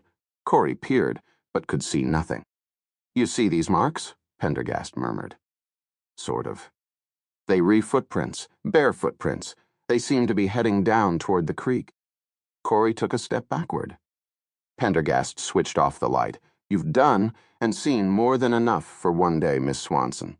Motmet very grateful for your help." He glanced at his watch. "It is 8:30, still early enough for you to get home without danger. Go back to your car, go straight home, and get a good rest. Motluglung continue here on my own." "But what about driving you?" "Motluglung get a ride back with one of those fine, eager young policemen over there." "You sure?" "Yes." She hesitated, strangely unwilling to leave. Motmet sorry Mot puked back there. She could barely see his smile in the gathering dark. Think nothing of it. The same thing happened to a close acquaintance of mine, a veteran lieutenant of the NYPD, at a homicide site a few years back. It merely proves your humanity. As she turned to go, he spoke again. "One last thing, Miss Swanson." She stopped, looked back at him. "Yes?" "When you get home, be sure to lock your house up tight, tight. Agreed?" She nodded, then turned again, making her way quickly through the corn toward the striped red wash of police lights, thinking of Pendergast's words. "It's still early enough for you to get home without danger." 22. Shading his light carefully, Pendergast followed the bare prints into the darkness of the cornfield. The tracks were now quite distinct in the dry dirt between the rows of corn. As he walked, the noise of the crime scene fell away.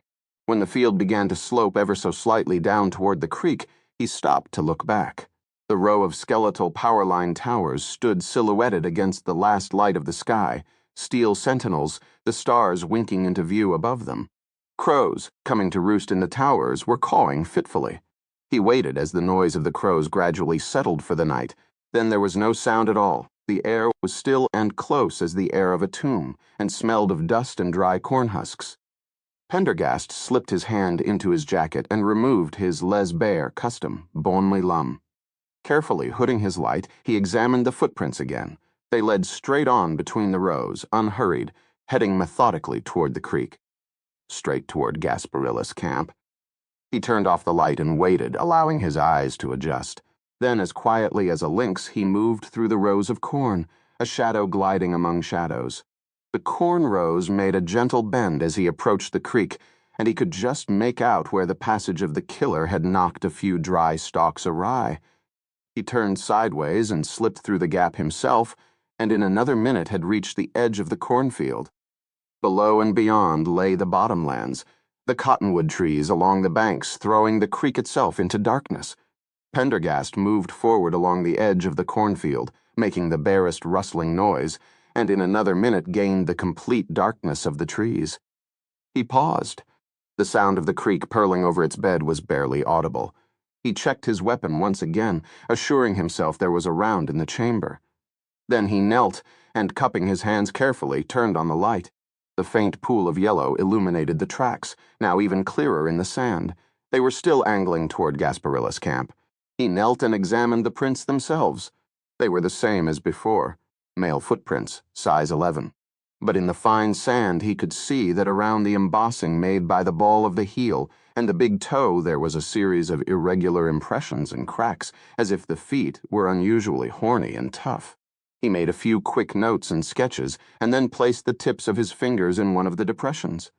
The prints had been made about 12 to 15 hours before, just before dawn that same day. The pace had quickened a bit here.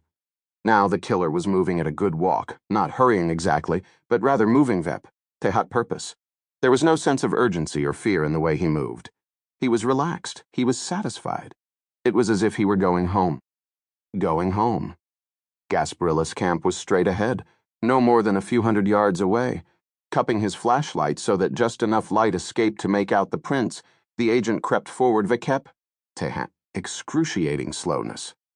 He paused, listening intently, then moved forward again. Ahead, all was dark. There was no fire, no light. When he was within 100 yards of the camp, he turned off the tiny ray of light and approached blindly. The camp was silent. And then he heard it. A faint, almost indiscernible sound. He froze. A minute passed. There it was again, louder now, a long drawn-out sigh. Pendergast left the trail and circled around to the right of the camp, moving with exquisite care. As he approached the downwind sector, he smelled no smoke or food. There wasn't even a glow from a dying pile of coals. And yet there was definitely someone, or something, in the camp. The sound of exhaled air again. Wet, labored, almost a wheeze, yet there was something strange about it, crude, animalistic, not quite human. Careful to make no sound, Pendergast raised his gun. The noise was coming from the middle of Gasparilla's camp. The noise came again. Gasparilla, or whatever was making the noise, was no more than 50 feet away.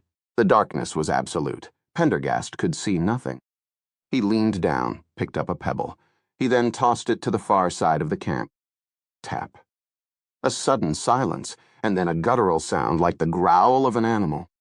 Pendergast waited as a fresh silence stretched on into minutes. All his senses were on the highest alert, straining to determine whether or not anything was moving toward him. Gasparilla had already proven himself adept at moving through darkness.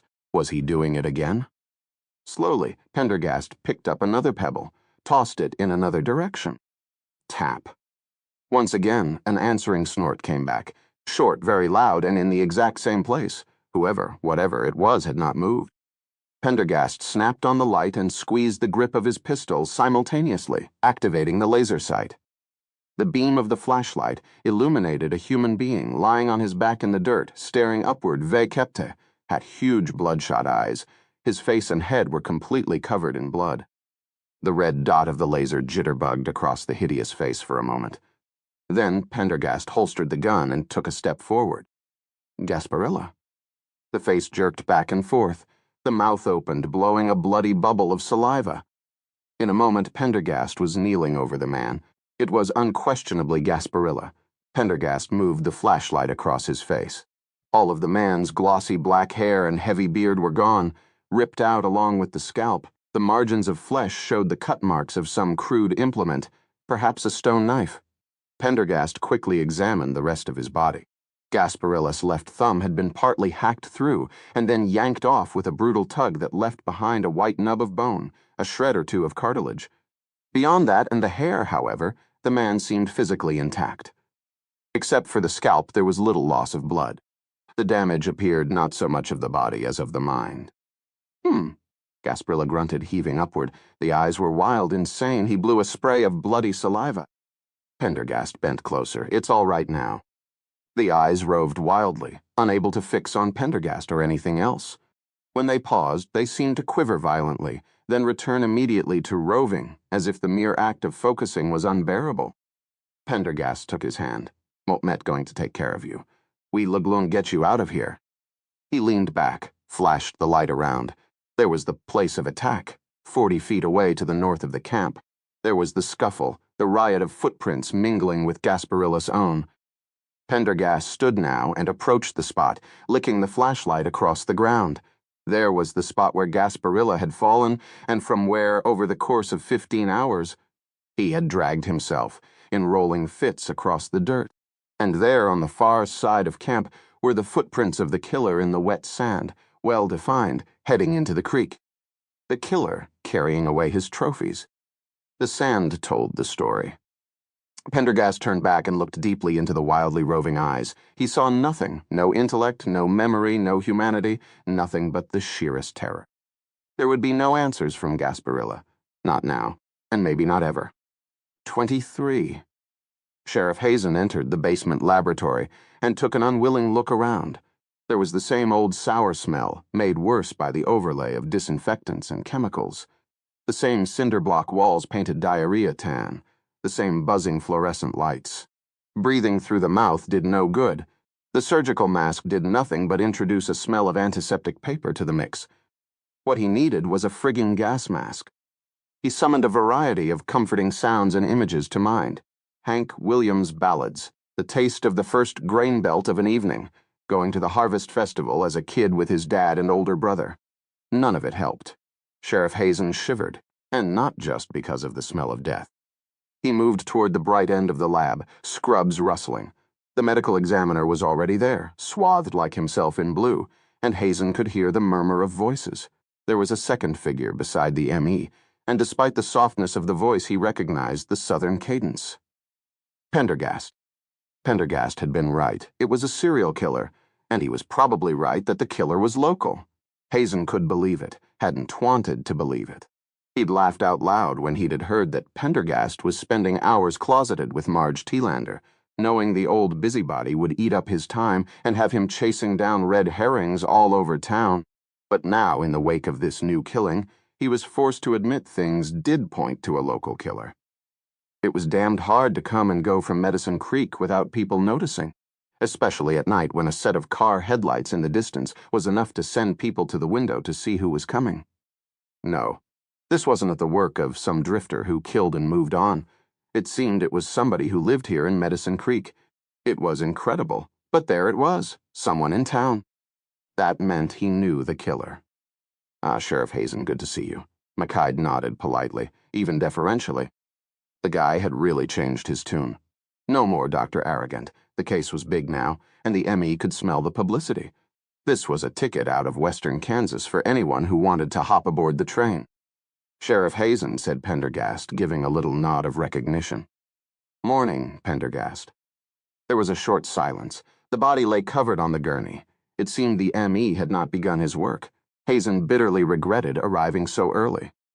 The M.E. cleared his throat. Nurse Malone? A voice came from offstage. Yes, doctor? Are we ready to roll? Yes, doctor. Good. Run the video. Yes, doctor. They went through the preliminaries, each one giving their name and title. Hazen could not take his eyes off the shrouded corpse. He had seen it lying in the field, of course, but somehow seeing it in this sterile, artificial environment was different. Worse. The M.E. grasped the cloth and slowly, carefully raised the sheet, and there was Stott, bloated, the flesh literally falling off the bones. Quickly, Hazen averted his eyes. Then, feeling self-conscious, he slowly forced himself to face the gurney again. He had seen dead bodies in his time, but they sure as hell hadn't looked like this. The skin had split across the breastbone, and drawn back from the fatty flesh as if it had shrunk. It had also split on the hips and across the face. Melted fat had dripped out in several places and run into little pools in the gurney, where it had congealed white and hard under refrigeration. Yet there were no maggots. Strange, very strange, and there seemed to be a piece missing from the body. Yes, a ragged chunk torn away from the left thigh, the teeth marks still visible. Dog, it seemed, man's best friend, Hazen swallowed. The M.E. began to speak. We have here the body identified as that of William LaRue Stott, a white male, 32 years old. He droned on for the benefit of the camera while they all stood around the corpse. Mercifully, the initial recitation was short. The M.E. turned to Pendergast and asked unctuously, "Any comments or suggestions, Special Agent Pendergast, before we proceed further?" "Not at the moment, thank you." "Very well. We performed a preliminary examination of the body earlier this morning and have noted several important anomalies. Mort will begin with the overall condition." He paused, cleared his throat. Hazen saw his eyes flicker toward the video camera positioned above the gurney. "Yeah, you look great, Doc." The first thing Mort noticed was the lack of insect activity on the body and the fact that decomposition had barely initiated, despite the fact that the victim has been deceased for at least 18 hours in temperatures not less than 95 degrees and in full sun for no less than 12 hours. He cleared his throat again. The second anomaly is more obvious. As can be seen, the flesh at the extremities has begun to separate from the bone. It is most pronounced here around the face, hands, and feet. The nose and lips almost appear to have melted. Both ears were missing. One was recovered at the scene. Here, across the hips and shoulders, the skin has ruptured, separated from, and ultimately withdrawn from the fatty tissue below. There is a preponderance of a sebaceous, tallow-like substance consistent with melting and subsequent cooling. The hair and scalp are gone, evidently removed post-mortem and processing, and the fatty tissue appears to have partially liquefied. All these and a whole suite of other anomalous characteristics can be explained by one simple fact only. He paused and drew in some air. The body was boiled. Pendergast nodded, just so.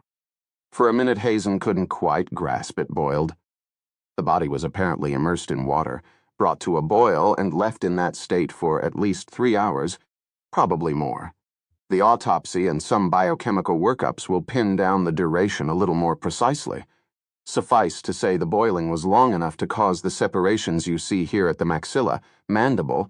He touched the open mouth with a finger, moving the cheek away from the bone underneath, and here on the foot, you will note that most of the toenails are actually sissing, having slowed off. And on the hand, here, the fingernails are likewise all missing, and the left second and third digits missing down to the medial metacarpals. Note how the capsule of the proximal interphalangeal joint is sloughed away, here and here. Hazen looked on with increasing disbelief, damned if it didn't look just like a parboiled pig, but look to boil a body like that would take days. Wrong, Sheriff. Once the temperature overall reaches 100 degrees centigrade, an elephant will cook just as fast as a chicken. Cooking, you see, is essentially a process of breaking down the quaternary structure of the protein molecule through the application of heat. Mort, get the picture, Hazen said. The missing digits were not recovered at the scene of the crime, said Pendergast. Therefore, one must assume they became separated at the time of boiling. That is a reasonable assumption. In addition, you will note what appear to be severe rope burns on the wrists and ankles. It suggests to me that the boiling might have started pre-mortem. This was too frigging much. Hazen felt his little world spinning out of control. Upstairs in the hospital lay Gasparilla, an eccentric but harmless old coot, with all the hair scalped not only from his head but from his chin, upper lip, underarms, even groin. And here, downstairs, lay the second victim, boiled alive, no less. And he was looking at a hometown mass murderer who went around in bare feet, hacked and scalped his victims, and arranged them like a creche. Where is someone going to get a pot big enough to boil a body in? He asked. And wouldn't someone have smelled it cooking? He found Pendergast's cool gray eyes settling on him. Two excellent questions, Sheriff, suggesting two fruitful routes of inquiry. Fruitful routes of inquiry. Here was Stott, a guy he had lifted more than a few with at the wagon wheel. Needless to say, the M.E. went on, Mort will verify this hypothesis with tissue sections and biochemical assays. Mort might even be able to tell you how long he was boiled. And now, Mort, direct your attention to the 8-centimeter diagonal tear on the left thigh. It is deep, going through the vastus lateralis and into the vastus intermedius, exposing the femur. Very unwillingly, Hazen looked closer at the bite mark. It was very ragged. The flesh, dark brown from the boiling, had been ripped away from the bone. A gross examination of this spot clearly reveals teeth marks, said the ME. This body has been partially eaten. Dogs? Hazen could barely get the question out. Mort don't believe so. No, the dentition pattern, although showing remarkably advanced dental caries, is definitely human. Hazen looked away again. No further questions came to mind. We've taken measurements and photographs and some tissue samples. The body was eaten post-cooking. Most likely, directly after cooking, Pendergast murmured. Note that the first bites are small exploratory, perhaps taken while waiting for the corpse to cool sufficiently. Yes. Well, hopefully we snagged some DNA from the saliva of the, person who did the eating. Despite the very poor condition of the teeth, there is nonetheless evidence of exceptionally vigorous masticatory action. The sheriff found himself studying the very interesting tile pattern of the floor, allowing Hank Williams' jambalaya to drown out the MES drone eaten. The tune played in his head for quite some time. When it was finished and he finally raised his eyes, he found that Pendergast himself was Nove Kep bending over the corpse, his face not 3 inches from the bloated, mottled skin. Hazen heard several loud sniffs. May Mote palpate? Pendergast asked, holding out a finger. The ME nodded. Pendergast began prodding the corpse with his finger, then rubbing his fingertip across the corpse's arm, his face. He then looked at his finger, rubbed it against his thumb, smelled it. This was too much. Hazen looked back down at the tile and mentally queued up Lovesick Blues. But just as the guitar intro began, he heard Pendergast's voice. Maymut make a suggestion. Of course, said the ME. The skin of the body seems to have been coated in some oleaginous substance different from the liquefaction of human fat caused by the boiling. It almost seems as if the body has been coated deliberately. We recommend a series of chemical assays to determine the exact type of fats or fatty acids present. We will take all that into consideration, Agent Pendergast. But Pendergast didn't seem to hear. He was staring intently at the body. The room fell into silence. Hazen was aware that everybody, including himself, seemed to be waiting to hear what Pendergast would say next. Pendergast looked up from the table. In addition, Mote note a second substance on the skin, he said, stepping back with an air of finality. Mote would suggest testing for the presence of C112H22011. You cannot possibly mean. The ME stopped abruptly. Hazen glanced up. The ME looked astonished. But what in hell's name could be more outrageous than what they'd already discovered?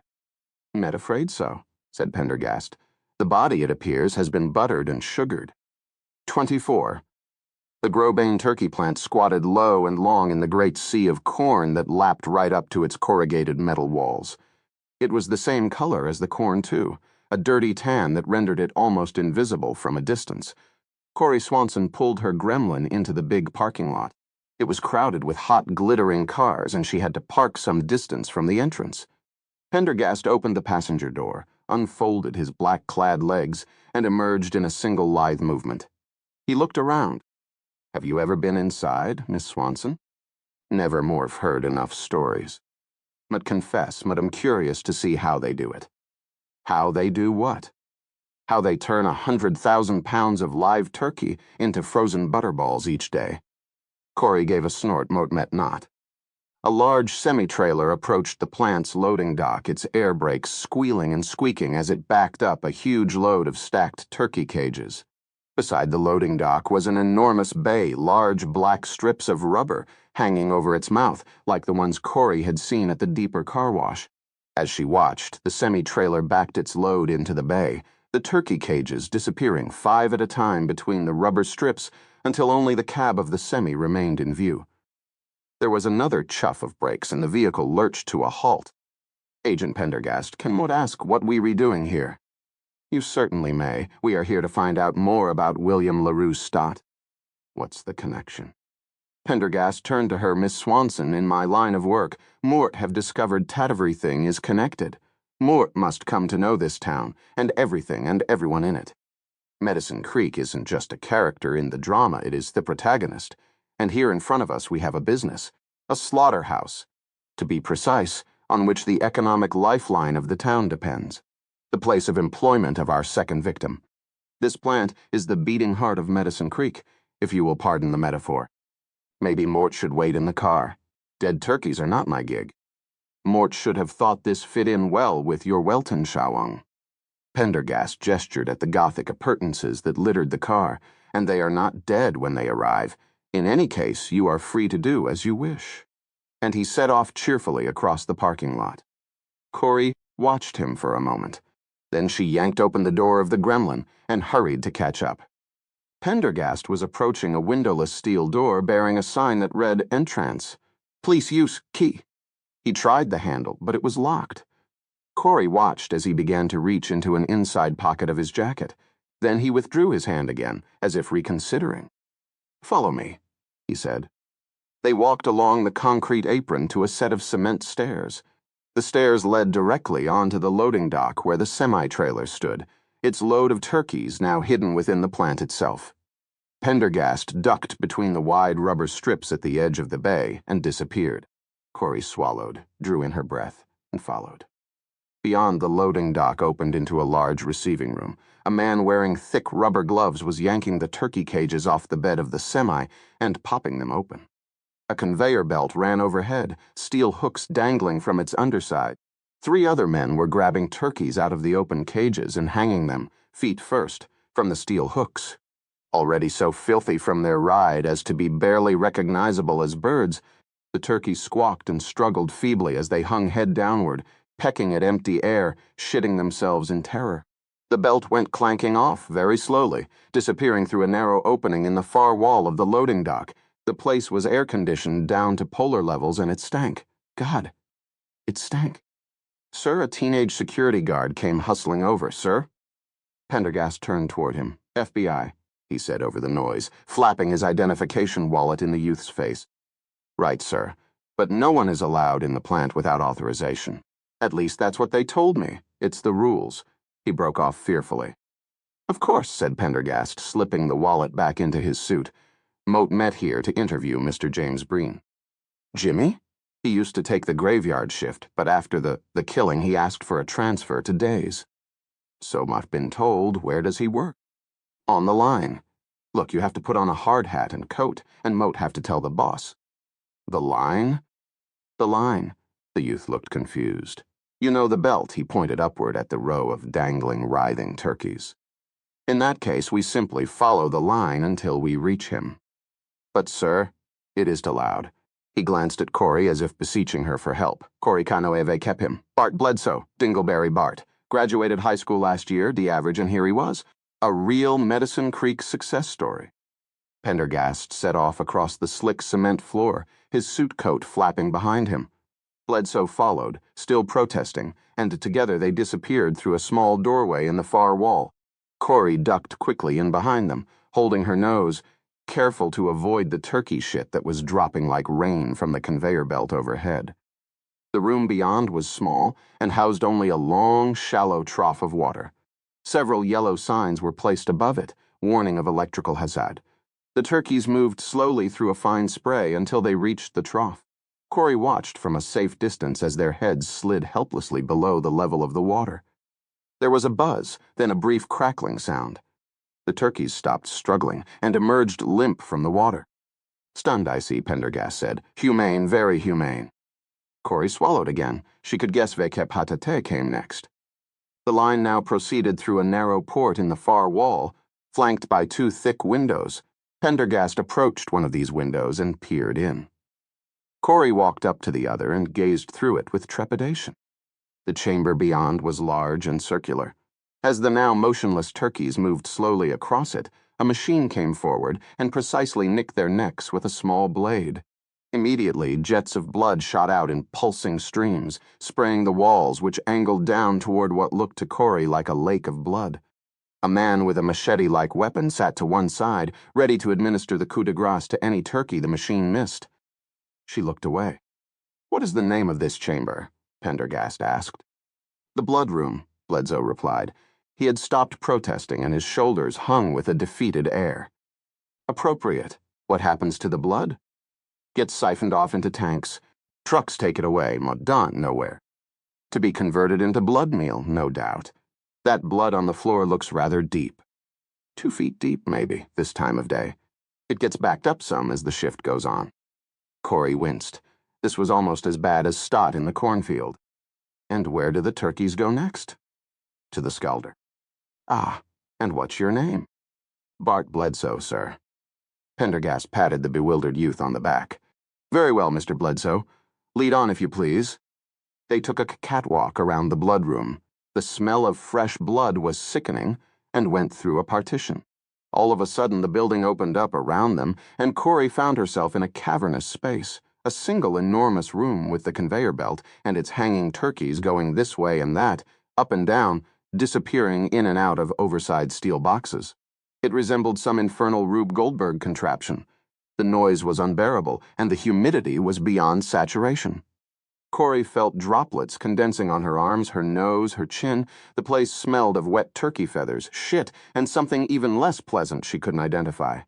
She began to wish she had waited in the car. The dead, drained birds emerged from the far end of the blood room, disappearing again into a huge stainless steel box from which issued a tremendous hissing noise. "What happens there?" Pendergast asked above the roar, pointing at the steel box. "Says the scalder. The birds get blasted with steam."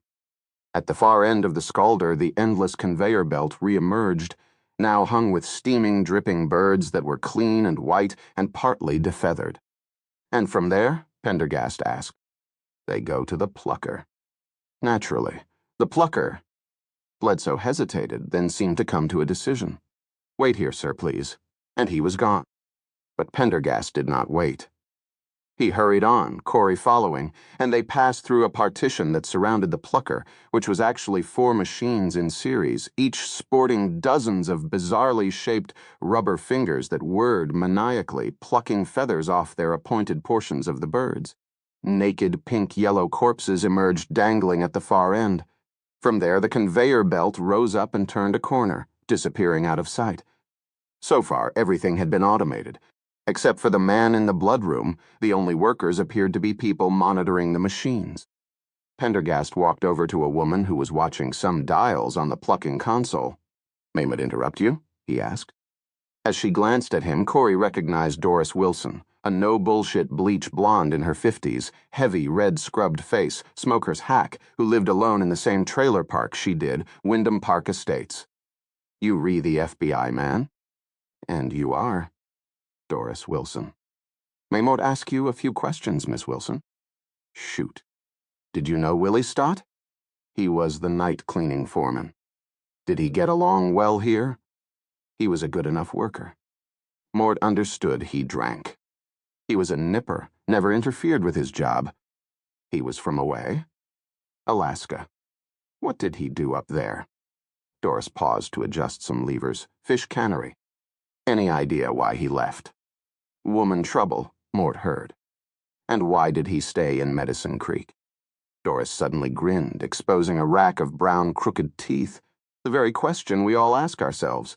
In Willie's case, he found a friend." "Who?" "Swede Cahill.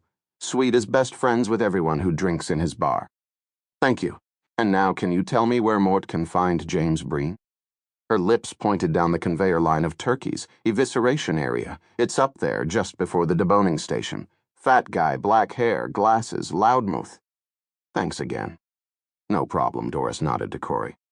Pendergast moved up a metal staircase. Corey followed. Ascending beside them, the conveyor line of dangling carcasses rumbled toward a high platform that was finally manned by people and not machines. Dressed in white, with white caps, they were expertly slicing open the turkeys and sucking out organs with oversized vacuum nozzles. The turkeys then jerked along toward another station, where they were blasted clean with high-pressure hoses. Farther down the line, Corey could see 2 men lopping off the heads of the birds and dropping them into a big chute. Thanksgiving will never be the same, she thought. There was one black-haired fat man on the line, and he was talking loudly, relating a story at high volume. Corey caught the word "stot," then last to see him alive. She glanced at Pendergast. He smiled briefly in return. Mort believed that is our man. As they walked down the platform toward Breen, Corey saw Bart returning, his hair mussed, practically running, and ahead of him was Art Ritter, the plant manager. He was charging across the concrete floor on stumpy legs. Why did anyone tell me the FBI was here? He was shouting to no one in particular. His face was even redder than usual, and Corey could see a wet turkey feather stuck to the crown of his blow-dried helmet of hair. This is an off-limits area. Sorry, sir. Bart was all in a panic. He just walked in. He's investigating. Won't know very well what he's investigating. Ritter climbed the ladder and turned to Pendergast, breathing hard, working to bring his trademark smile back onto his face.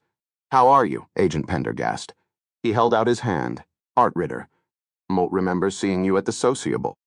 Delighted to make your acquaintance, Pendergast replied, taking the proffered hand. Ritter turned back to Bart, his face losing its smile. You go back to the dock. Moult Luklunk deal with you later. Then he turned to Corey. What are you doing here? She glanced at Pendergast, waiting for him to say something, but he remained silent. Mort Medve kept they had him, she said. Ritter cast a querying glance at Pendergast, but the agent was now absorbed in examining a variety of strange equipment that hung from the ceiling. Moult met his assistant, said Corey finally. Ritter exhaled loudly. Pendergast turned and strolled over to where Jimmy Breen was working. He had shut up when the boss arrived, and began to watch him work. Ritter spoke, his voice calmer. Mr. Pendergast, may Mort invite you to my office, where you Luklunk find it much more comfortable. Mort have a few questions for Mr. Breen here. Mort Luklunk, send Jimmy right over. Bart will show you the way. There is no need to interrupt his work. He'll be much quieter in the office. But Pendergast was already talking to Jimmy. The man continued to work, sticking a nozzle into a turkey and sucking out the guts with a great schluck while he talked. He glanced at Ritter and then at Pendergast.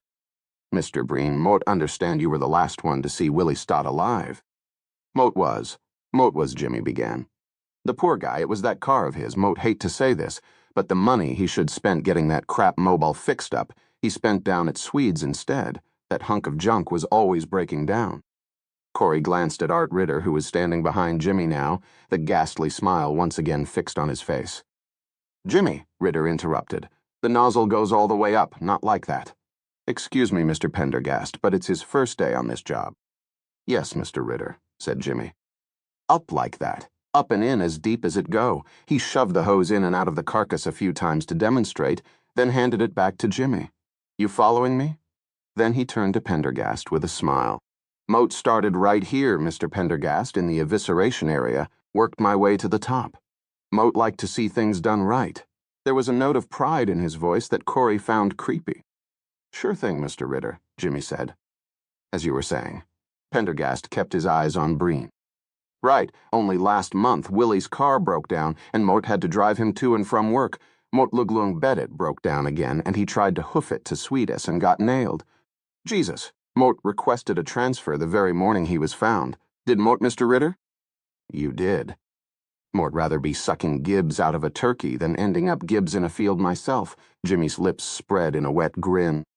No doubt, said Pendergast. Tell me about your previous job. Mort was the night watchman. Mort was in the plant from midnight to 7 a.m. when the pre-shift arrives. What does the pre-shift do? Make sure all the equipment is working so-as. When the first truck arrives, the birds can be processed right away. Can leave birds in a hot truck that ain't a-movin' while you fix something. Otherwise, you got a fine old truckload of dead turkeys.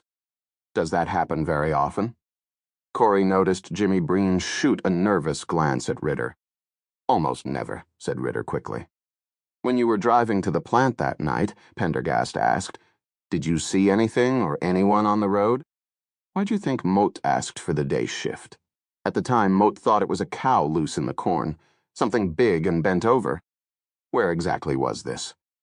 Midway, about 2 miles from the plant, 2 miles from town, on the left-hand side of the road, waiting, like it seemed to dart into the corn as my headlights came around the bend, almost scuttling like on all fours. Mutve kept sure really it might been a shadow. But if so, it was a big shadow. Pendergast nodded. He turned to Corey. Do you have any questions? Corey was seized with panic. Questions? She found Ritter looking at her, his eyes red and narrow. Sure. Yeah, Madu. There was a pause. If that was the killer, what was he doing? Waiting there. Mean he could have expected Stodis' car to break down, could he? Might he have been interested in the plant, perhaps? There was a silence, and she realized Pendergast was smiling, ever so faintly. Well, hell, Madonna, said Jimmy, pausing. That's a good one. Jimmy, damn it! Ritter suddenly broke in. You've let that turkey get past you. He shoved forward and grabbed a turkey as it was trundling away. With one great sweep, he reached inside and ripped out the guts by hand, flinging them into the vacuum container, where they were immediately swallowed with a horrible gurgling. Ritter turned back, shaking gore from his fingers with a savage snap of his wrist. He smiled broadly. In my day, they didn't have vacuum hoses, he said. You gonna be afraid to get your hands a little dirty on this job, Jimmy? Yes, Mr. Ritter. He clapped Jimmy on the back, leaving a heavy brown handprint. Carry on? We've concluded here, Mort believe, said Pendergast. Ritter seemed relieved. He stuck out his hand, glad to be of assistance. Pendergast gave a formal bow, then turned to leave. 25. Corey Swanson stood by the side of the road and watched, hands on her hips, as Pendergast pulled pieces of an odd-looking machine out of the trunk of her car and began screwing them together. When she'd picked him up at the old Krause place, he'd been standing there by the road weighting the box of metal parts lying at his feet. He had explained what his plan was then, and he seemed disinclined to do so now. You really like to keep people in the dark, don't you? She said. Pendergast screwed the last piece into place, examined the machine, and turned it on. There was a faint, rising hum. Mort, beg your pardon? You know exactly what Mort met talking about. You never tell anybody anything, like what you were going to do with that thing. Pendergast switched the machine off again. Mort find nothing more tiresome in life than explanations. Corey had to laugh at this, how true it was. From her mother to the school principal to that dickwad of a sheriff, you've got some explaining to do, that is what they all said. The sun was rising over the corn, already burning the parched ground. Pendergast looked at her. Does this curiosity mean you rewarming to the role of my assistant? It means Mot Met warming to all the money you repaying me. And when somebody makes me get up at the crack of dawn, Mot want to know why. Very well. Today we're going to investigate the so-called Ghost Warrior Massacre up at the mounds. That looks more like a metal detector than some kind of ghost-busting machine to me. Pendergast shouldered the machine and began to walk up the dirt track that led through the low scrub toward the creek. He spoke over his shoulder. Speaking of ghosts, do you? Do what? Believe in them. She snorted. You don't really think there's some scalped, mutilated corpse wandering around up there, looking for his boots or whatever? She waited for an answer, but none came. Within minutes, they entered the shade of the trees. Here a faint, cool breath of night still lingered, mingling with the scent of the cottonwoods. Another few minutes brought them to the mounds themselves, swelling gently out of the surrounding earth, rocky at the base, sparsely covered with grass and brush along the top. Pendergast paused to turn on the machine once again. The whine went up, then down as he fiddled with the dials. At last it fell silent. Corey watched as he slipped a wire out of his pocket, a little orange flag attached to one end, and stuck it in the ground at his feet. From another pocket, he took a thing that looked like a cell phone and started fiddling with it. What's that? A GPS unit. Pendergast jotted something down in his ever-present leather notebook, and then, with the circular magnetic coil of the metal detector inches from the ground, began to slowly walk north, sweeping the coil back and forth. Corey followed him, feeling a rising sense of curiosity. The metal detector squawked sharply. Pendergast quickly dropped to his knees. He began scraping the soil with a palette knife, and within moments he had uncovered a copper arrow point. Wow, said Corey. Without even thinking, she knelt by his side. Is that Indian? Yes. Thought they made their arrowheads out of flint. By Mort Antam Saumi Lum, the Cheyennes were just beginning to switch to metal. By Mort Antam Bami, they would have guns. This one metal point dates the site quite accurately. She reached down to pull it up, but Pendergast stayed her hand. "It stays in the ground," he said. Then he added, voice low, "Note the direction it is pointing in." The notebook and GPS reappeared. Pendergast jotted some more notes. They disappeared once again into the jacket of his suit. He placed another little flag at the spot and then continued on. They walked for perhaps 200 yards, Pendergast sweeping as they went, marking every point and every bullet they found. It amazed Corey how Mauze hot junk there was under the ground. Then they returned to their point of origin and headed in another cardinal direction. Pendergast swept on. There was yet another squawk. He knelt, scraped, this time uncovering a Mortenchin Bemis era pop-top. "Aren't you going to flag that historic artifact?" Corey asked. "We shall leave it for a future archaeologist." More squawks, more pop-tops, arrow points, a few lead bullets, a rusted knife. Corey noticed that Pendergast was frowning, as if disturbed by what he was finding. She almost asked the question and then stopped. Why was she feeling so curious, anyway? This was just as weird as everything else Pendergast had done to date. "Okay," said Corey. Mortem stumped. "What does all this have to do with the killings? Unless, of course, you think the killer is the ghost of the 45er who cursed the ground for eternity, or whatever." "An excellent question," Pendergast replied. "Mort can say at this point if the killings and the massacre are connected. But Sheila Sweg was killed digging in these mounds, and Gasparilla spent a lot of time hunting up at these mounds. And then there is all the gossip in town to which you allude, that the killer is the ghost of Harry Beaumont, come back for revenge. You may recall that they cut off his boots and scalped his feet. You didn't believe that, do you? That the killer is the ghost of Beaumont?" Pendergast smiled. "No. But Mott must admit, the presence of antique arrows and other Indian artifacts does suggest a connection, if only in the mind of the killer." "So what's your theory?" "It is a capital mistake to develop a premature hypothesis in the absence of hard data, Mort. Trying my best not to develop a theory. All Mort wished to do now is collect data," he continued, sweeping and marking. They were now on their third leg, which took them directly over one of the mounds. There was a cluster of points at both its rocky base. At several scattered places, Pendergast nodded to some fresh holes in the dirt which someone had made a feeble attempt to hide with brush. Sheila Sweg's recent diggings. They continued on. "So you don't have any ideas about who the killer might be?" Corey pressed. Pendergast did not answer for a moment. When he spoke, his voice was very low. "It is what the killer is not that Mote find most intriguing." Mort done get it. "We re dealing with a serial killer, that much is clear. It is also clear he will keep killing until he is stopped. What Mott find intriguing is that he breaks the pattern. He is unlike any known serial killer." "How do you know?" Corey asked. "At the FBI headquarters in Quantico, Virginia, there's a group known as the Behavioral Science Unit, which has made a specialty of profiling the criminal mind. For the past 20 years, they've been compiling cases of serial killers from all over the world and quantifying them in a large computer database." Pendergast moved ahead as he spoke, sweeping back and forth as they advanced down the far side of the mound and into the trees beyond. He glanced over at her.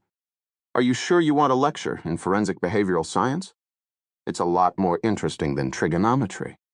Serial killing, like other types of human behavior, falls into definite patterns. The FBI has classified serial killers into two types, organized and disorganized. Organized offenders are intelligent, socially and sexually competent. They carefully plan their killings. The victim is a stranger, selected with care. Mood is controlled before, during, and after the crime. The crime scene, too, is neatly controlled. The corpse of the victim is usually taken away and hidden. This type is often difficult to catch. The disorganized killer, on the other hand, kills spontaneously. He is often inadequate socially and sexually, does menial labor, and has a low IQ. The crime scene is sloppy, even random. The body is left at the crime scene. No attempt is made to conceal it. Frequently, the killer lives nearby and knows the victim. The attack is frequently VACEP. Hadate is known as a blitz attack, violent and sudden, with little advance planning. They continued, moving on. "It sounds like our killer is the organized type," said Corey. "In fact, he is not." Pendergast paused and looked at her. "This is strong stuff, Miss Swanson. Mort can take it." He gazed at her a moment and then said, almost as if to himself, "Mort, believe you can." There was a whine from the machine, and Pendergast knelt and scraped, uncovering a small, rusted toy car. She saw him smile fleetingly. A Morris Minor. Moat had a corgi collection when Moat was a child. Where is it now? A shadow passed across Pendergast's face, and Corey did not pursue the question. Superficially, our killer does seem to fit the organized type, but there are some major deviations. First, there is a sexual component to virtually all organized serial killings. Even if it is not overt, it is there. Some killers prey on prostitutes, some on homosexuals, some on couples in parked cars. Some killers perform sexual mutilations. Some killers rape first and then kill. Some killers just kiss the corpse and leave flowers, as if they had finished a date. Corey shuddered. These killings, on the other hand, have no sexual component whatsoever. Go on. The organized killer also follows a modus operandi, which forensic behavioral scientists call ritual. The killings are done ritualistically. The killer will often wear the same clothes for each killing, use the same gun or knife, and perform the killing in exactly the same way. Afterwards, the killer will often arrange the body in a ritualistic fashion. The ritual may not be obvious, but it is always there. It is part of the killing. That seems to fit our serial killer. On the contrary, it does not. Yes, our killer performs a ritual. But here's the catch: with a totally different ritual each time, and this killer doesn't just kill people. He kills animals. The killing of the dog is completely mystifying. There was no ritual at all involved there. It has all the earmarks of the disorganized type. He simply killed the dog and ripped off its tail. Why? And the opportunistic attack on John Gasparilla was similar. No ritual. Not even an effort to kill. He just seems to have taken what he needed. The man's hair and his thumb, and gone away. In other words, these killings share elements of both organized and disorganized serial killers. This has never been seen before. He was interrupted by an explosive squawk from the metal detector. They had almost reached the end of the test line. Ahead of them, the grassy slope descended through a fold of land to the great sea of corn below. Pendergast knelt and began to scrape away the dirt. This time he did not uncover anything. He placed the metal detector directly on the spot and adjusted some dials while the machine continued shrieking in protest. "It's at least 2 feet down," he said. A trowel appeared in his hand and he began to dig. In a few minutes, a sizable hole had been excavated. More carefully now, Pendergast trimmed the edges of the hole, going down scant millimeters at a time until his trowel touched something solid. A very small brush appeared in his hand, and he began to sweep dirt from the object. Corey watched over his shoulder. Something began emerging into view. Old, twisted, curled up. A few more sweeps revealed it. A single cowboy boot with a hobnail sole. Pendergast lifted it out of the hole and turned it around in his hand. It had been neatly sliced down the back as if with a knife. He looked at Motfith Corey and said, "It appears Harry Beaumont wore a size 11, does it not?" There was a shout from behind. A figure was huffing his way out of the mounds toward them, waving his hands. It was Tad, the deputy sheriff. "Mr. Pendergast," he was calling, "Mr. Pendergast." Pendergast rose as the red-faced, lanky figure came up to them, sweating and blowing. "Gasparilla in the hospital. He's regained consciousness," and Tad paused, heaving, "and he's asking for you." 26. Hazen sat in one of 2 plastic portable chairs set up outside Gasparilla's intensive care room. He was thinking hard about the first cool nights of fall, buttered corn on the cob, reruns of The Honeymooners, Pamela Anderson naked. What he tried very hard not to think about was the incessant moaning and the terrible smell that came from the room beyond, penetrating even the closed door. He wished he could go. He wished to hell he could at least head off to the waiting room. But no, he had to wait here for Pendergast. Jesus Christ.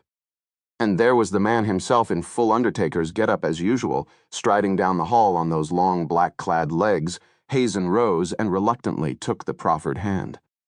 It seemed as if where Pendergast came from, they shook hands 5 times a day. Great way to spread the plague. "Thank you, Sheriff, for waiting," said Pendergast.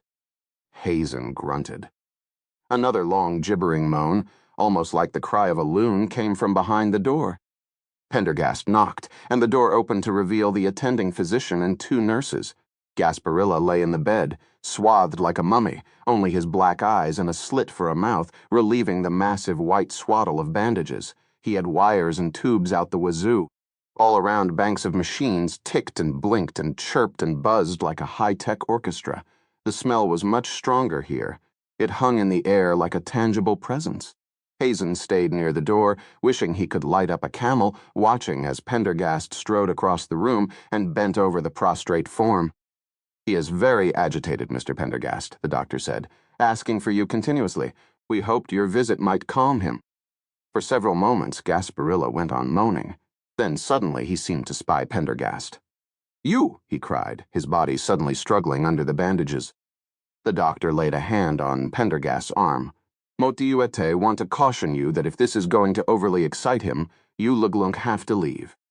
"No!" cried Gasparilla, his voice full of panic. "Let me speak."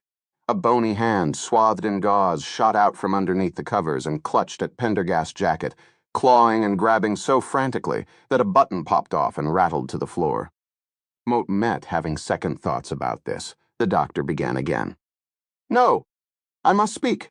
The voice rose like the shriek of a banshee.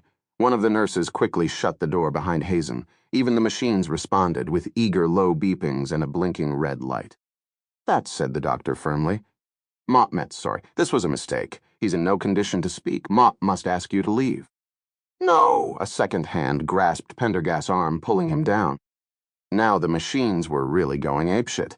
The doctor said something, and a nurse approached with a needle, stabbed it into the drug delivery seal on the bon, emptied it. "Let me talk." Pendergast, unable to escape, knelt closer. "What is it? What did you see?" "Oh, God!" Gasparilla's anguished voice strangled and choked, fighting the sedative. "What?" Pendergast's voice was low, urgent. Gasparilla's hand had Pendergast by the suit, screwing it up, dragging the FBI agent still closer. The awful stench seemed to roll in waves from the bed. That face! That face! What face? It looked to Hazen as if, lying on the bed, Gasparilla suddenly came to attention. His body stiffened, seemed to elongate. Remember what Mott said? About the devil? Yes. Gasparilla began thrashing, his voice gargling. Mort was wrong. "Nurse!" The doctor was now shouting at a burly male nurse. "Administer another 2 milligrams of Ativan, and get this man out now." No. The claw-like hands grappled with Pendergast. "Mott, set out," the doctor yelled as he tried to pull the man's arms away from Pendergast. "Sheriff, this man of yours is going to kill my patient. Get him out." Hazen scowled. "Man of yours." But he strode over and joined the doctor in trying to pry off one of Gasparilla's skeletal hands. It was like trying to pry steel, and Pendergast was making no attempt to break his grip. "Mort was wrong," Gasparilla shrieked. "Mort was wrong. I was wrong." The nurse stabbed a second syringe into the bone, pumped in another dose of sedative. "None of you are safe, none of you, now that he is here." The doctor turned toward the nurse. "Get security in here," he barked. An alarm went off somewhere at the head of the bed. "What did you see?" Pendergast was asking in a low, compelling voice. All of a sudden, Gasparilla sat up in bed. The nasogastric tubing, ripped out of position with a small spray of blood, jittered against the bed guard. The clawed hand went around Pendergast's neck. Hazen grappled with the man. Christ, Gasparilla was going to choke Pendergast to death. "He's come. He's here." Gasparilla's eyes rolled upward as the second injection hit home, and yet he seemed to cling even more fiercely. "He does exist. Moterave kept him that night." "Yes," Pendergast asked. "And he's a child, a child." Suddenly, Hazen felt Gasparilla's arms go slack. Another alarm went off on the rack of machinery, this one a steady, loud tone. "Code!" cried the doctor. "We've got a code here. Bring the cart!" Several people burst into the room all at once. Security, more nurses and doctors. Pendergast stood up, disentangling himself from the now limp arms brushing his shoulder. His normally pallid face was flushed, but otherwise he seemed unperturbed. In a moment, he and Hazen had been sent outside by the nurses. They waited in the hall, while for 10, perhaps 15 minutes, there was the sound of furious activity within Gasparilla's room, and then, as if a switch had been turned off, there came a sudden calm. Hazen heard the machines being shut down, the alarms stopping one by one, and then blessed silence. The first to emerge was the attending physician. He came out slowly, almost aimlessly, head bent. As he passed them, he looked up. His eyes were bloodshot. He glanced at Hazen, then at Pendergast. "You killed him," he said wearily, almost as if he had passed the point of caring. Pendergast laid his hand on the doctor's shoulder. We were both only doing our jobs. There could have been no other outcome. Once he had me in that grip, Doctor, mote assure you there would be no escape until he had his say. He had to talk. The doctor shook his head. You're probably right. Nurses and medical technicians were now wandering out of the room, going their separate ways. Mortuas, Pendergast went on. How exactly did he die? A massive cardiac infarction after a long period of fibrillation. We just could stabilize the heart. I've never seen anyone fight sedation like that. Cardiac explosion. The heart just blew up. Any idea what caused the fibrillations to begin with? The doctor shook his head wearily. It was the initial shock of whatever happened to him. Not the wounds themselves, which were not life-threatening, but the profound psychological shock that came with the injury, which he was unable to shake off. In other words, he died of fright. The doctor glanced over at a male nurse who was emerging from the room, wheeling a stretcher. Gasparilla's body was now wrapped head to toe in white and bound tightly with canvas straps. The doctor blinked past the back of a sleeve across his forehead. He watched the body disappear through a set of double doors. That's a rather melodramatic way of putting it. But yes, that's about it, he said. 27. Several hours later, and 2,000 miles to the east, the setting sun burnished the Hudson River to a rich bronze. Beneath the great shadow of the George Washington Bridge, a barge moved ponderously upriver. A little farther south, 2 sailboats, small as toys, barely broke the placid surface as they sailed on a reach toward upper New York Bay. Above the steep escarpment of Manhattan bedrock that formed Riverside Park, the boulevard named Riverside Drive commanded an excellent view of the river. But the 4-story Beaux Arts mansion that stretched along the drive's east side between Montbicham Bamibaith and Montbamitam Trinhing streets had been sightless for many years. The slates of its mansard roof were cracked and loose. No lights showed from its leaded windows. No vehicle stood beneath its once elegant porte cochere. The house sat, brooding and still, beneath untended sumacs and oaks. And yet, in the vast honeycomb of chambers that stretched out like hollow roots beneath the house, something was stirring. In the vaults of endless stone, perfumed with dust and other subtler, more exotic smells, a strange-looking figure moved. He was thin, almost cadaverously so, with leonine white shoulder-length hair and matching white eyebrows. He wore a white lab coat, from whose pocket protruded a black felt marker, a pair of library scissors, and a glue pencil. A clipboard was snugged beneath one narrow elbow.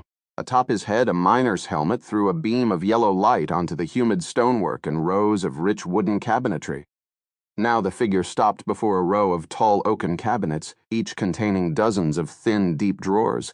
The man ran a finger down the rows of labels. The elegant copperplate script Noove kept faded and barely legible. The finger stopped on one label, tapped thoughtfully at its brass enclosure. Then the man gingerly pulled the drawer open. Rank upon rank of luna moths, pale green in the glow of the torch, greeted his gaze. The rare jade-colored mutation found only in Kashmir. Stepping back, he jotted some notes onto the clipboard. Then he closed the drawer and opened the one beneath it. Inside, pinned with achingly regular precision to the tack boards beneath, were a dozen rows of large indigo moths. Upon their backs, the strange silvery imprint of a lidless eye stared up from the display case. Lacrimosa quadriceps, winged death, the intensely beautiful, intensely poisonous butterfly of the Yucatan. The man made another notation on his clipboard.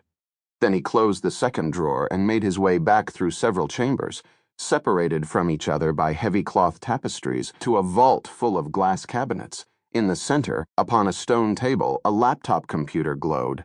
The man approached it, set down the clipboard, and began to type. For several minutes, the only sound was the tapping of the keys, the occasional distant drip of water, and then a strident buzzing suddenly erupted from the breast of his lab coat.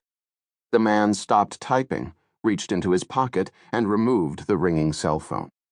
Only 2 people in the world knew he had a cell phone, and only one person had the number. The man lifted the phone, spoke into it. Special Agent Pendergast, mote believe. Precisely came the voice on the other end of the line. And how are you, Wren? Ask for me tomorrow, and you shall find me a grave man. That mote sincerely doubt. Have you completed your catalogue raisonné of the first-floor library? Mote met saving that for last. There was an undisguised shudder of relish in the voice, Moat Met still assembling a list of the basement artifacts. Indeed? Yes, indeed, Hypocrite lecture. And expect to be at it several more days at least. The collections of your great-grand-uncle were, shall we say, extensive. Besides, Mut can only be here during the days. My nights are reserved for the library. Nothing interferes with my work there. Naturally. And you heeded my warning not to proceed into the final chambers beyond the abandoned laboratory? Mort, have. Good. Any surprises of particular interest? Oh, many, but those can wait, I think. You think? Please explain. Wren hesitated briefly in a way that his friends, had he any, would have called uncharacteristic. Moat Met not sure, exactly. He paused again, looked briefly over his shoulder. You know that Moat Met no stranger to darkness and decay, but on several occasions during my work down here, Moat had an unusual feeling, a most disagreeable feeling, a feeling as if, he lowered his voice, as if Moat Met being watched. Moat Met not particularly surprised to hear it, Pendergast said after a moment. Moat fear even the least imaginative person on Earth would find that particular cabinet of curiosities an unsettling place. Perhaps Moat was wrong to ask you to take on this assignment. Oh, no, Wren said excitedly. No. Mott would never forego such a chance. I should even have mentioned it. Imagination, as you say. One sees more devils than vast hell can hold. Such tricks hath strong imagination. No doubt it's simply my knowledge of the things these walls have borne witness to. No doubt, the events of last fall have yet to release their hold on my own thoughts. Mort hoped that this trip would in some measure drive them away. Without success? Now Wren chuckled. Not surprising, given your notion of getting away from it all. Investigating serial murders, and from what I understand, such a strange set of murders, too. In fact, they re so unusual as to seem almost familiar. Your brother isn't vacationing in Kansas by any chance? For a moment there was no answer. When Pendergast spoke again, his voice was chill, distant. Mort have told you, Wren, never to speak of my family. Of course, Wren replied quickly. Moat Met calling with a request. Pendergast's tone became brisk and businesslike. Moat need you to locate an article for me, Wren. Wren sighed. It's a handwritten journal by one Isaiah Draper, entitled An Account of the Dodge 45s. My research indicates that this journal became part of Thomas Van Dyke Selden's collection, acquired on his tour through Kansas, Oklahoma, and Texas in Mornin Shin Bamiba. But understand this collection is no ve kep held by the New York Public Library. Wren scowled. The Selden collection is the most riotous, disorganized aggregation of ephemera ever assembled. 60 packing cases, occupying 2 storage rooms, and all utterly worthless. Not all Moat need details that only this journal can provide. What for? What light could an old journal shed on these murders? There was no answer, and Wren sighed again. What does this journal look like? Alas, Mort can't say. Any identifying marks? Unknown. Just how quickly do you need it? The day after tomorrow, if possible, Monday. Surely you jest. Hypocrite lecteur, my days are taken up here and my nights. Well, you know my work. So many damaged books, so little time. Finding a specific item in that hurricane of... There would be a special remuneration for your efforts, of course. Wren fell quickly silent. He licked his lips. Pray tell. An Indian ledger book in need of conservation. Indeed. It appears to be a particularly important one. Wren pressed the phone close to his ear. Tell me. At first, Moat thought it to be the work of the Sioux chief Buffalo Hump, but further examination convinces me it is the work of Sitting Bull himself. Most likely composed in his cabin at Standing Rock, perhaps during the moon of falling leaves in the final months before his death. Sitting Bull. Wren said the words carefully, lovingly, like poetry. It will be in your hands by Monday, for conservation only. You may enjoy it for 2 weeks. And the journal, if indeed it exists, will be in yours. It exists, but let me not disturb your work any further. Good afternoon, Wren. Be careful. Fare thee well. Replacing the phone in his pocket, Wren returned to his laptop, going over the physical layout of the Selden collection in his mind, his veined hands almost trembling at the thought of holding. A day or two hence, Sitting Bull's ledger book. From the pool of darkness behind the glass-fronted cabinets, a pair of small, serious eyes watched intently as once again Wren began to type. 28. Smith Ludwig rarely attended church anymore, but he had the gut sense as he rose that brutally hot Sunday morning that it might be worth going. He couldn't say why exactly, except that tensions had risen to a fever pitch in the town. The killings were all that people could talk about. Neighbors were glancing sidelong at each other. People were scared, uncertain. They were looking for reassurance. His reporter's nose told him that Calvary Lutheran was where they would seek it. As he approached the neat brick church with its white spire, he knew he'd been right. The parking lot was overflowing hot cars, which also spilled out along both sides of the street. He parked at the far end and had to walk almost a quarter mile. It was hard to believe so many people still lived in Medicine Creek, Kansas. The doors were open, and the greeters pushed the usual program into his hand as he entered. He eased his way through the crowd in the back and moved off to one side, where he had a decent view. This was more than a church service. This was a story. There were people in church who had never been inside the building their entire lives. He patted his pocket and was glad to see he'd brought his notebook and pencil. He removed them and surreptitiously began jotting notes. There were the Bender Langs, Click and Melton Rasmussen, Art Ritter and his wife, the Cahills, Maisie and Dale Estrem Keptehat, his usual buddies from the Farmers' Co-op. Sheriff Hazen stood to one side, looking grumpy. Hadn't seen him in church since his mother died. His son was beside him, an irritable look on his puffy face, and there, off in a shadowy corner, stood the FBI man, Pendergast, and Corey Swanson, all spiked purple hair and black lipstick and dangly silver things. Now there was an odd couple. A hush fell over the congregation as the Reverend John Wilbur made his fussy way toward the pulpit. The service began as usual with the entrance hymn, the prayer of the day. During the readings that followed, the silence was absolute. Ludwig could see that people were waiting for the sermon. He wondered just how Pastor Wilbur would handle it. The man, narrow and pedantic, was not known for his oratory. He larded his sermons with quotations from English literature and poetry in an attempt to show erudition, but the effect only seemed pompous and long-winded. The moment of truth had come for Pastor Wilbur. This was the time of his town's greatest need. Would he rise to the occasion? The reading from the gospel was complete. The time for the sermon had arrived.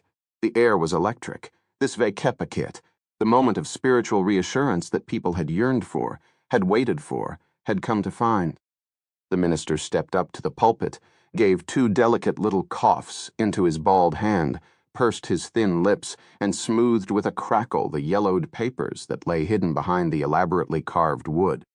Two quotes come to mind this morning, Wilbur said, glancing over the congregation. One, of course, from the Bible, the other from a famous sermon. Hope leapt in Ludwig's heart. This sounded new. This sounded promising. Recall, if you will, God's promise to Noah in the book of Genesis. While the earth remaineth, seed time and harvest, and cold and heat, and summer and winter, and day and night shall not cease. And in the words of the good Dr. Donne, God comes to thee, not as in the dawning of the day, not as in the bud of the spring, but as the sheaves in harvest. Wilbur paused to survey the packed church from over his reading glasses. Abruptly, Ludwig's spirits fell, all the harder for having been falsely raised. He recognized these quotations all too well. Wilbur's air of practiced improvisation had fooled him. Oh my God, he thought. He's not going to do the harvest sermon again, is he? And yet, beyond all understanding, that seemed to be Wilbur's intent. He spread his arms with magisterial pomp. Here we are, once again, the little town of Medicine Creek, surrounded by the bounty of God. Summer, harvest. All around us are the fruits of God's green earth, God's promise to us, the corn, the stalks trembling under the weight of the ripe ears beneath the giving summer sun. Ludwig looked around with a kind of desperation. It was the same sermon Wilbur always gave at Moff this time of the year for as long as Ludwig could remember. There was a time when his wife still lived that Ludwig found Wilbur's cycle of sermons as predictable as the cycle of seasons, comfortable and reassuring, but not now, especially not now. To those who would ask for a sign of God's bounty, for those who require proof of his goodness, Mote say to you, go to the door and look out over the great sea of life, the harvest of corn that stands ready to be plucked and eaten, to provide physical nourishment to our bodies and spiritual comfort to our souls. To be made into gasoil for our cars, you mean, Ludwig heard someone nearby mutter. He waited. Maybe the minister was just warming up and was going to get on to the real topic soon. While Thanksgiving is the accepted time to thank God for the bounty of his earth, Mote liked to offer thanks now just before harvest, when the gift of God's goodness is made incarnate all around us, in the fields of corn that stretch from horizon to horizon. Let us all walk, as the immortal bard John Greenleaf Whittier impels us to, up from the meadows rich with corn. Let us all then pause and look out over the great Kansas earth covered with the harvest and give thanks. He paused for effect. The mood in the room remained one of suspension, of desperate hope that the sermon would take an unexpected turn. The other day the minister began in a more jocular tone. Mote was driving to Deeper with my wife Lucy when our car ran out of gas. Oh no, he told this story last year and the year before. There we were, by the side of the road, completely surrounded by corn. Lucy turned to me and asked, "Whatever are we going to do, dear?" Mote answered, "Trust in God." He chuckled, blissfully ignorant of the ugly undercurrent that was now beginning to ripple through the congregation. Well, she got mad at that. Being the man, you see, Mote was supposed to have filled up the tank, and so it was my fault that we'd run out. "You trust in God," she said. Mote meant going to trust in my two good legs, and she started to get out of the car. Suddenly a voice rang out, and got the gas can out of the back and walked to the gas station. It was Swede Cahill himself who had completed the reverend sentence. Swede Cahill, the nicest man in town. But there he was on his feet, red-faced. Pastor Wilbur compressed his lips so hard they almost disappeared. "Mr. Cahill, may Mort remind you that this is a church, and that Mort am giving a sermon?" "Mort know very well what you redoing, Reverend." "Then Mort shall continue." "No," said Cahill, panting heavily. "No, you will not." "For heaven's sake, sit down, Swede," a voice cried from somewhere. Cahill turned toward the voice. "There have been 2 horrible murders in this town, and all he can do is read some sermon he wrote back in Mortonsheen Bamiba. No, this won't scour. It won't scour. What say?" A woman had arisen, click Rasmussen. "Swede, if you have something to say, have the decency to wait until—" "No, he is right," interrupted another voice. Ludwig turned. It was a worker from the Grobane plant. "Swede's right. We didn't come here to listen to a damn sermon about corn. There's a killer on the loose, and none of us are safe." Click turned her short, furious bulk on him. "Young man, this is a church service, not a town meeting." "Didn't you hear about what that man Gasparilla said on his deathbed?" Swede cried. His face had, if possible, grown even redder. "This is no joke, Click. This town's in crisis." There was a general murmuring of assent. Smith Ludwig scribbled madly, trying to get down Swedish words. "Please, please," Pastor Wilbur was saying, holding up 2 thin arms. "Not in God's house." But others were on their feet. "Yeah," said another plant worker. Mort heard what Gasparilla said. Mort sure as hell heard it. Mort did, too. It can't be true, can it? The murmuring of voices rose dramatically. "Pastor," said Swede, "why do you think the church is full?" "People are here because they refrightened. This land has seen bad times before, terrible times. But this is different. People are talking about the curse of the 45s, the massacre, as if the town itself is cursed, as if these murders are some awful judgment upon us. They be looking to you for reassurance." "Mr. Cahill, as the local tavern keeper, Mort hardly think you were in a position to lecture me on my duties as a pastor," said Wilbur furiously. "Look here, Reverend, with all due respect." "And what about this freakish corn they want to grow here?" called out a very deep voice. It was Dale Estrem on his feet, raising a hoe in a knotted fist. "What about that?" "He brought that hoe here as a prop," thought Ludwig, writing madly. "He came prepared to make a scene. It's going to cross-pollinate and pollute our fields. These scientists want to come here and play God with our food, Reverend. When are you going to talk about that?" Now a far more hysterical voice rang out, trumping all. An old man, skinny as a rail, with a huge bobbing Adam's apple that made his neck whiskers bristle like quills, had stood up and was shaking his fist furiously at Wilbur. It was old Whit Bowers, the recluse who managed the town dump. "The end days are come. Can't you see it, you blind fool?" Swede turned. "Look, Whit, that wasn't what Motvay kepa yet. You're all a pack of fools if you don't see it. The devil is walking among us."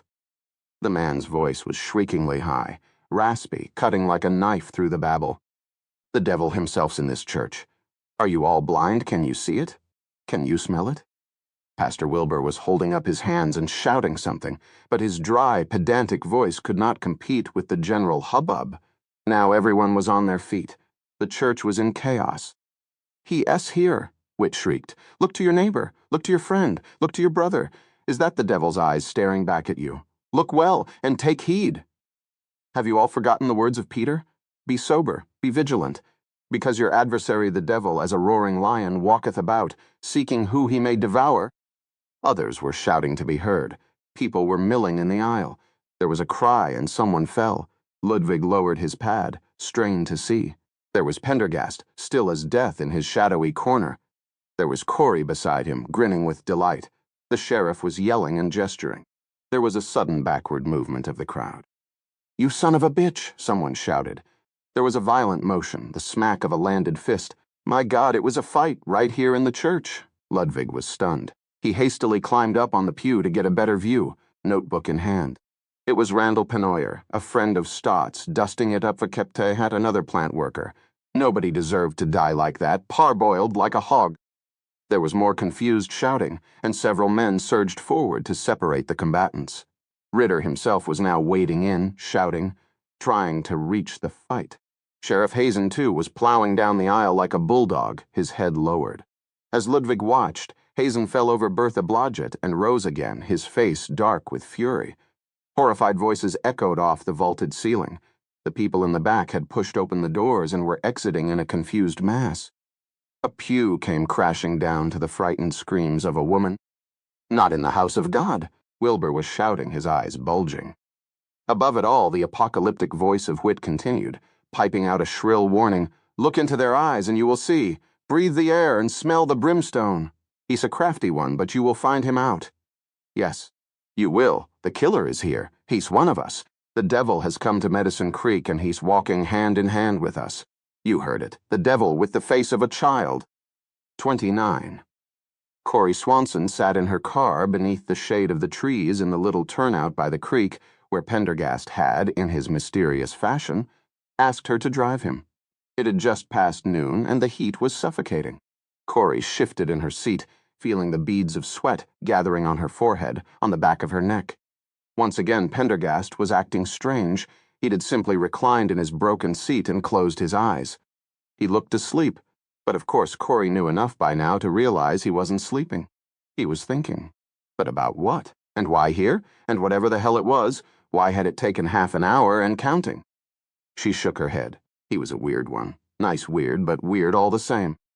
She picked up the book she was reading, Beyond the Ice Limit, found her dog-eared place at the beginning of Chapter 6, and began to read.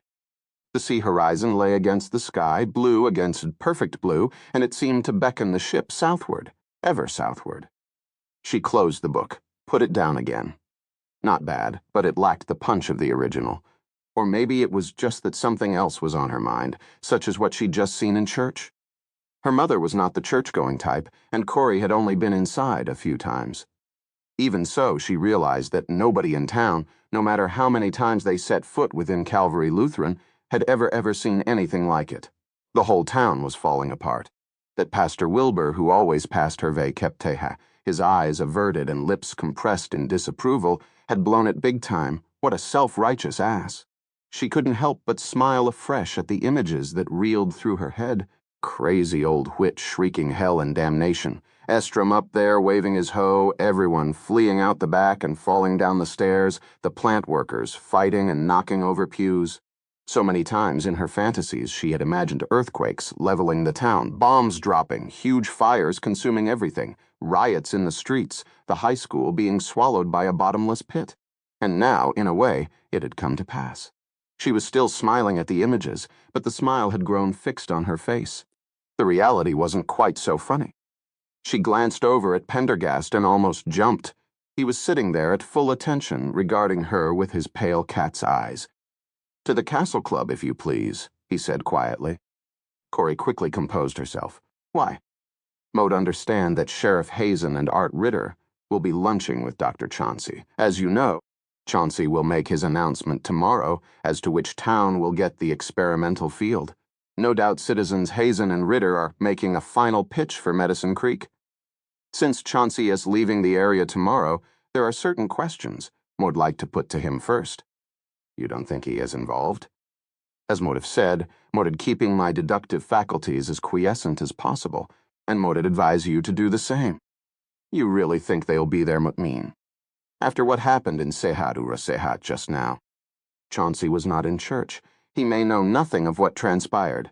Regardless, the sheriff and Mr. Ritter will want to make a great show of normalcy, to reassure him if need be.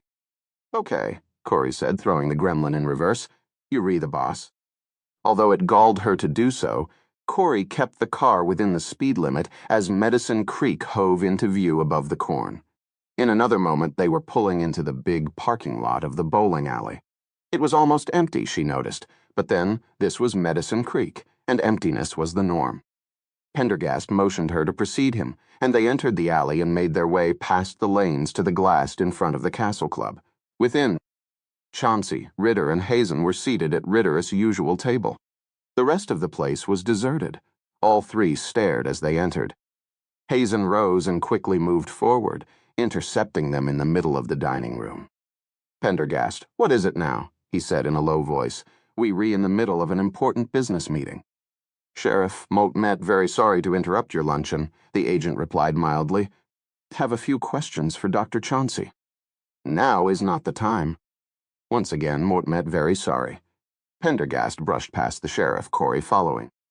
As they approached the table, Corey noticed that Art Ritter, too, had risen, an angry smile frozen on his smooth, plump face. Ah, Special Agent Pendergast, he said in a voice that almost managed to sound amiable. Good to see you. If it about the case, we'll be with you shortly. We were just finishing here with Dr. Chauncey.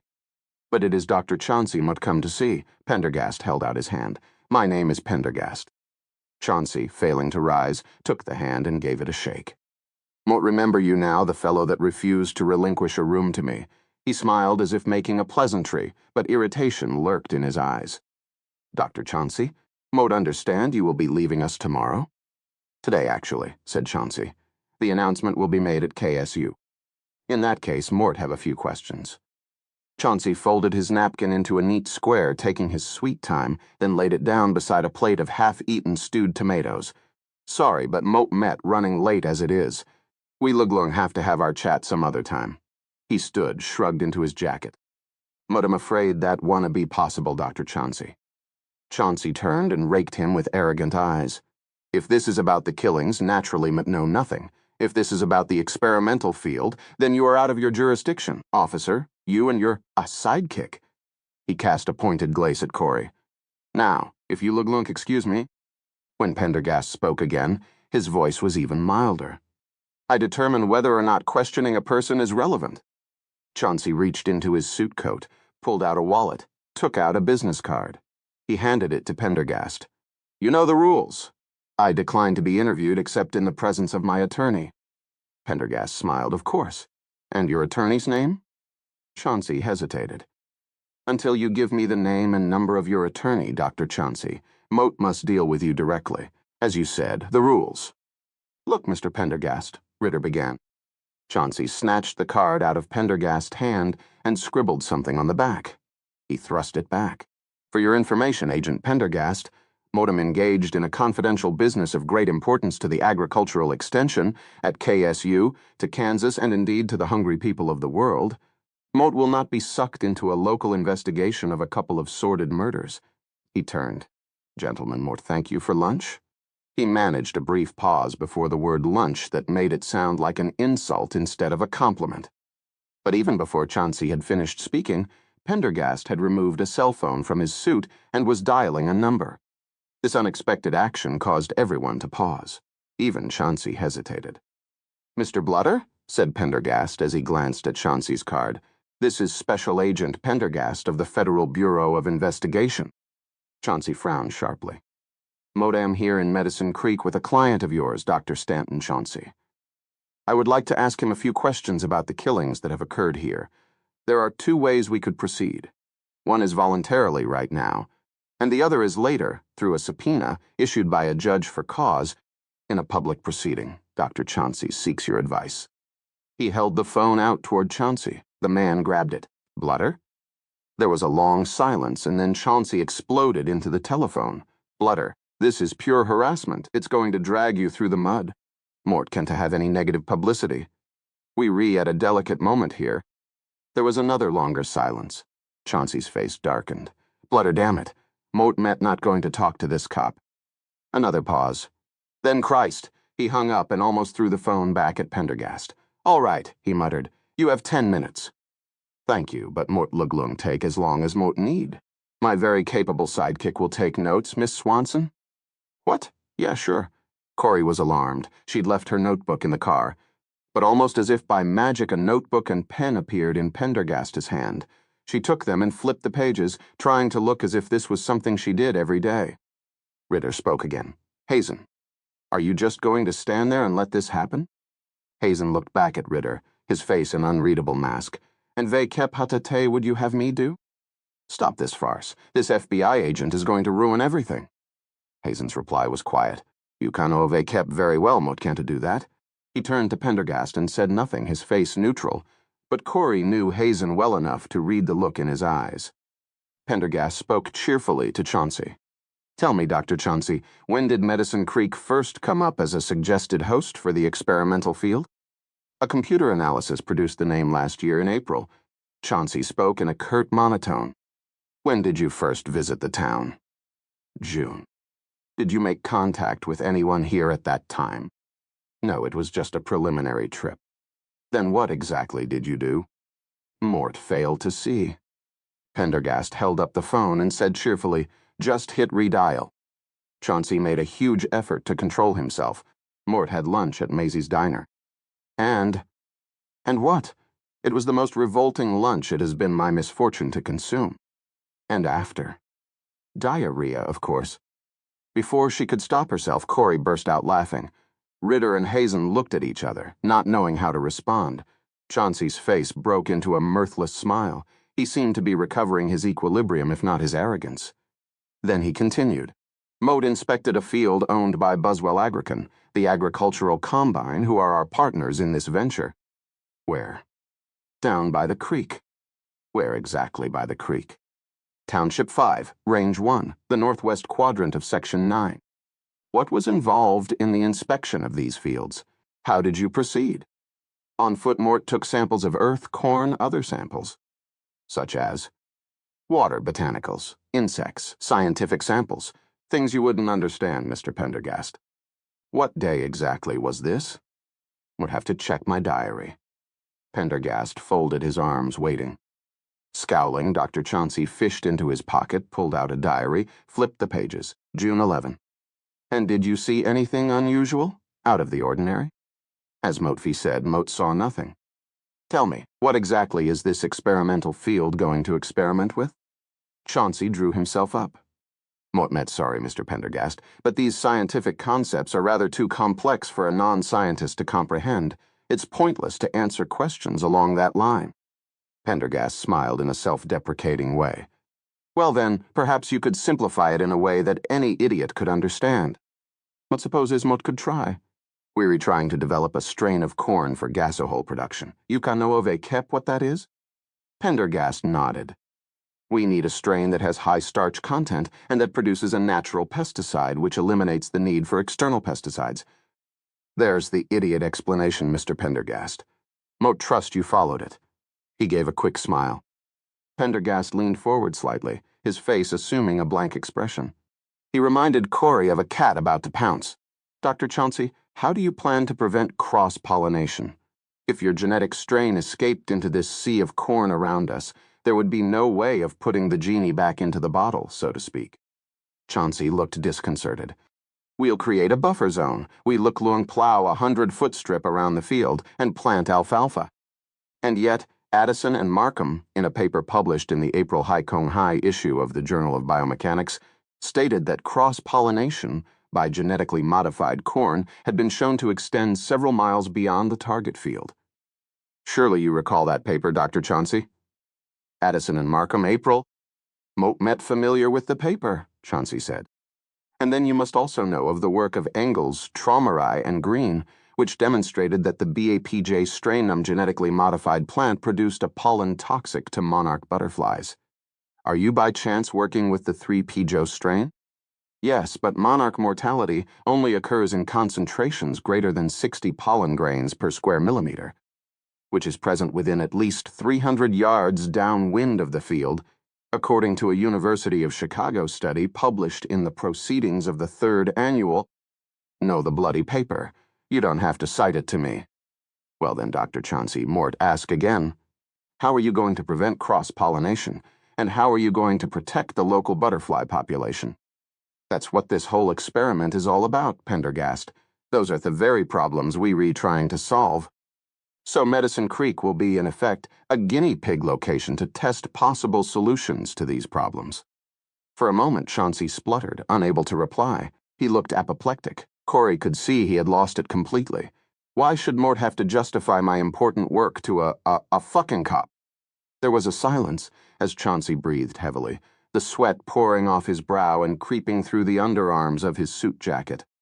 Pendergast turned to Corey. Mort think we redone here.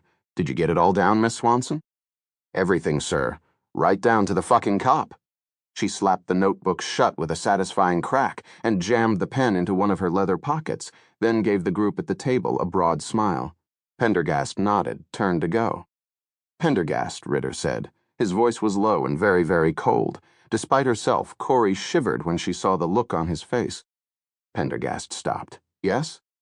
Ritter's eyes glittered like mica. You've disturbed our lunch and agitated our guest.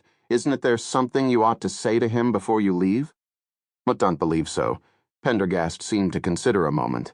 Unless, perhaps, it is a quotation from Einstein, the only thing more dangerous than ignorance is arrogance. I would suggest to Dr. Chauncey that in combination the two qualities are even more alarming. Corey followed Pendergast out through the darkened bowling alley and into the strong sun. As they climbed into the car, she could hold herself back any longer, and laughed. Pendergast looked at her, amused. Why not? You really ripped Chauncey a new one. That is the second time Morpher heard that curious expression. What does it mean? It means, well, you made him look like the fool he is. If only it were so. Chauncey and his ilk are anything but fools and are, as such, decidedly more dangerous. 30. It was 9 o'clock when Corey got back to Wyndham Park Estates, the mobile home community just behind the bowling alley where she shared a double wide with her mother. After leaving Pendergast, she had driven to her secret reading place on the Powerline Road to kill time. But as soon as the sun had set, she got spooked and decided to head on home. She carefully opened the shabby front door and closed it behind her with a silence born of years of practice. By now, her mother should be out like a light. It was a Sunday, her mother's day off, and she would have started hitting the bottle as soon as she was up. Still, silence was always the wisest policy. She crept into the kitchen. The trailer had no AC and was stiflingly hot. She eased open a cupboard, took out a box of Cap'n Crunch in a bowl, and carefully filled it. She poured in milk from the refrigerator and began to eat. God, she was famished. A second bowl disappeared before she felt sated. She carefully washed the bowl, dried it, put away the cereal and the milk, and erased any sign of her presence. If her mother was really out cold, she might even be able to play an hour or two of the latest Resident Evil on her Nintendo before going to bed.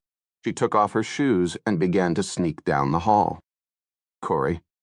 She froze. What was her mother doing awake? The raspy voice that issued from the bedroom boded ill. Corey Motkanove Kepetsu. Yes, Mom? She tried to make her voice as casual as possible.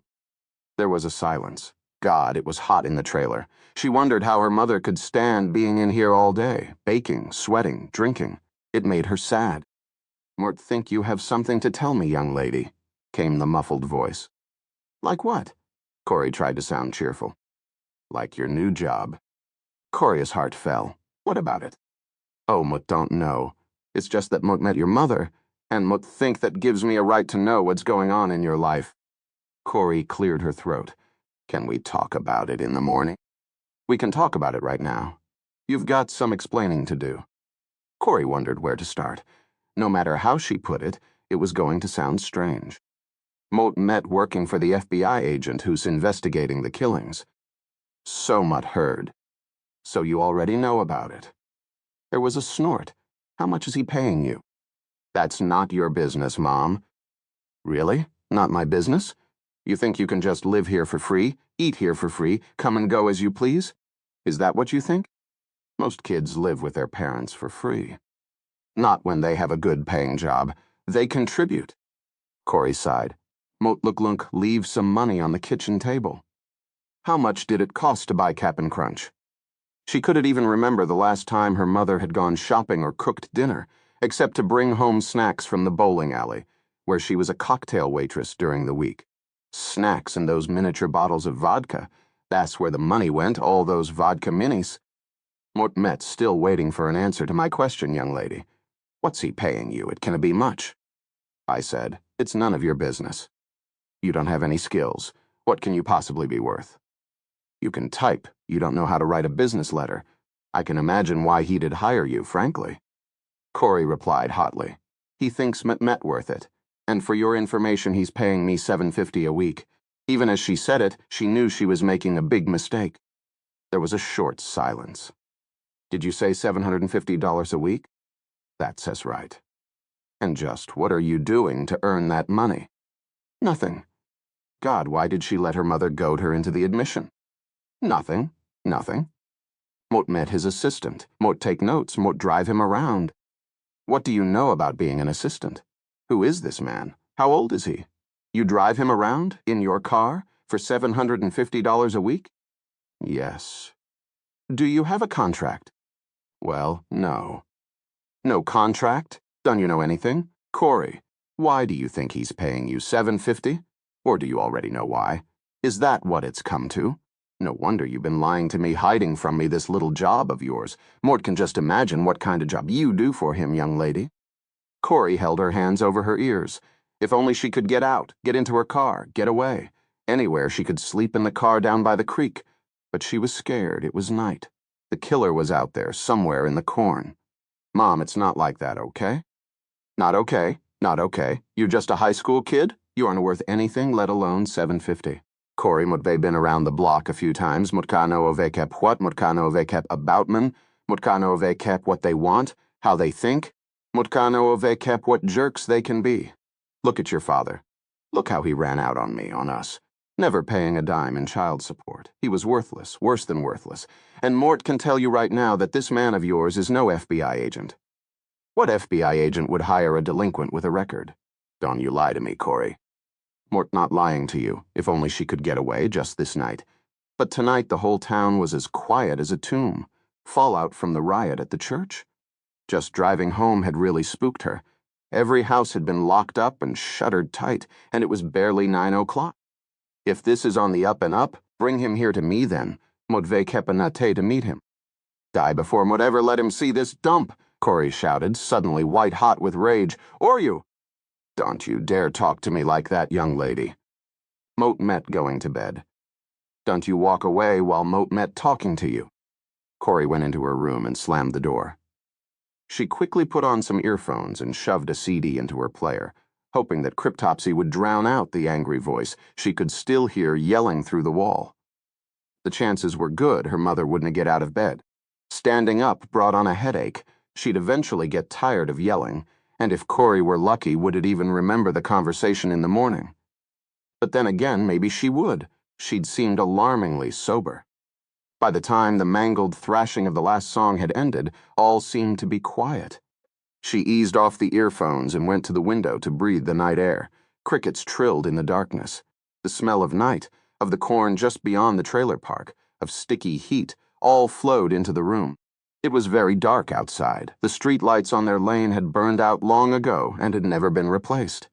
She stared out into the darkness for a while, wiping silent tears out of her eyes, and then lay down on her bed, in her clothes, and started the CD again from the beginning. Look at your father, her mom had said. He was worthless. As always, Corey tried not to think about him. Thinking about her father only hurt more, because despite everything her mother said, she only had good memories of him. Why had he left the way he did? Why had he never written her not once to explain?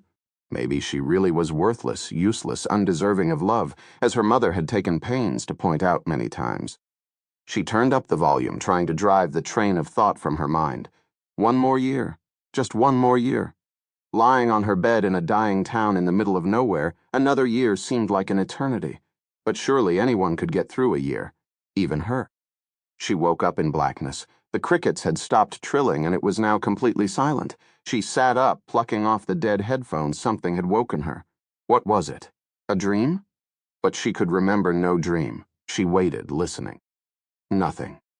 She got up and went to the window. A sliver of a moon drifted from behind some clouds, then disappeared again.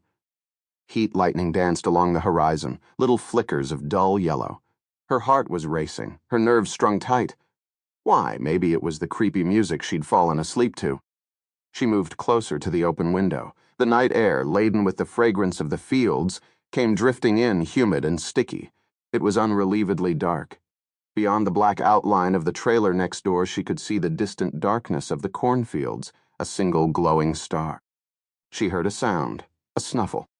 Was it her mother? But it seemed to have come from outside, out there in the darkness. Another snuffle, like someone with a bad cold. She peered hard into the darkness, into the deep pools of shadow that lay alongside the trailer.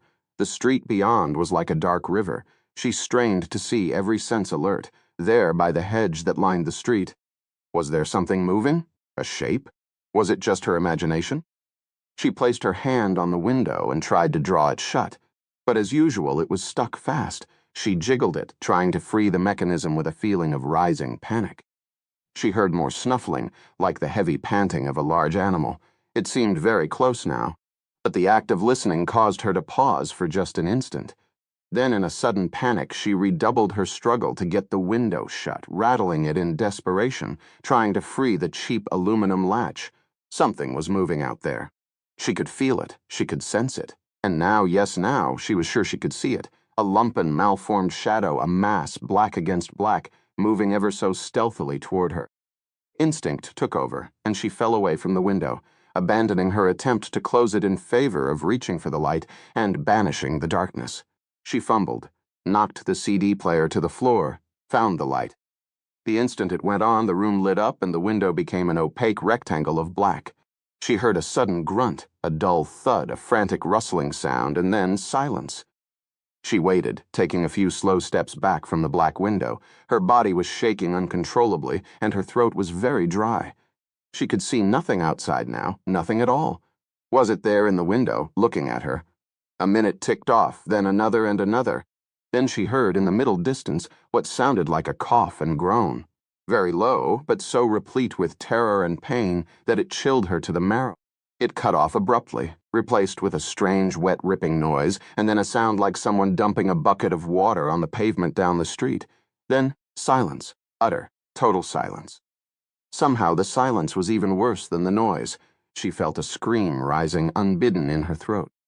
Then, all of a sudden, there was a snap, a gurgle, and a hissing sound, which slowly subsided to a steady, swishing murmur. She slumped, her body abruptly relaxing. It was just Mr. Data's sprinkler system coming on as it did every morning about exactly 2 a.m. She glanced at her clock. Sure enough, it read high comb. How many times had she heard that sprinkler system cough and splutter and gurgle and make all sorts of weird noises as it started up? Get a grip, she thought. Her imagination was really working overtime. Not surprising, given all that was going on in the town, and given what she'd seen with Pendergast out there in the cornfields.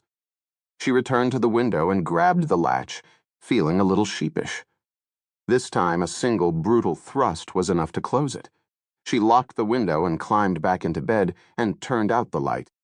The sound of the sprinklers filtering through the glass, the caressing patter of raindrops was like a lullaby, and yet it was tea until 4 that she was finally able to fall back to sleep. 31. Tad rolled over so hard that he fell out of bed.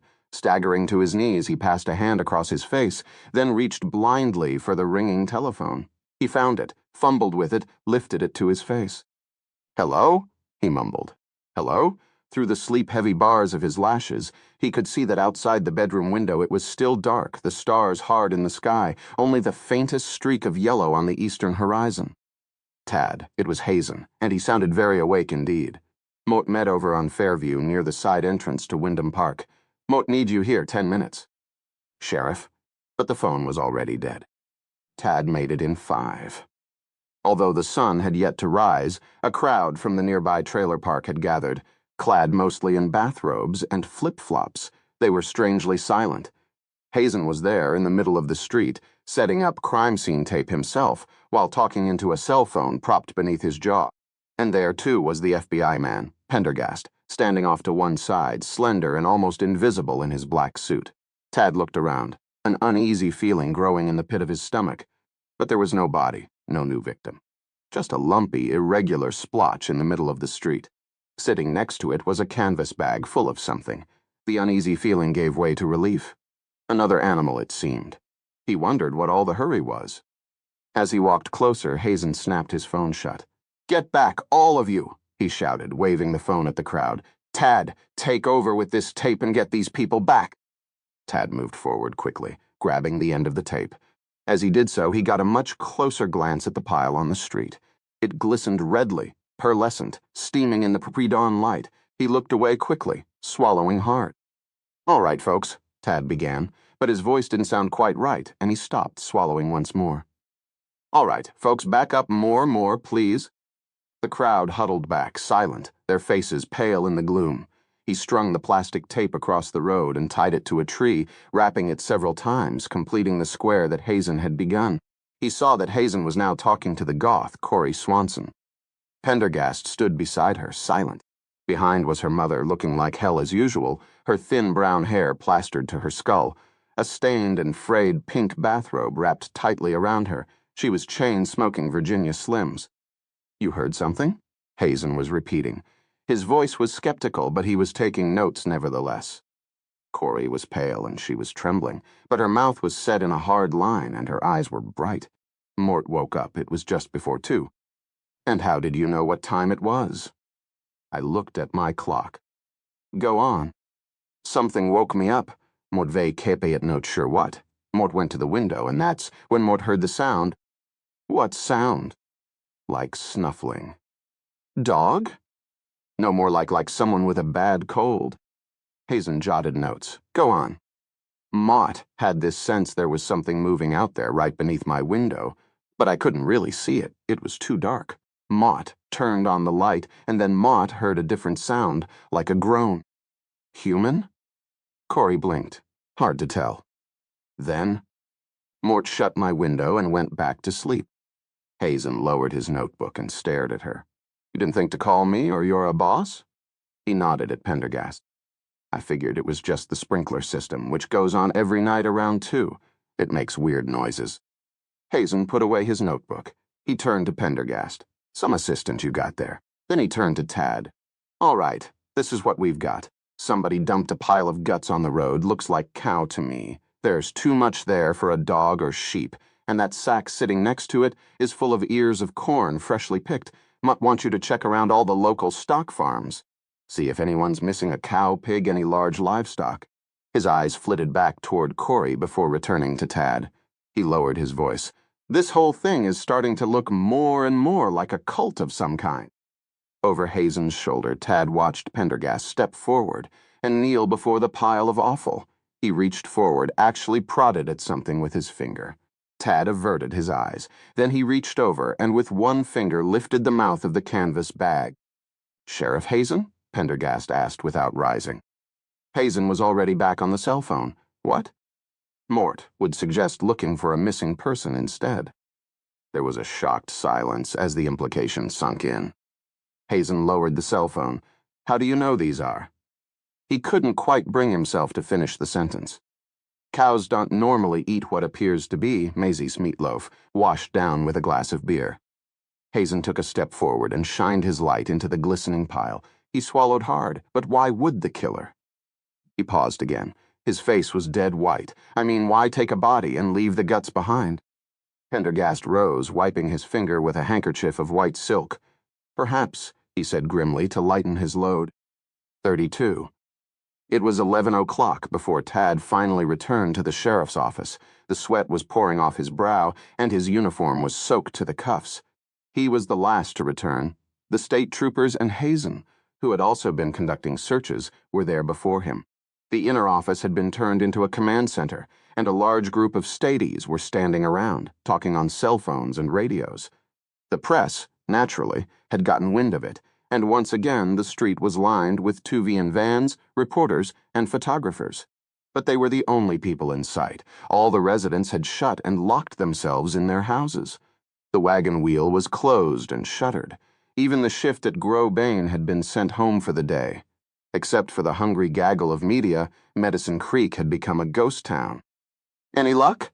Hazen said immediately as Tad came through the door. "No." "Damn." The sheriff pounded his fist on the desk. Yours was the last quadrant. He shook his head. 325 people, and every damn one of them accounted for. They re-canvassing deeper in the surrounding farms, but nobody's come up missing. Are you sure the, guts were human? Hazen looked sideways at Tad, his eyes red, rimmed by dark circles. Tad had never seen the sheriff under so much pressure. The man's muscular hands were balled into fists, the knuckles white. Mutt wondered that, too. But the remains are now up at Garden City, and McKay assures me they rehuman. That's all they know so far. Tad felt sick to his stomach.